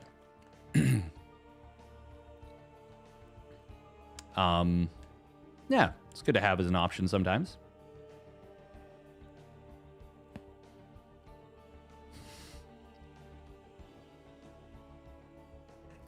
Nice.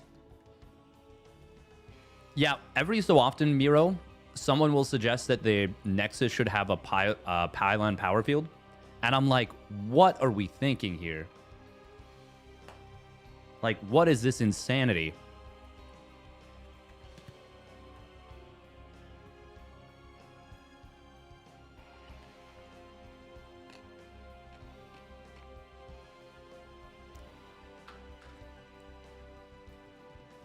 And they'll be like, yeah, I just think it'd be really nice. And it's like, yeah, it would be really nice.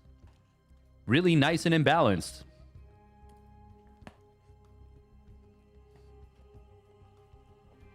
I just wish that I could always warp in around my Nexus, even if I don't have a pylon. And also that my gateways, whose specific weakness is that they need a power field, doesn't have that weakness around my Nexus. I just think that that'd be really fair and it'd be really good and really nice for me. And I just think we should do that. No. No, you may not.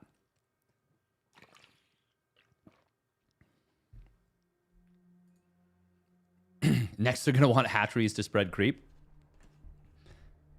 I mean, I'd honestly be fine with removing the whole creep mechanic.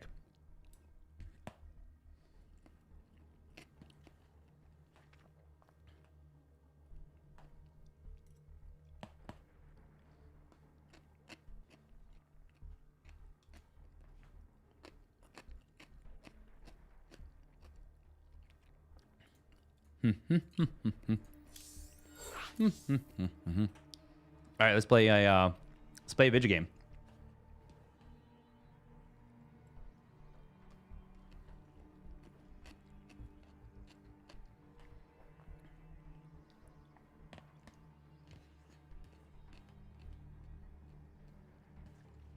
Also, welcome Kabuki.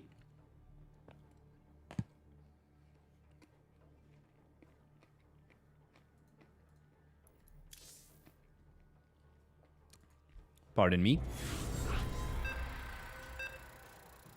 Just shoveling food into my gullet. Oh. 5220 proton barcode. What do you think? We're going to get cannon rushed?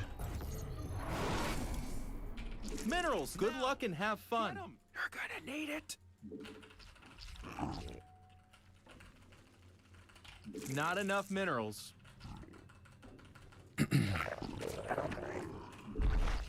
Minerals, now! Get them!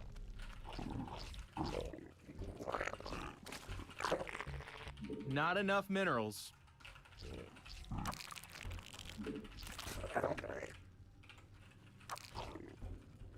Oh. Wow.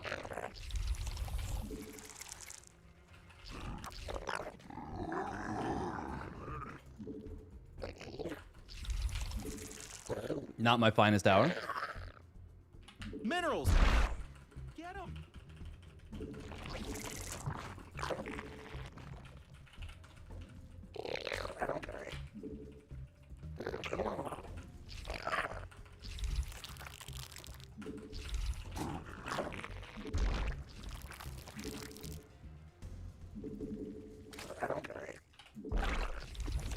Not enough minerals.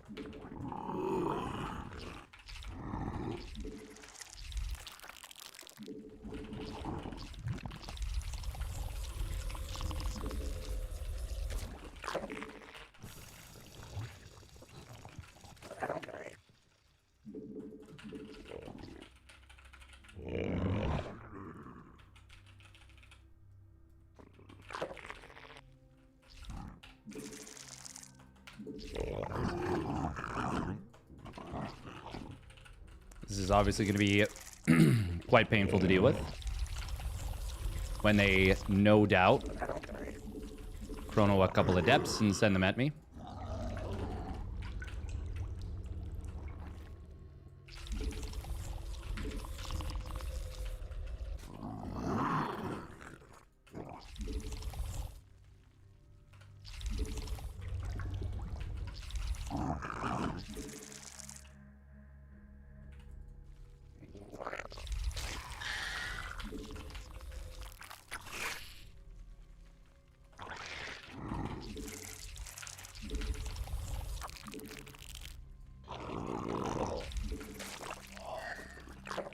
You made another queen. Nice. Hey, Drew. Yeah, you need to put that on purple stuff.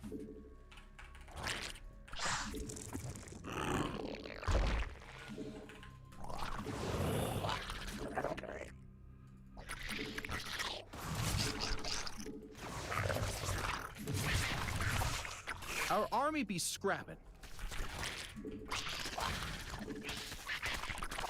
Your forces are under attack. We need more sky elephants. I mean overlords.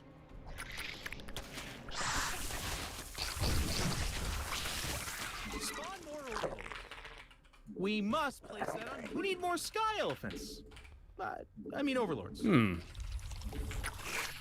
Our army be scrapped. Evolution complete.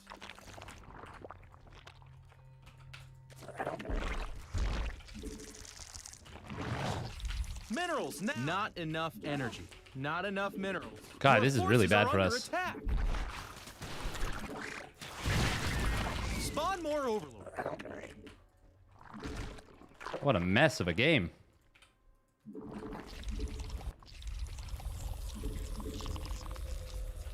need more sky. So he's only mining with 2 probes on gas, but that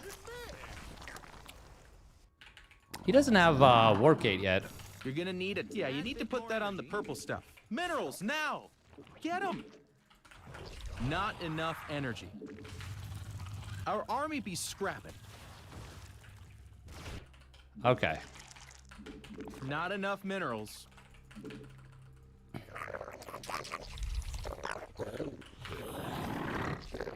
It can't do that.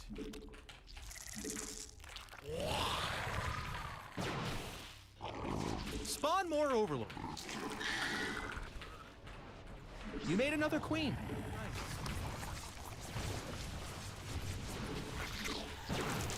Minerals now. Ah, oh my god, we missed both. Yeah, we're so dead. Your forces are under attack.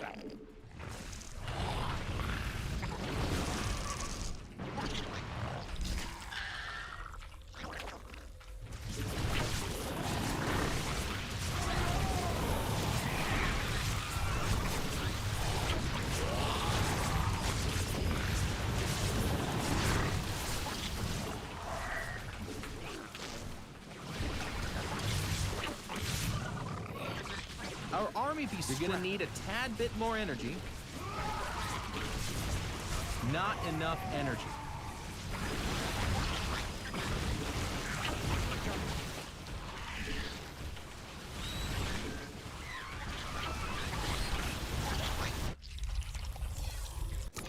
Damn.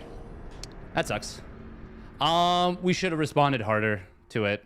We should have recognized this for what it was. Bleh.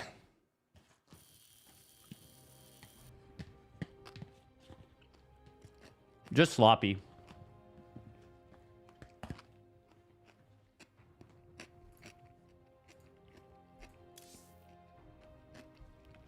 Yeah, very, very sloppy play there from us. Yeah, he stopped at 28 probes. That is an insanely all-in build. Even, like, that is, like, legitimately just bonkers insane all-in. I should not have tried to go for the second gas. Time for spicy nudes. Oh, that's funny. Why is that unmuted? Not sure. Keeps denying us. It's true. Oh.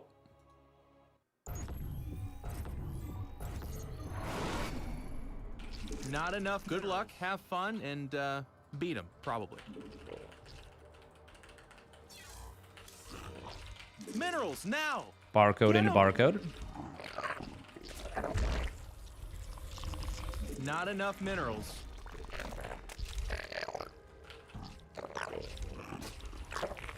Minerals now. Also, welcome Bruno.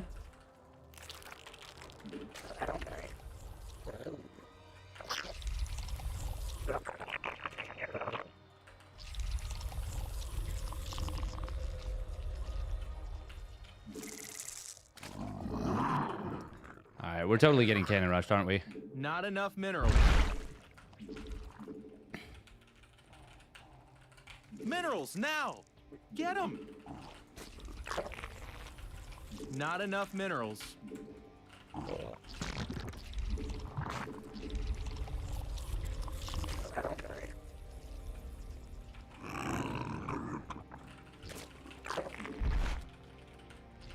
Oh, I just realized. Minerals now. Get them.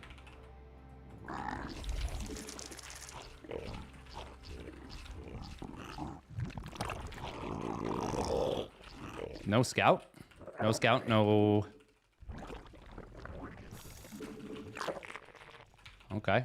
We're just playing Turbo Greed, I guess.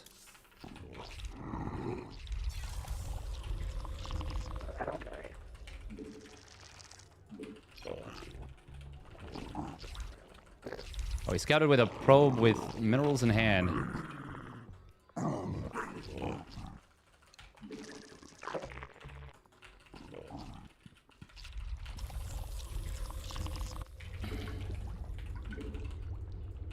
Oh.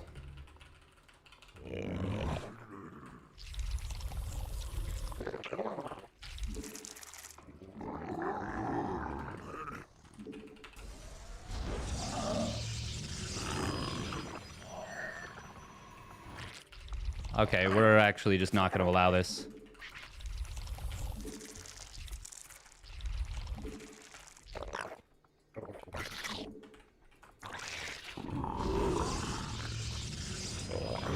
You made another queen.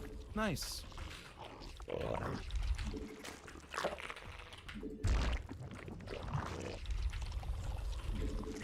Not enough minerals.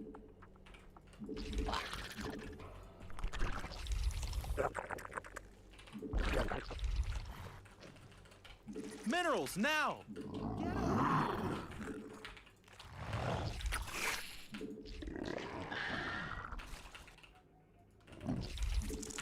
You're gonna need a tad bit more energy. Not enough minerals. Minerals now.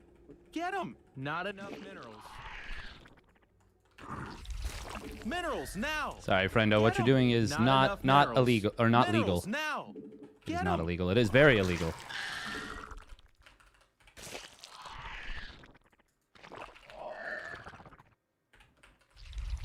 We evolved. We need more Scott.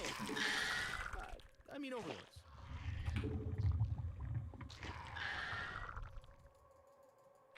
Insufficient Vespine gas. Your forces are under attack. Not enough minerals.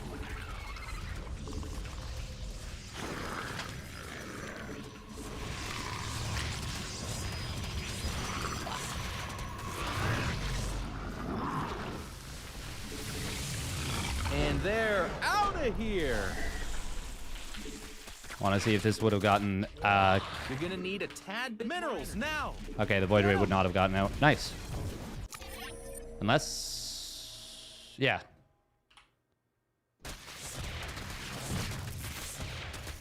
Yeah, you can't do that. This was illegal. Now we had a couple options here. We could have gone after the cannon. We could have gone after this shield battery. Shield battery actually has more HP than the cannon, but obviously while it's morphing in, it does not. We would have obviously targeted this pylon next. I don't know why he's going warp gate. The cannon is shooting at you. Exactly. And it's also like blocking the wall. It's blocking the path to the pylon. It's a straight shot to the pylon. This is not what I would call clean execution on the attack from me, but it's good enough. This was just not at all a legal build from our opponent. You can't be doing that. Can't be doing that. This was a 5K Protoss?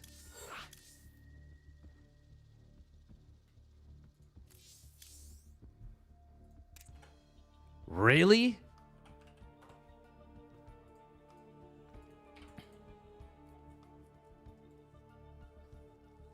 Huh. A more decorated StarCraft 2 cop. Thank you for the follow, Nota. Yeah, that was interesting, to say the very least. Very interdasting.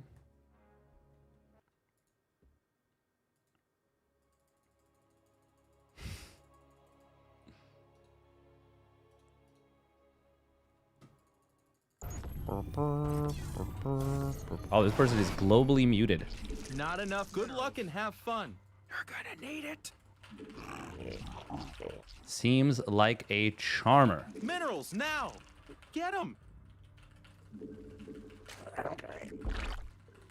Not enough minerals.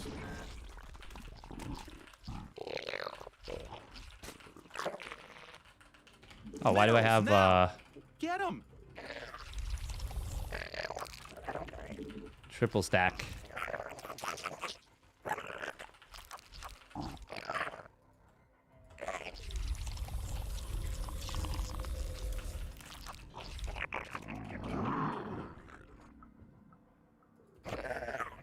Not enough minerals. Minerals now. Get them. Not enough minerals.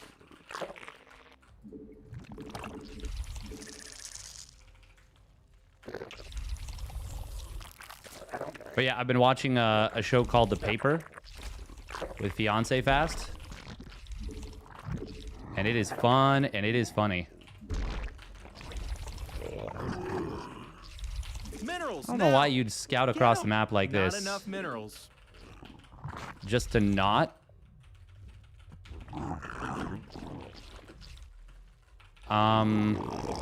Block the hatch.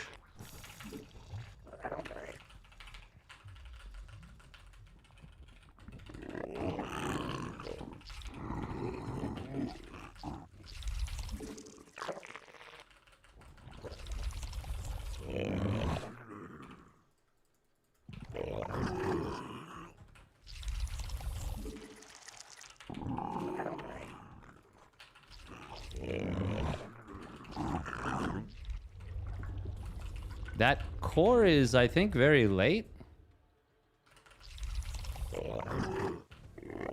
Maybe not very late, but it's not exactly fast. Oh yeah, also I lost the Overlord in that early game. Buddy. Come on, you need gas. Where the person was doing the all-in. They initially started Warp Gate for a split second there.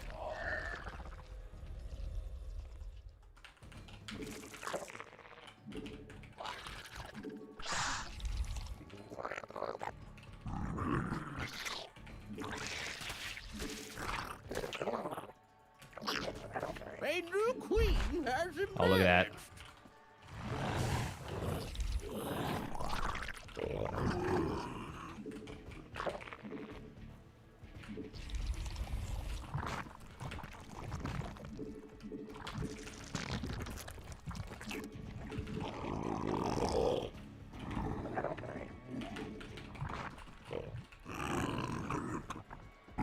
Oh, wow. Adept into Zealot.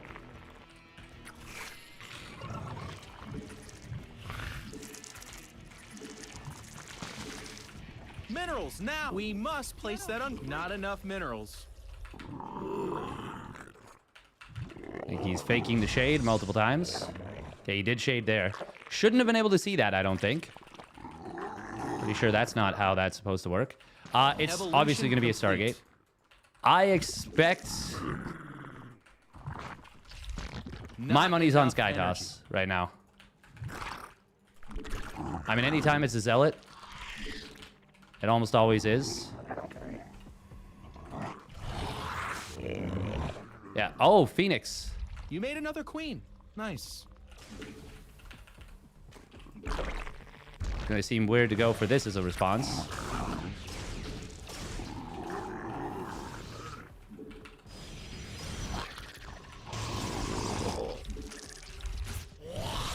Ah.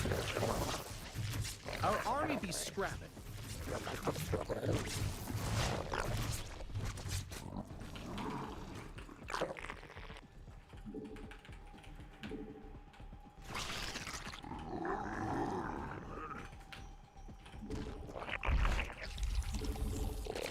Minerals, now! Get 'em! A new queen has emerged. Unacceptable command. You made another queen. Nice.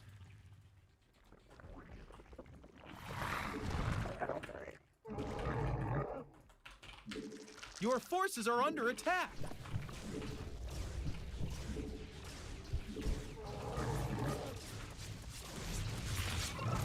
Okay, he doesn't elect to commit for that. Our army be scrapping.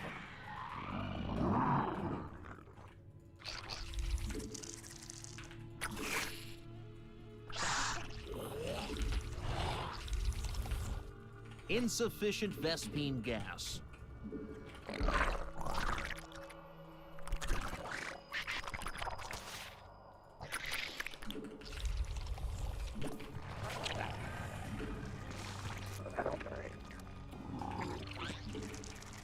We must place that on green.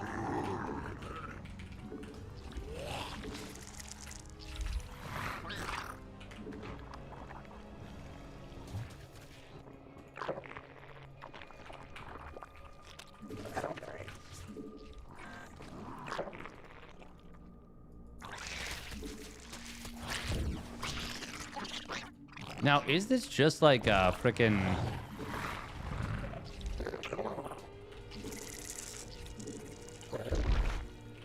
Your forces are under attack. Geyser thing. This, yeah.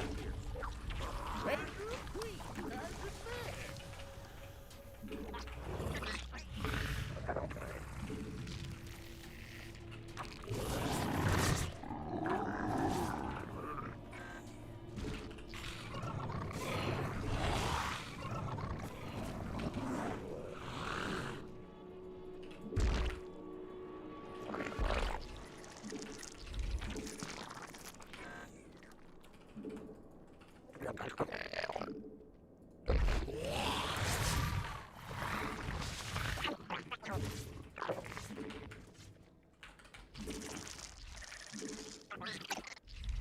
Our army be scrapping.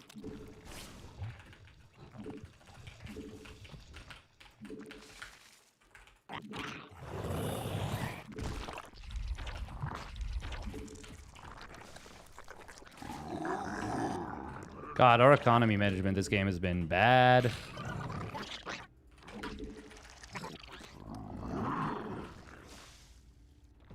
We hulked this out.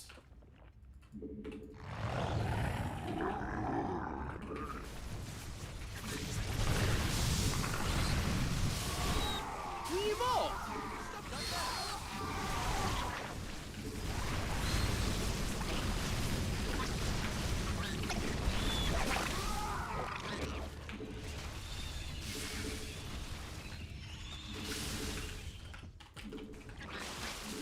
Base is under attack.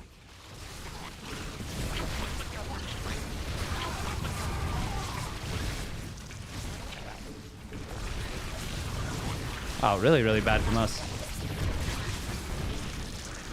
Yeah, we're just loading so much cash. Your forces are under attack.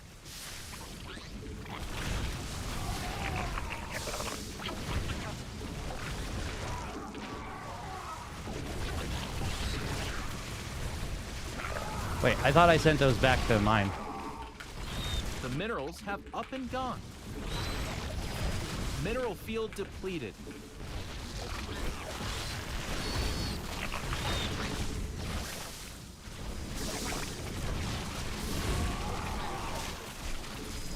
We actually hold this? That's incredible. Incredibly hilarious, honestly. Gas, buddy. Come on, you need gas. You're gonna need a tad bit more. The minerals have How up bad and we gone. played? Oh my god.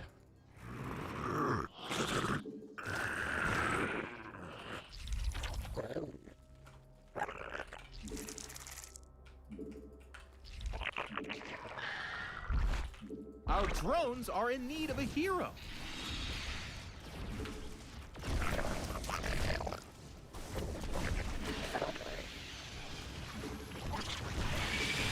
Hey, let's go. He drifted right into it. You made another queen. Nice. Mutation complete.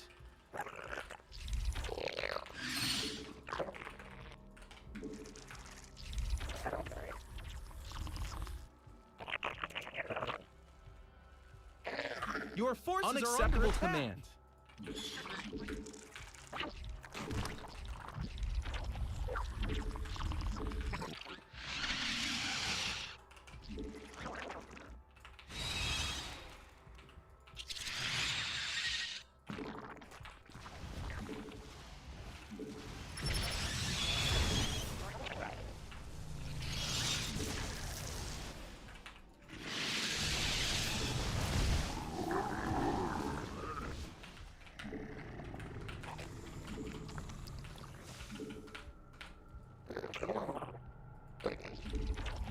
It can't do that.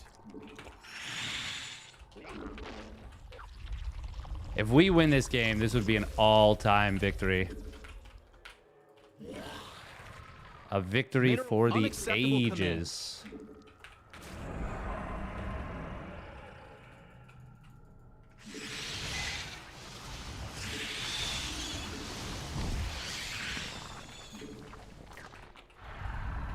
The minerals have up and gone. Mineral field depleted.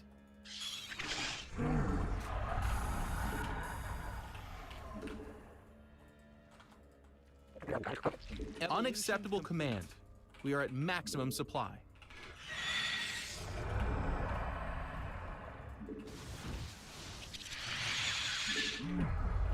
Our army be scrapping.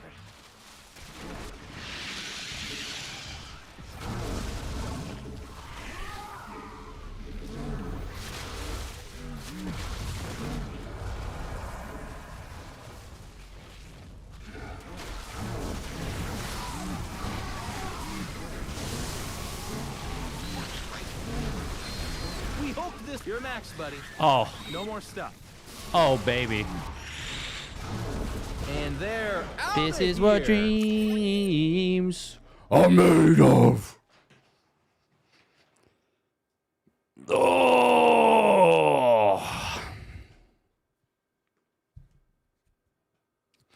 If she forgot to spread creep. No, I think Scarlet would have played a lot better than this. This was like 48 probes or something, right? With the first attack? 44. Okay, yeah, this was a straight up fake third Nexus. This was very, very bad from us that we, that we let this gain any momentum whatsoever. It didn't even have a forge. Oh, man, what was I thinking? The thing is, I clocked this as a charge all in at the beginning, and for some reason I changed my mind. Like, I was like, oh, no, it's not. But I was right. I was right from the very get-go. It was just an Archon drop into a charge all in. How many probes did we kill by the end? A few. And more importantly than anything, he used 2 Archons to defend. That is not what you're meant to do. For anyone keeping score at home, you are not supposed to defend a mutaplay with an Archon in each mineral line. Cannons are a decent option, especially against just 5 mutas.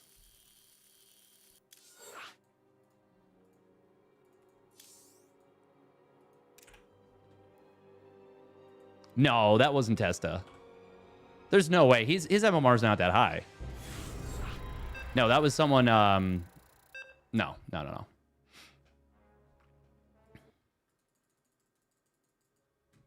0.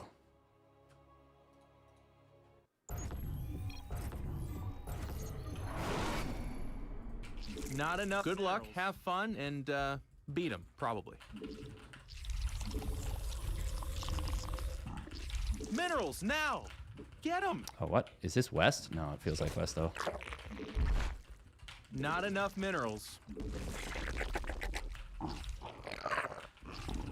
Now, with this being last fantasy, it was an option to 12 pull. Minerals, now! And it would have been a decent one, especially considering we got the bad spawn. But we are not going to do that this game.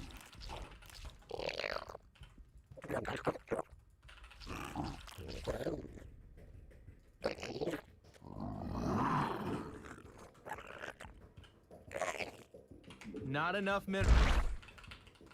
You got lucky and gets the right spawn. Minerals, now! Get 'em. Not enough minerals.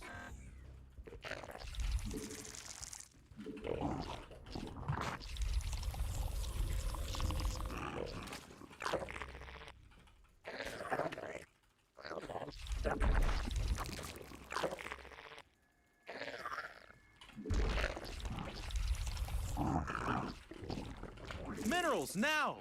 Get them! Now, did we guess the right spawn?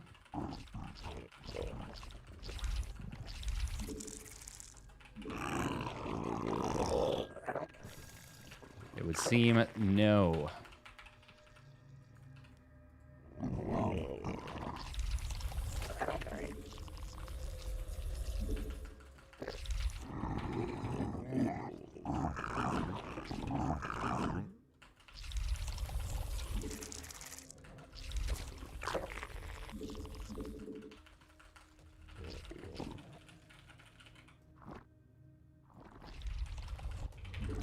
Not enough minerals. God, that is annoying. Even without having any...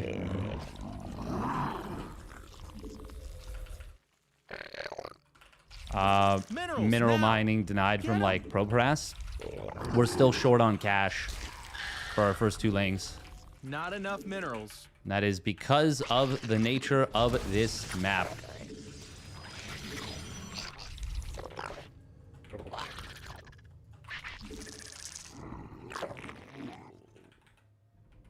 A new queen has emerged. Yeah, you need to put that on the purple stuff.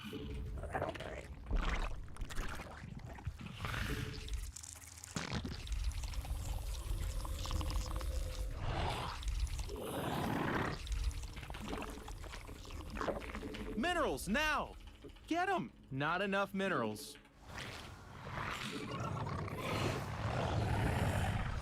Not enough energy. We must place that on Crete.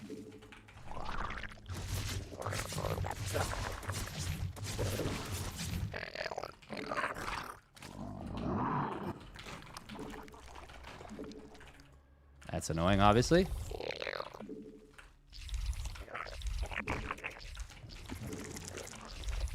You made another queen. Nice. We evolved. Stuff got better. You're gonna need a bit more energy.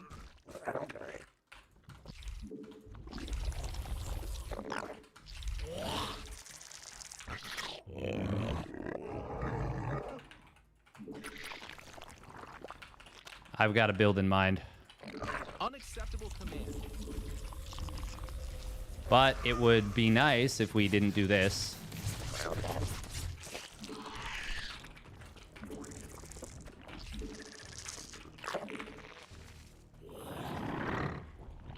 Not enough energy. Hey, minerals now!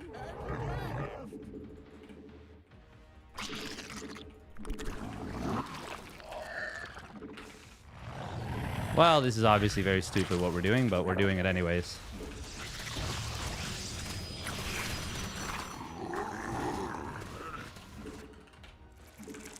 Not enough minerals.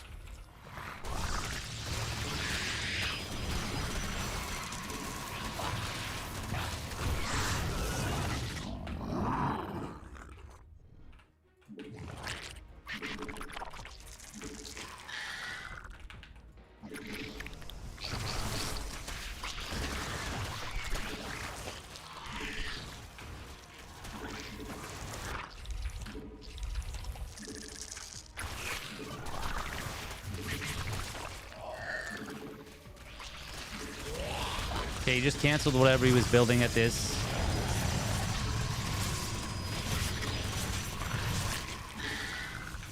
He might not have a core. Yeah, that's zealots. It can't do that.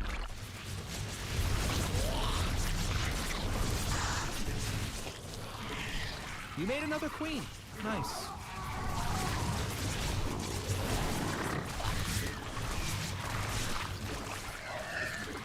Okay, we win. Wasn't expecting it. Maybe didn't deserve it.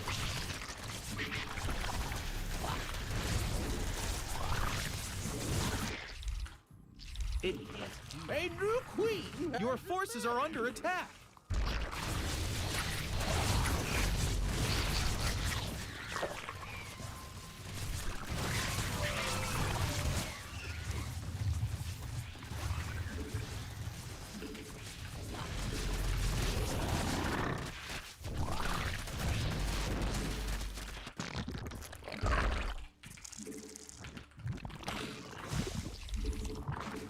Unacceptable command.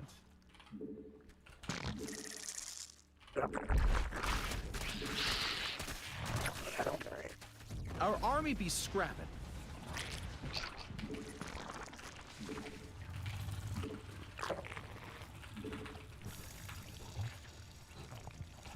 Your forces are under attack.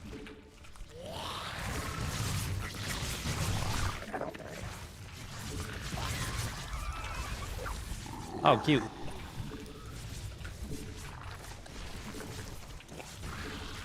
Just wanted to halt the regeneration there. Our army be scrapping. Oh, we apparently didn't pull You need to those put that on the purple stuff. Zerglings back, which is a bit of a problem. You made another queen. Nice.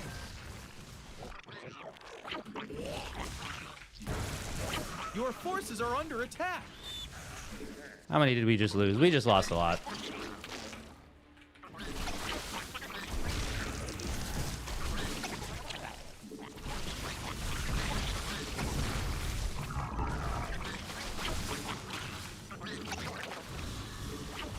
Insufficient Vespine gas.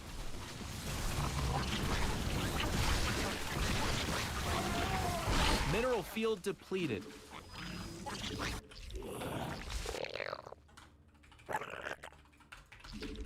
You're gonna need a tad bit more energy.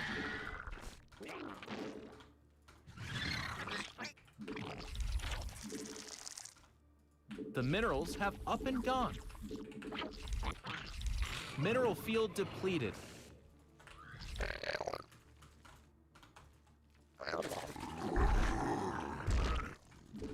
The mineral evolution complete. Unacceptable command. Not enough energy. Gas, buddy. Come on, you need gas. A new queen has emerged. We must place that on creep.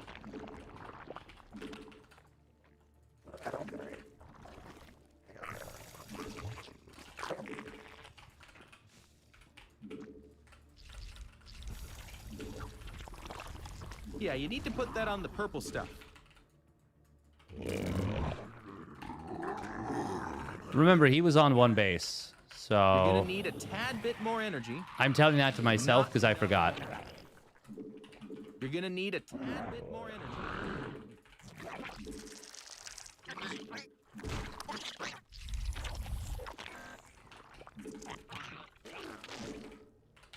Minerals now! Get them! Not enough energy.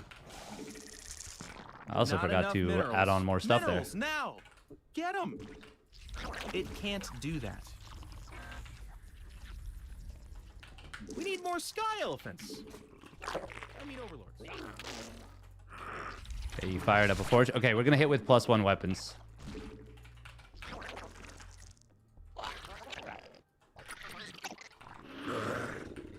Spawn more overlords.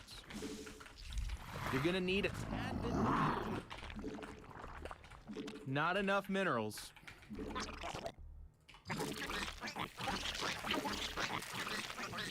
Gas, buddy. Come on. Our army be scrapping. Minerals now. Get them.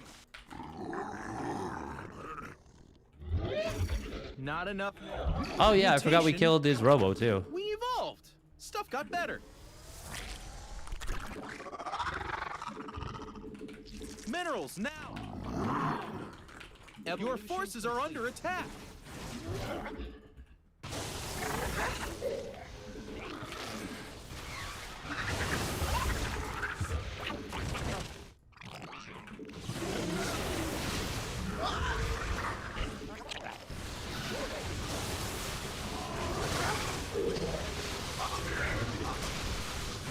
Our army be scrapping.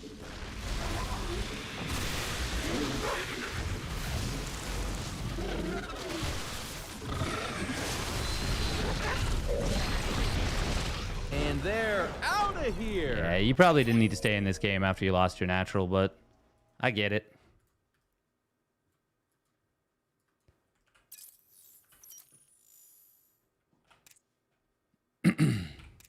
I've stayed in games in a pettier way.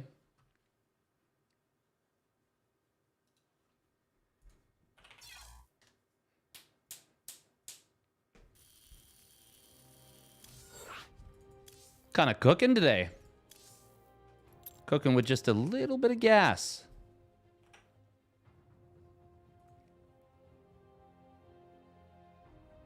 Yes, the global mute, you assume the worst of the person. You're like, oh, this person's gonna be, they're gonna be an extra big scumbag, aren't they? And you're oftentimes correct. If you assume the worst of people like that, you're rarely wrong, I feel like. All right. Oh, Solar signed up tonight. Is he going to play? Solar, Clem, Gerald, Bjorn, Nightmare, Creator, please, Solar, please, please, please play. Oh, I'm begging you. I need a Zergy. I need a Zergy. Yeah. Exactly, Tradition. Exactly. Feels like there's actually a methodology for playing around or against the storm.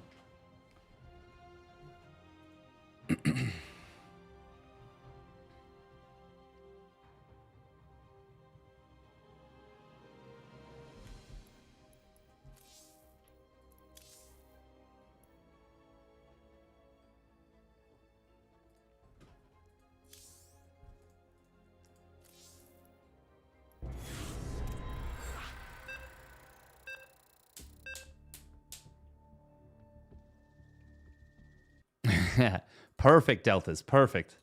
Just what we're looking for. All right.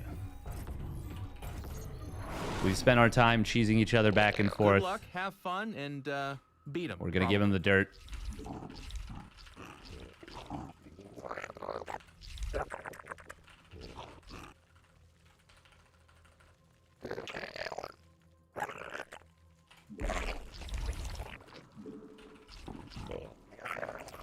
Not enough minerals. Minerals, now! Get them! Not enough minerals. Ah.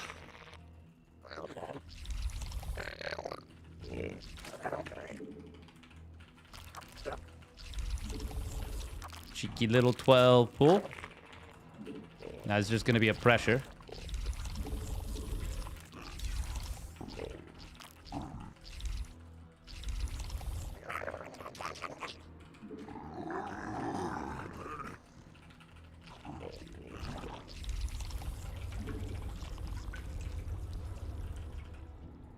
Minerals, now!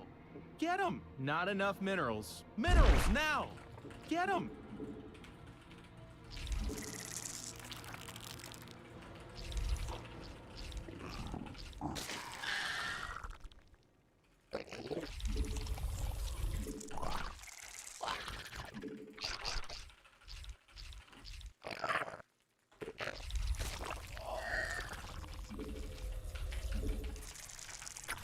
All right, we're going to go for 12 lings here.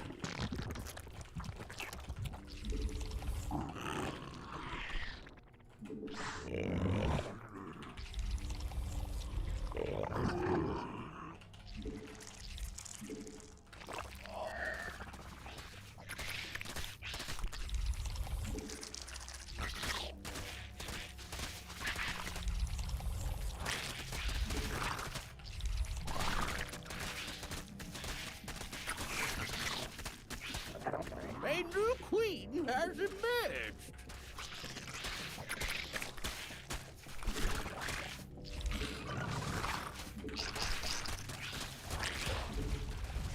Okay, we win.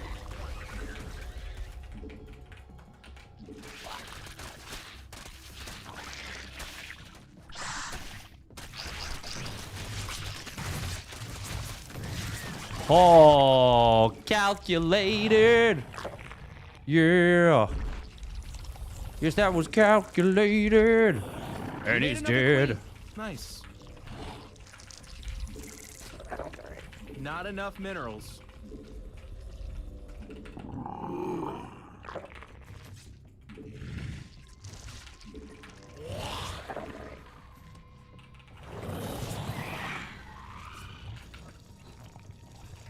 Your forces are under attack. Okay, did we just make an oopsie? Maybe.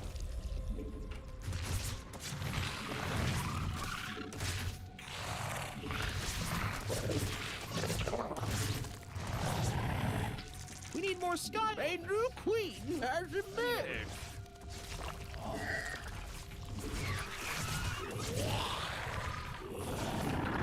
Spawn more overlords.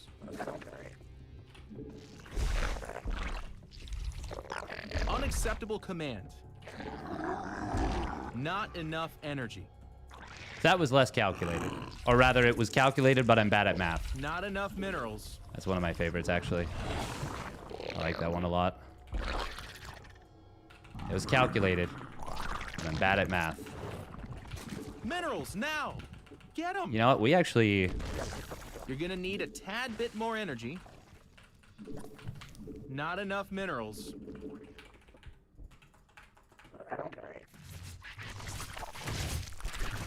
Oh, yeah, we... Oh, my God, we've so won.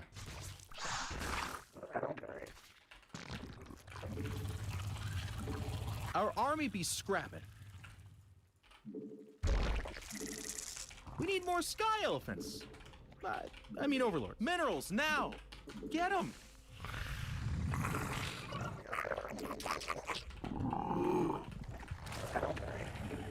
It can't do that.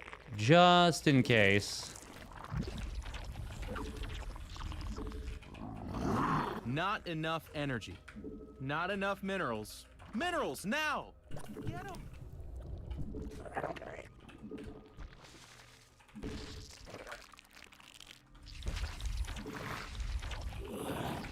Insufficient Vespine. Minerals, I now! think that was a fake Get 'em. Baneling nest to try and throw me off.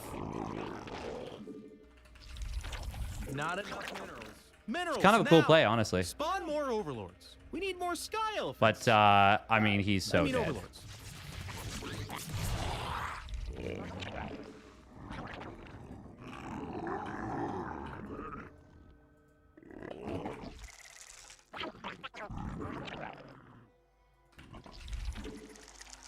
Not enough minerals. I'm pretty sure he's Minerals, trying to now! go Muta. Get him!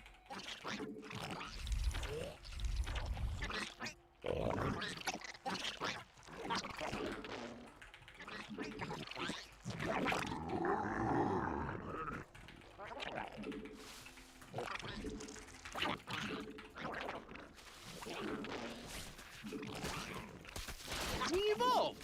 Stuff got better. Spawn more overlords.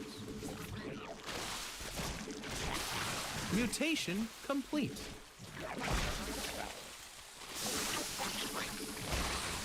We need more sky elephants.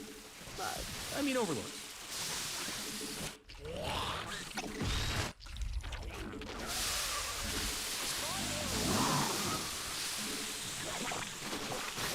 Oh, misclick on the roach one. Doesn't matter. Out of here. Yeah, we got him with the 12 pull, obviously.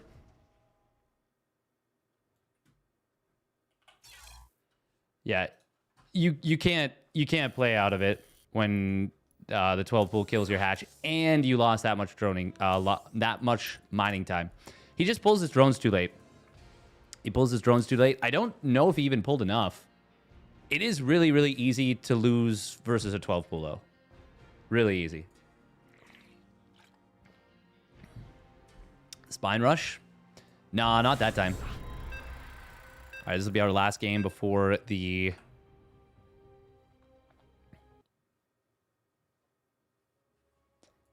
whatchamacallit? ZVT against another Minerals, good luck barcode. and have fun. You're gonna need it.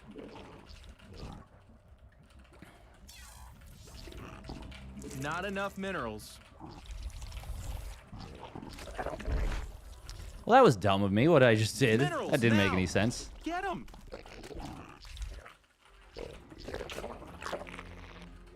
Not enough minerals.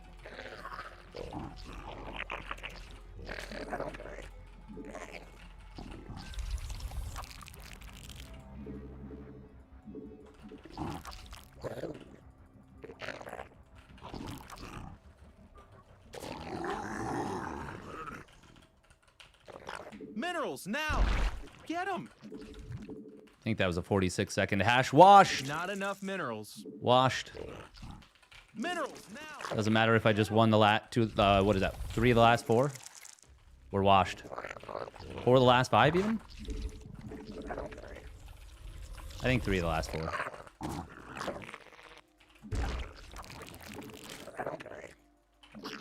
Not enough minerals. God, that's so late, actually. Minerals, Mine's now! so much less. Get them!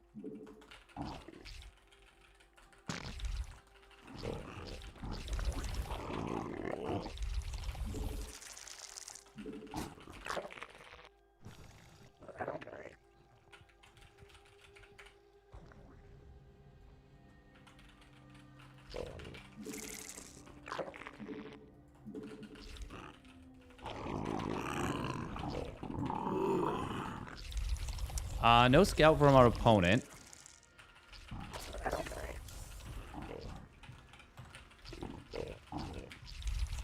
Oh, no, there it is.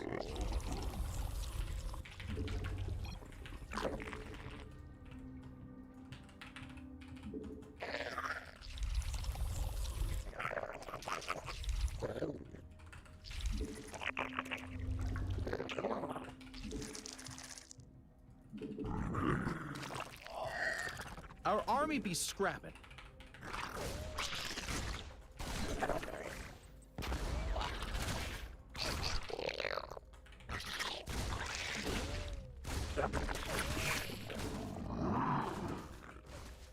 You made another queen. Nice.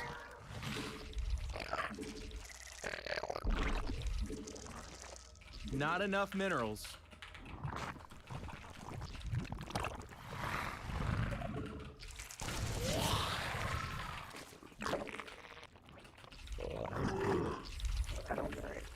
So obviously Minerals taking all that now. damage on the, what do you call it, is not great. On the Overlord, because now...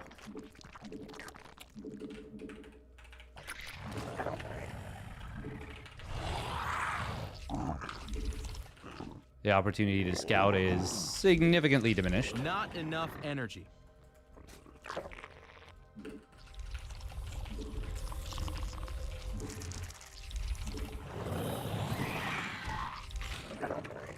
Ah, We evolved. huge Stuff mistake. got better.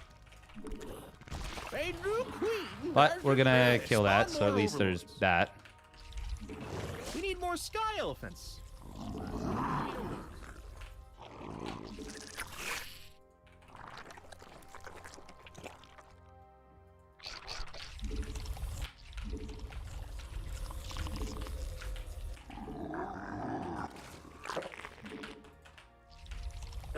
You made another queen. Nice.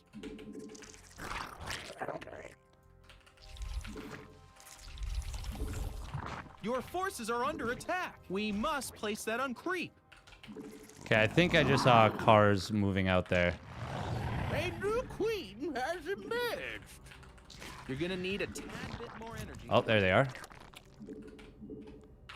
Oh, that's a lot of cars. Yeah, he's going for a drive-by. You made another queen.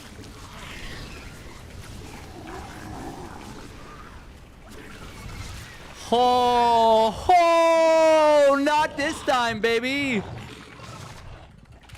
Oh. They say that if it lasts more than 4 hours, you're supposed to call a doctor. I don't know. This feels pretty right to Not me. enough energy. Insufficient Vespene gas. You're gonna need a tad bit more energy.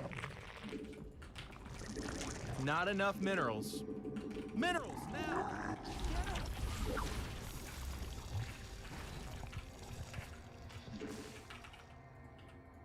Yeah, you need to put that on the purple stuff. Not enough energy. A Vespene geyser is required for placement. Unacceptable command.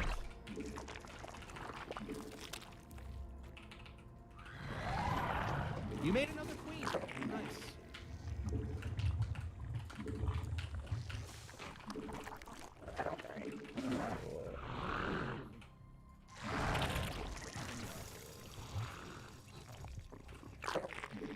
It can't do that. Hey! They're attacking our base! Oh, we're one of these, huh? Oh, that's where that is.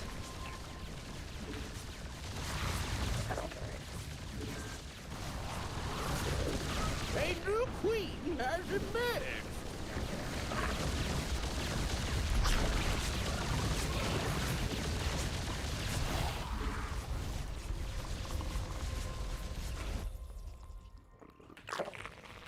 Our drones are under attack.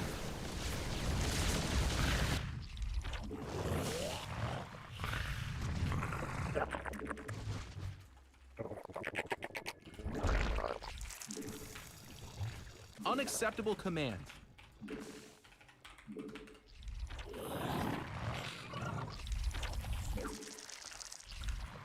Is this Evolution. Nathanius then? Oh, wow, he's already got the third base mining.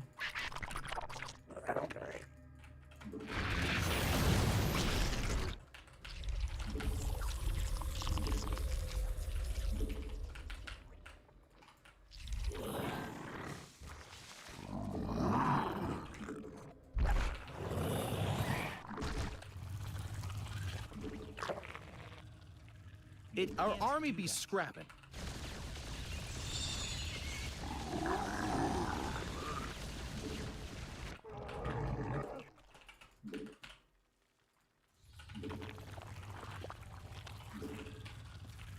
I don't think we need that.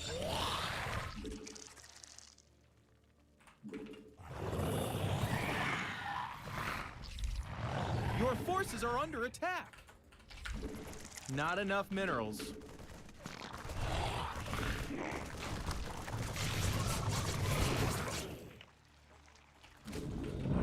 Our army be scrapping. Oh my gosh, they're attacking our creep tumors.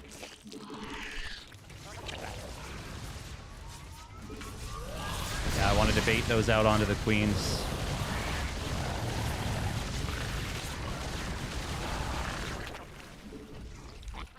Spawn more overlords. I would say we take that.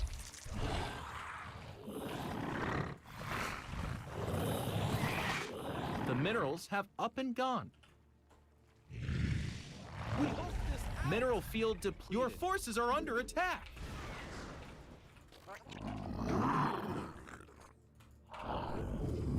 Our army be scrapping. We evolved. Stuff got better.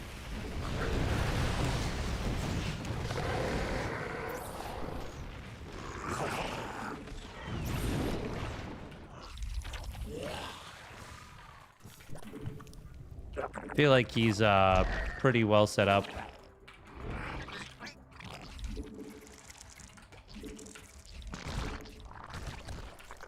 We must place that on creep. For what I want to do. Mineral field depleted. Your forces are under attack. Oh. The minerals. You're a max, buddy. No more stuff. You're gonna need a tad bit more energy. Gas, buddy. Come on. You need gas.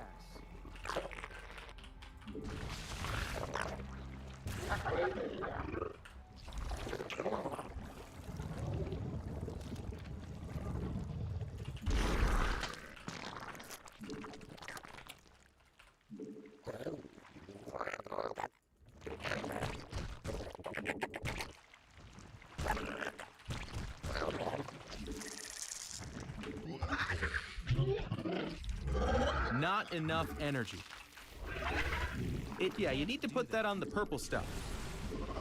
A creep tumor is under attack. Your forces are under attack.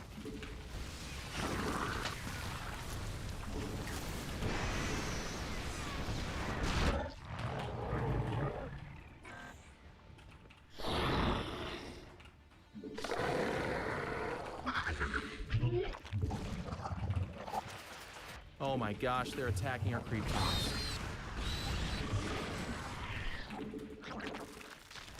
Our army be scrapped.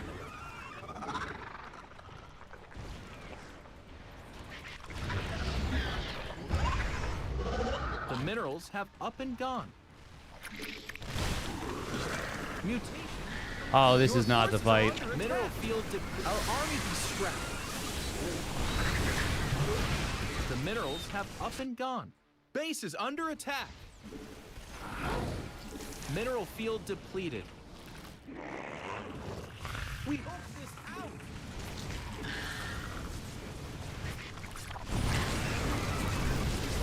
Our army be scrapped. Your forces are under attack. Insufficient Vespine gas.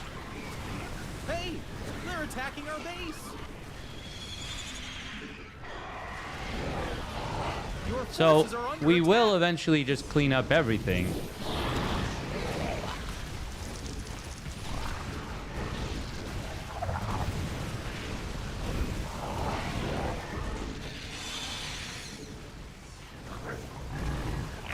Our army be scrapping.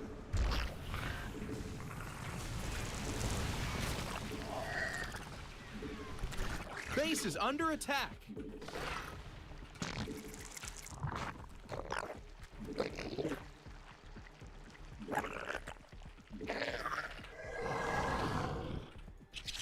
The minerals have up and gone.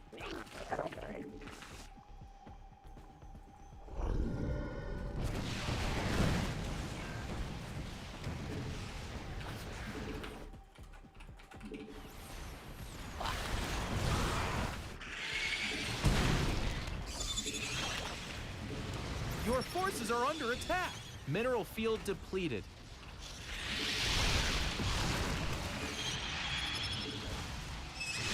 The minerals have up and gone.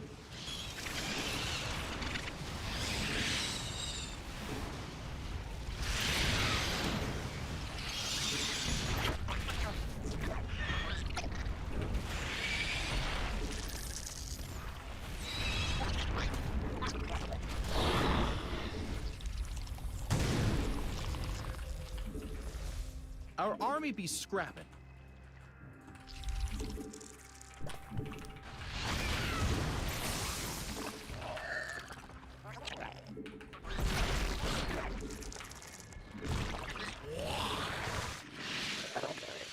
A creep tumor is under attack. Your forces are under attack.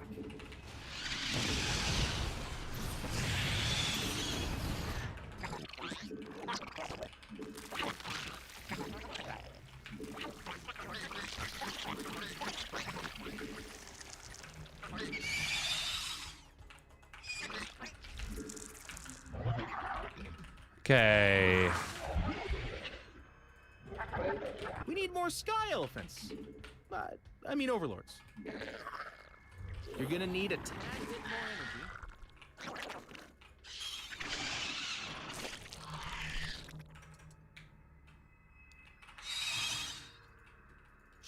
Still no missile turrets?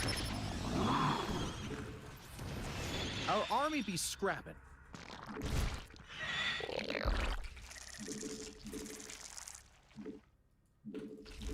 Spawn more overlords.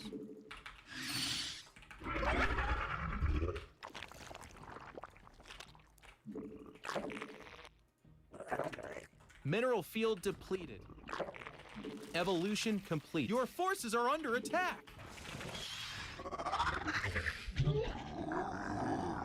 Unacceptable command. Our drones are in need of a hero. The minerals have Cool. our Okay, army we're be base trading. scrapping. Hey, they're attacking our base.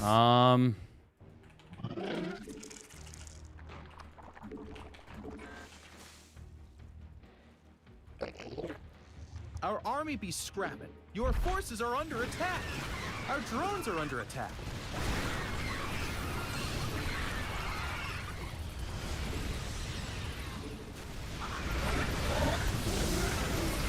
Triple kill, but he's got way too many Evolution cyclones. complete. Our army be scrapping.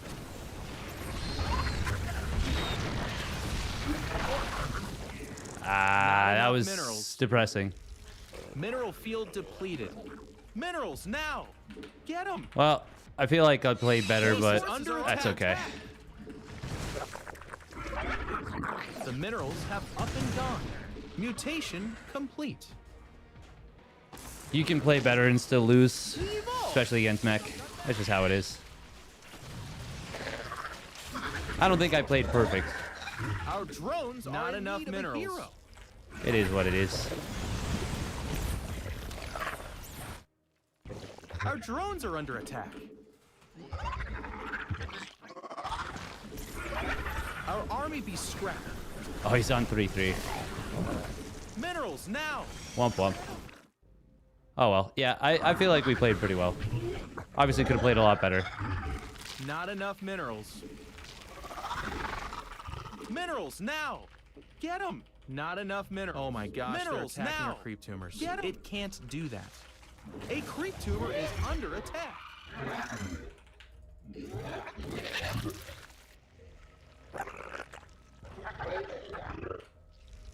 Oh, that wasn't... Was that... Okay, I don't know. Let's see if we can make a little bit of magic happen with one last miracle fight. The answer is very likely to be no. Not enough minerals. What's the harm in trying?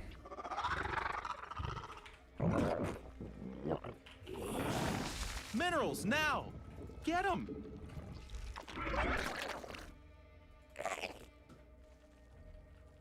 Nope. Phone's on followed. Not enough minerals. We're mining like nothing, by the way. Mineral field depleted.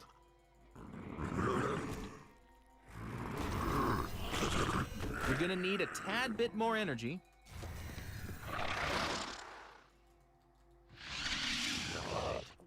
He's obviously Your taken that forces are base a under attack. long time ago, by the way. Orders. We need more sky elephants. I mean overlords. Is there a world where we get up, like, broods and actually have a chance here? God, 3-3 mech. Oof. The minerals have That was an interesting little army reposition there.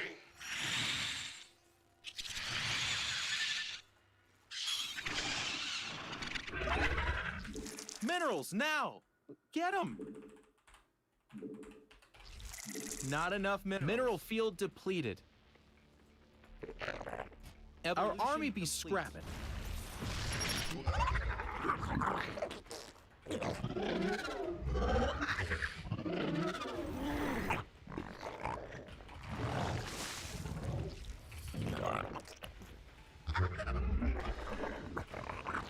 Orders.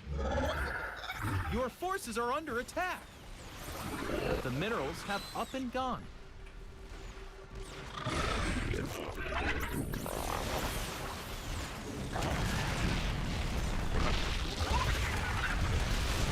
Mineral field depleted. Minerals now! Get them! Our drones are in need of a hero. Our army be scrapping. Gas, buddy. Come on, you need gas.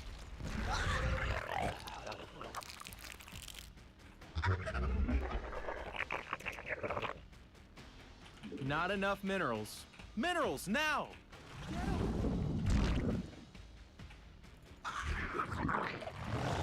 Your forces are under attack.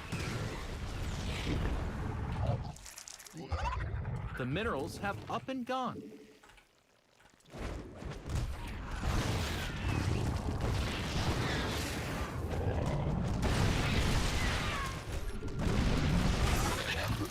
Our drones are under attack. Our army be scrapped. Minerals now. Get them.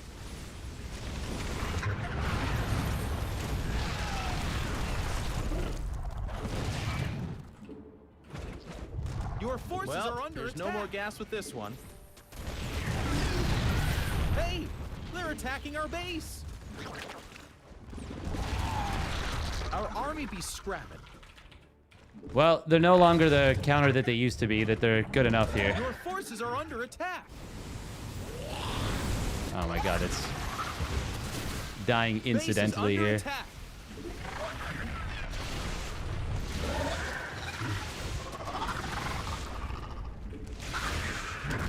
Hey, they're attacking our base. Your forces are under attack. Our army be scrapped. Base is under attack.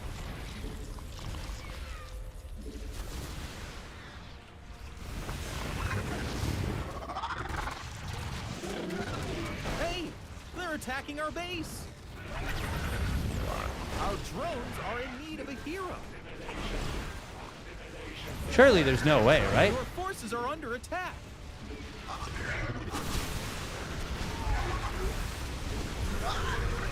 Our army be scrapping.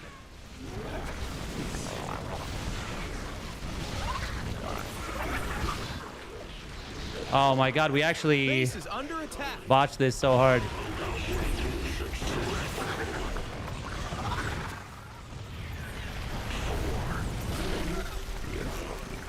How close did this actually get? Oh, pff, not even a little. That's so funny. 200 APM.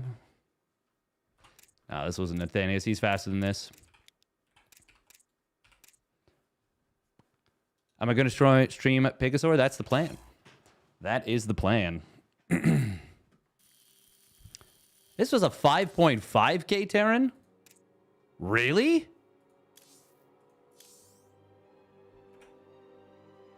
Really? That is very surprising. That did not feel like a 5.5k opponent, I gotta say. That felt much, much, much weaker.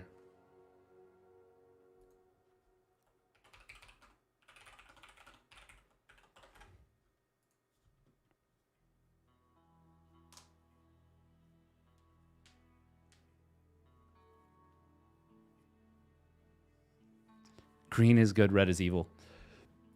No, there's like some weirdness with the coloration.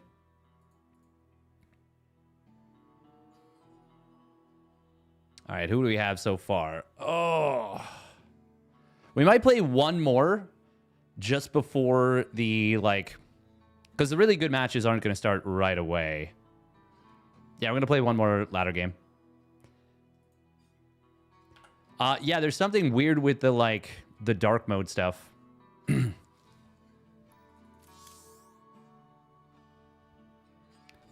Oh, okay. I know why this game felt relatively easier compared to a lot of these games usually. It was the grab on the Hellions. We had a really sick grab on the Hellions.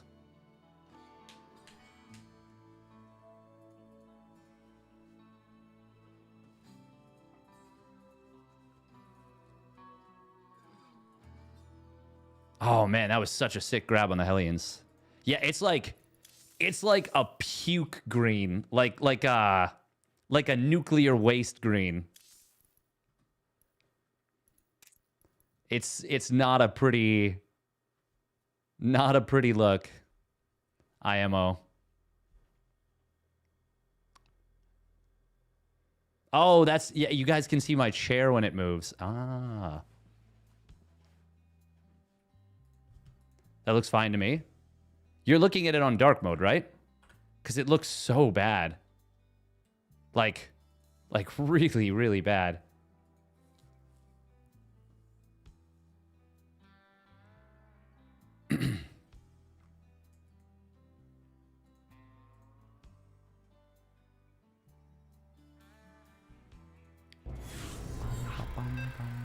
Oh, they fixed it? Oh, nice. Nice. That is a funny thing to go from 5.5k Terran mech to 4.4k Zerg. Not enough. Good luck, have fun, and beat them, probably. You know what we're gonna do? We're gonna do the do again.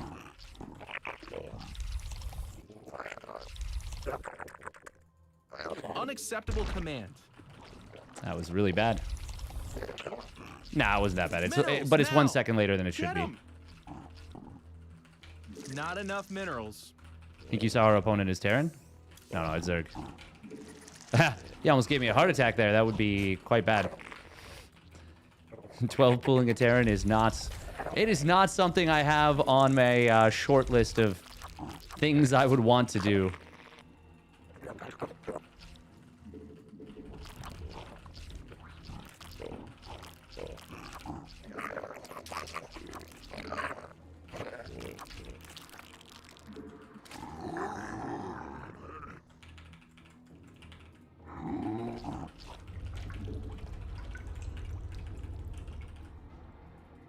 Minerals now. So you want to send Get this a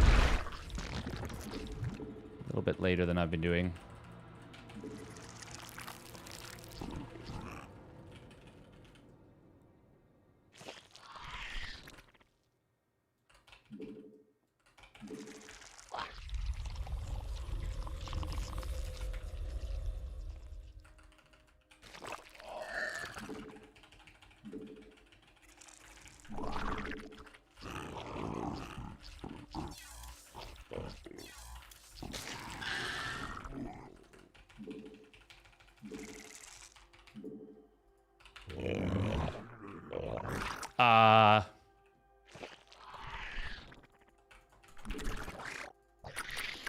Okay, I'm actually not sure what we're supposed to be doing here when we see this.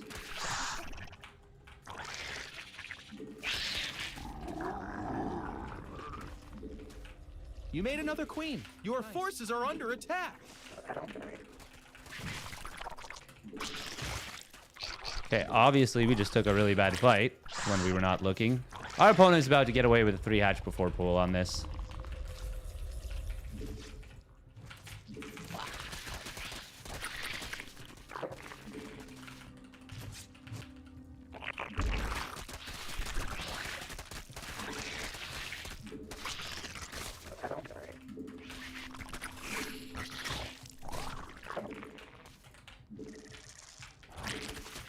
A new queen has emerged.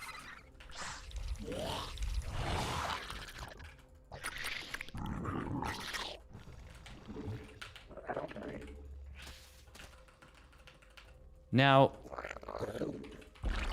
Our army be scrapping.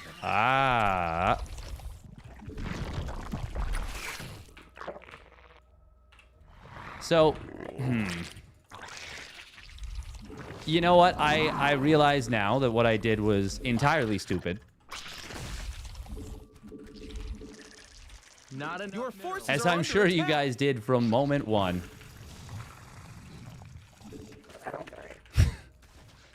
Honestly, an A. Lamau moment if ever there was one. Not enough energy.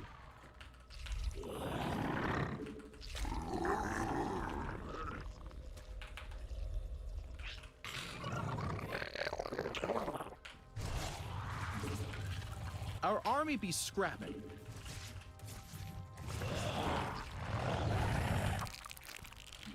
Minerals now! Get them! Not enough minerals. Gas, buddy. Come on, you need gas. Minerals now! Get them! Insufficient vest. Your forces are under attack. Gas, buddy. Come on, you need gas. Insufficient Vespine gas.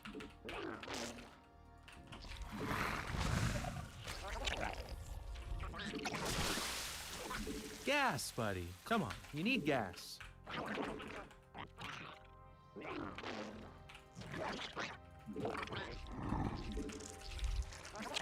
Taking a page out of Cheticus's book here. Hopefully we don't take all the pages out.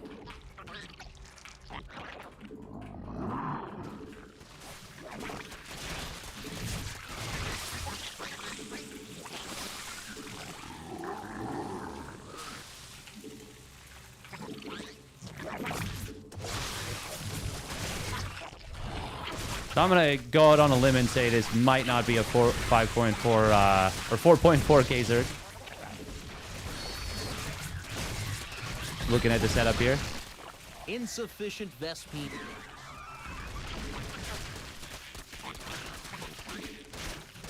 Just a hunch. Minerals now! Get them!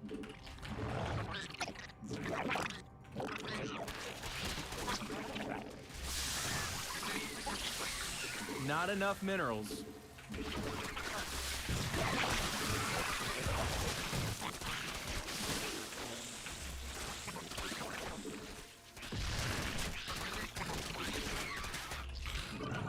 Just a little hunch. Minerals now! Get them! You're gonna need a tad bit more energy. It's the weirdest little Not hunch enough I've got. Minerals.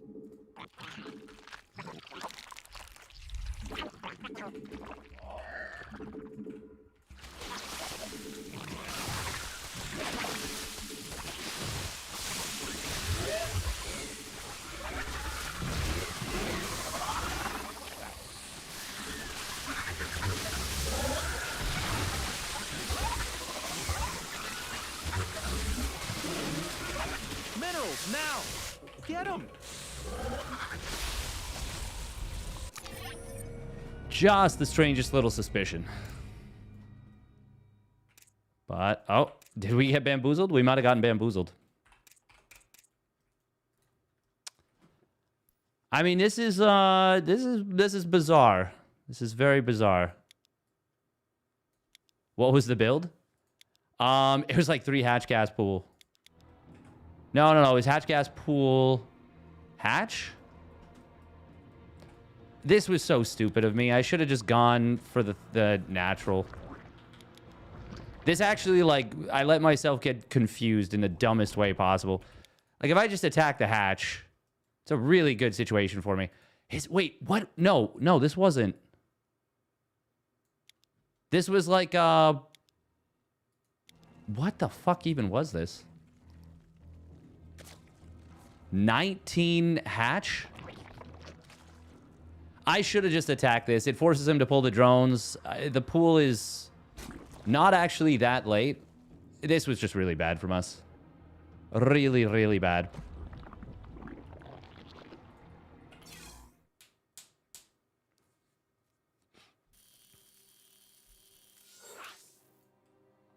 Yeah, that was incredibly stupid. To a level that I can't even really say how stupid it was. I know who this is. Okay. This is normal procedure for this person. Oh, my build. Yeah. You make lings before the hatch. Yep. Ah, that was so dumb. What a dumb way to lose. Not enough. Good luck and have fun. You're gonna need it. Yeah, that guy does a lot of mind gamey stuff. I have a really, really good record against him. If I knew who it was, I almost certainly wouldn't have 12 pooled. Not enough minerals. Would have played a different setup entirely. But also, I just reacted like such an idiot there. Minerals now. That was like the stupidest thing I could have done with the lings.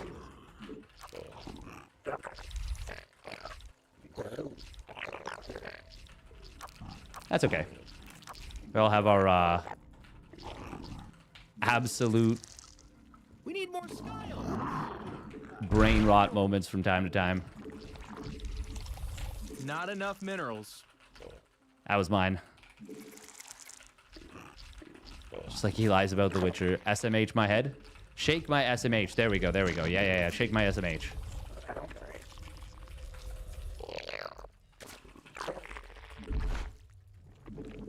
Oh, that was so stupid. Minerals now. What a dumb game from us. True brain dead utopia.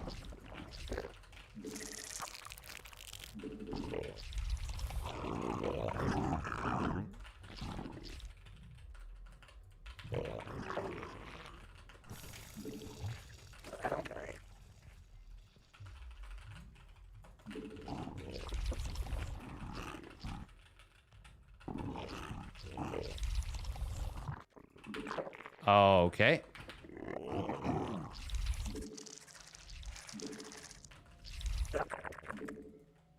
Or not? What?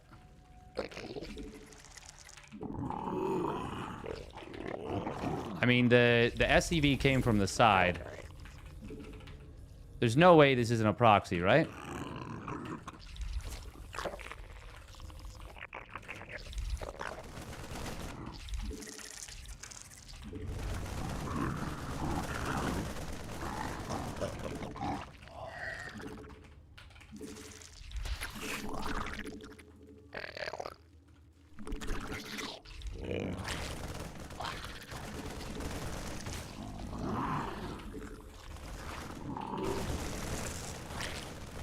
You made another. Our army be scrapping.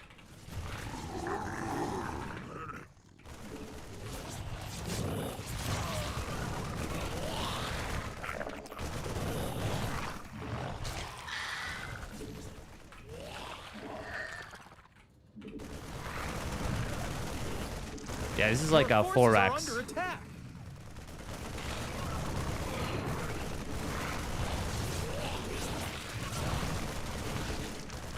Not enough energy.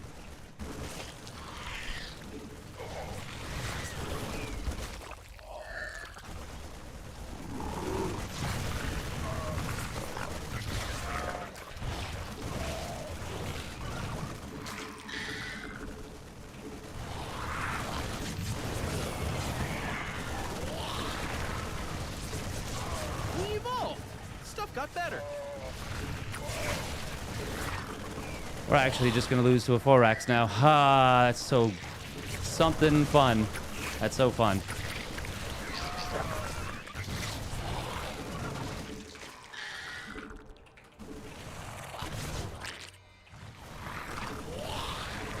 Gotta love cheesers. Ah, this was so bad from us. This was so bad from us. Hey, they're attacking our base. Spawn more overlords. Base is under attack. Our army be scrapping. Your forces are under attack.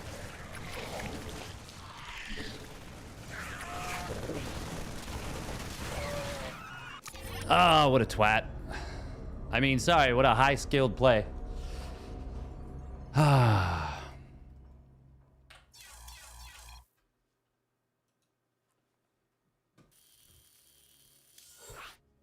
Womp womp. Yeah. 2 games minus 78 points. That's fine.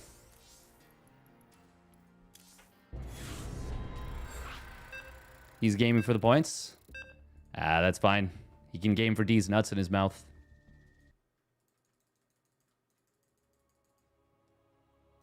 Bop, bop, bop, bop, bop.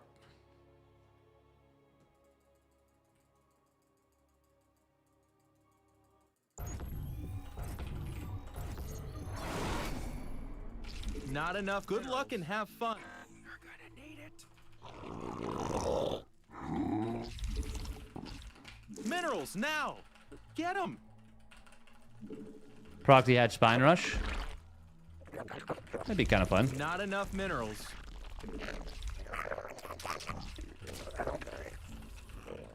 Minerals now. Get them. I should have given up the natural there and built spines. I think you need spines against that.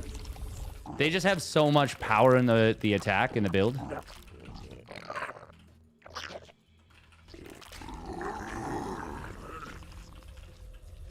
Not enough minerals. Minerals now. Get them. Bop, bop, bop, bop, bop. You can't win them all, Not enough minerals. but it would be nice to win them some.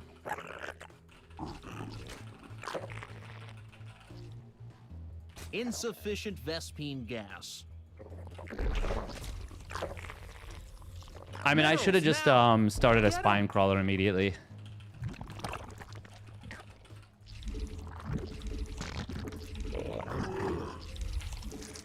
Honestly, it might have been worthwhile to just check the side with an SCV there.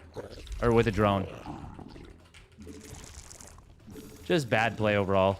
But, like, yeah, not much skill displayed with a build like that. But that's fine. You can play like that. You'll never improve. It's okay.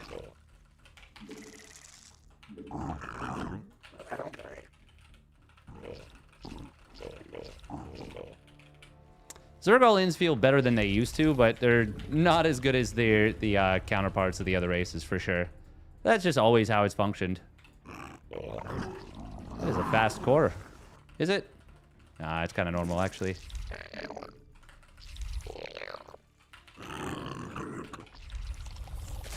Gas, buddy. Come on. You need gas.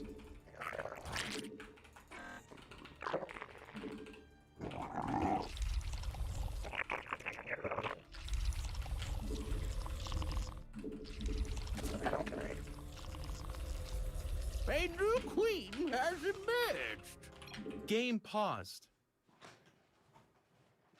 So when are you going to stream Picosaur? Basically, once the... pretty much after this game. Although apparently Triple and his first round opponent are... Game Unacceptable on, command.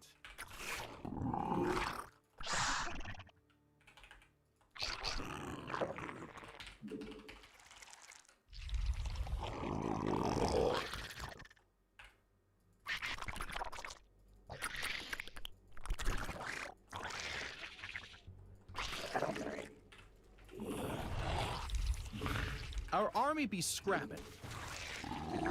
Not enough energy. Not enough minerals.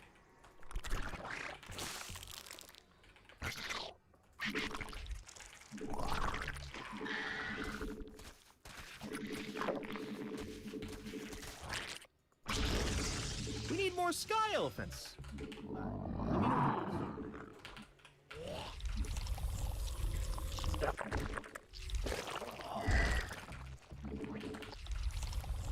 Evolution complete.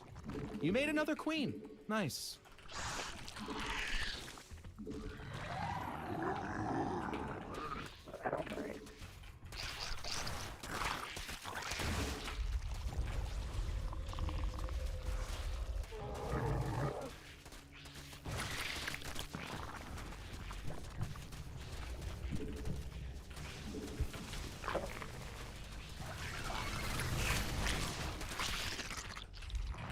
You're gonna need a tad bit more energy.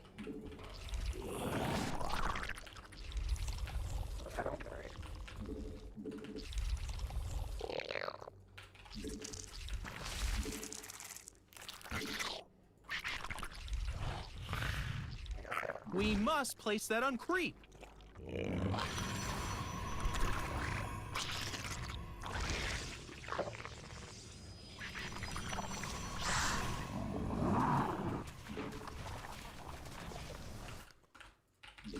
A new queen has emerged. Your forces are under attack.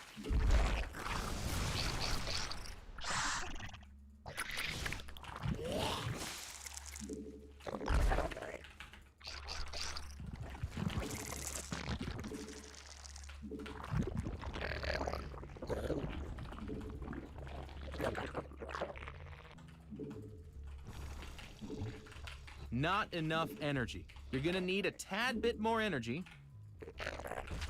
Spawn more.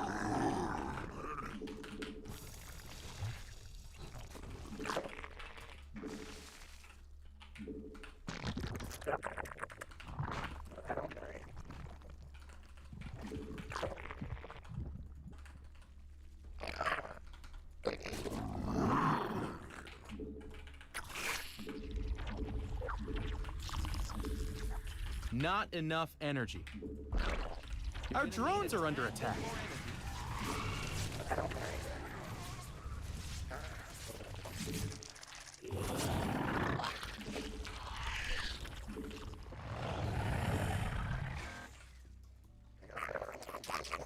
We hooked this out! It can't do that. Not enough. Our army be scrapped.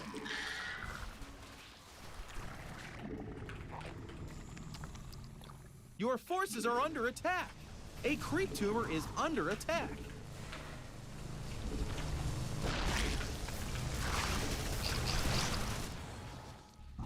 Our drones are in need of a hero. Build the goddamn hydras. Our army be scrapping.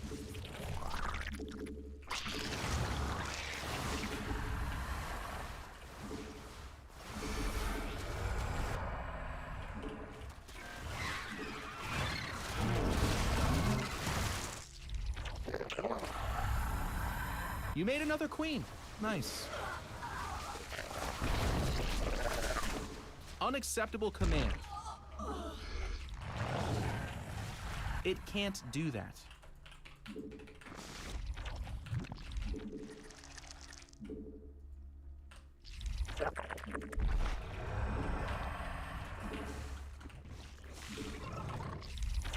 You're gonna need a tad bit more energy.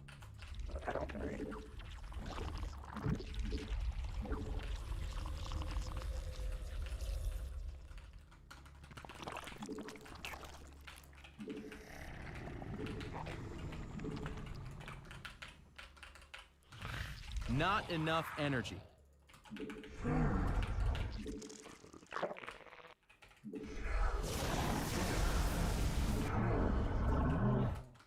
Mineral field depleted. Onyx, yeah, you need to put that on the purple stuff.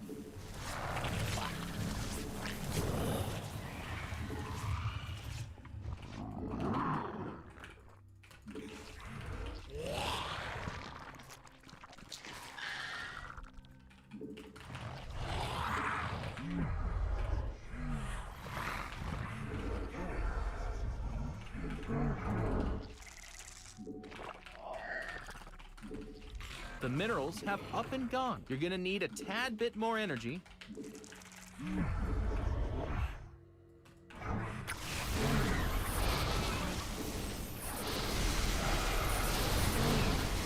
We evolved. Stuff got better. Alright, fucker, huh? Ah, you're a fucker, huh? Mineral field. The minerals have up and gone. He's playing pretty well.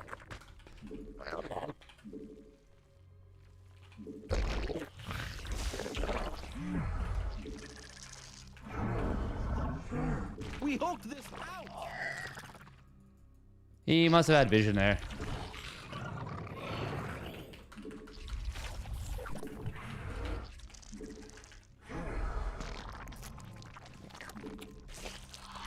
You're gonna need a tad bit more energy. Not an evolution.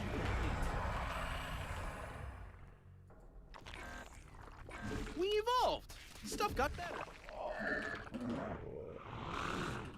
You're gonna need a tad bit more energy.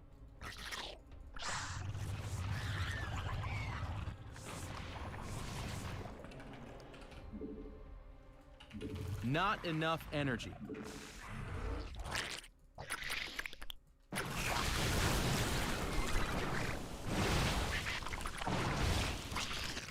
This isn't the real Stardust, is it? Because it kind of feels like it.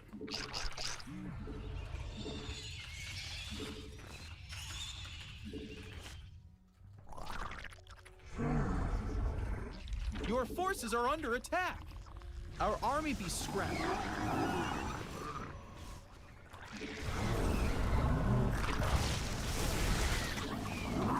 Unacceptable command. We are at maximum supply. Your forces are under attack.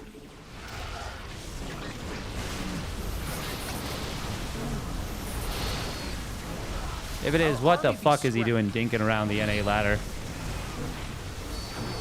Why? How did we possibly just start attacking the rocks there?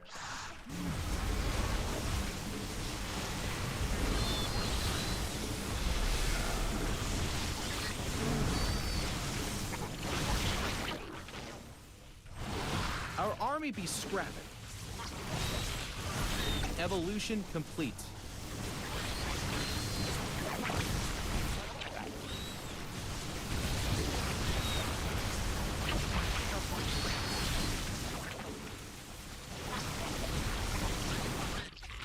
The minerals have up and gone. Your forces are under attack. Mutation complete. That lane counterattack did so much work. This can't be the real Stardust.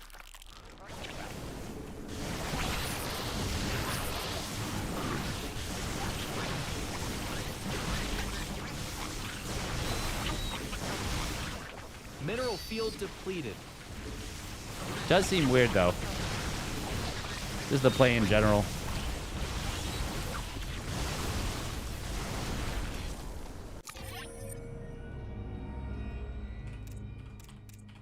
I don't know who this is, but their play is very strange. Yeah, definitely a very death ball army.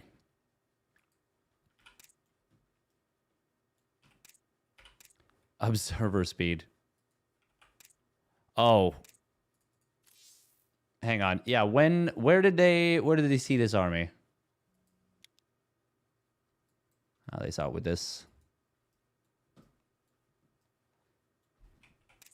87 probes at this point. I don't know who this is, but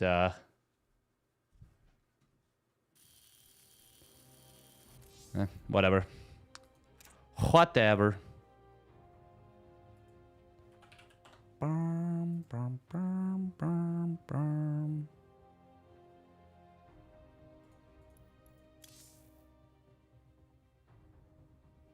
Ooh, Solar and Percival will be getting ready in just a little bit.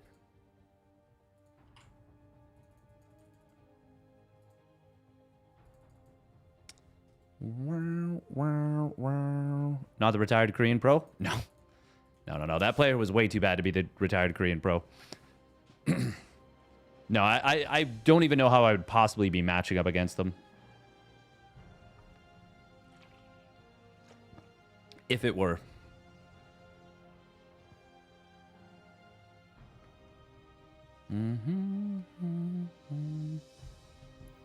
Bum, bum, bum, bum. Hey, have a good night. Picosaurus later? Yes, we're going to do Picosaur. I think we're going to switch to it right now. We got... Man, are Dave Testa and Ragnar Ozzy still playing in the first round? That's crazy if they are. It's absolutely bonkers. Also, how is Solar into a 12-minute game with Neo's Shaggy? That's insanity. That should not be possible. Also, who is Spartacus? And how did they take a game off triple? God damn.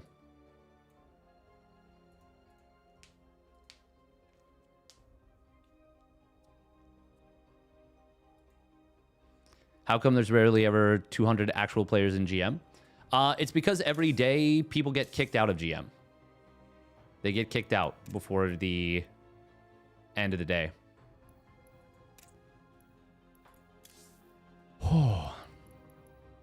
Oh, wow. Apparently I'm 5-1 on torches.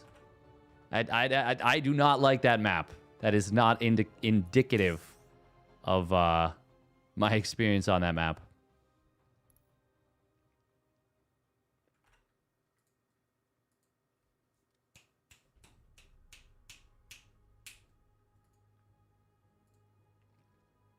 Oh, Bian did 2-0 Nicorrect.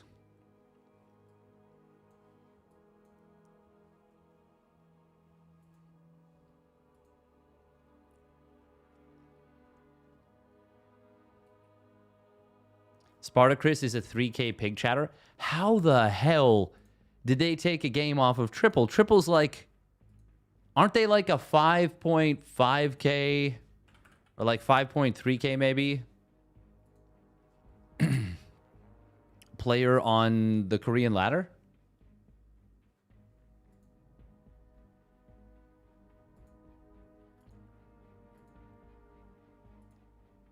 Like unless I'm insane, unless I'm out of my skull.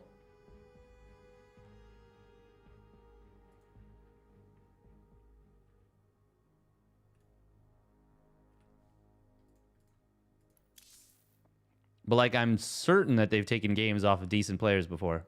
Oh. No, that's not where we want to go. We want to go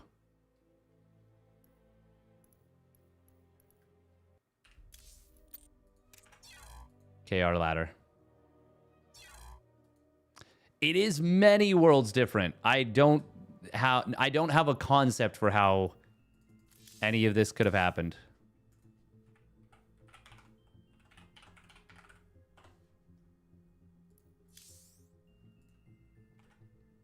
Okay, we're going to run 3 minutes of ads. We're going to shut down the YouTube stream and bring it back up. So if you're watching on YouTube, we are going to bring down the stream. And we're going to bring it back up. Bring it down, then bring it back up. Where's the restream page? There we go. Okay.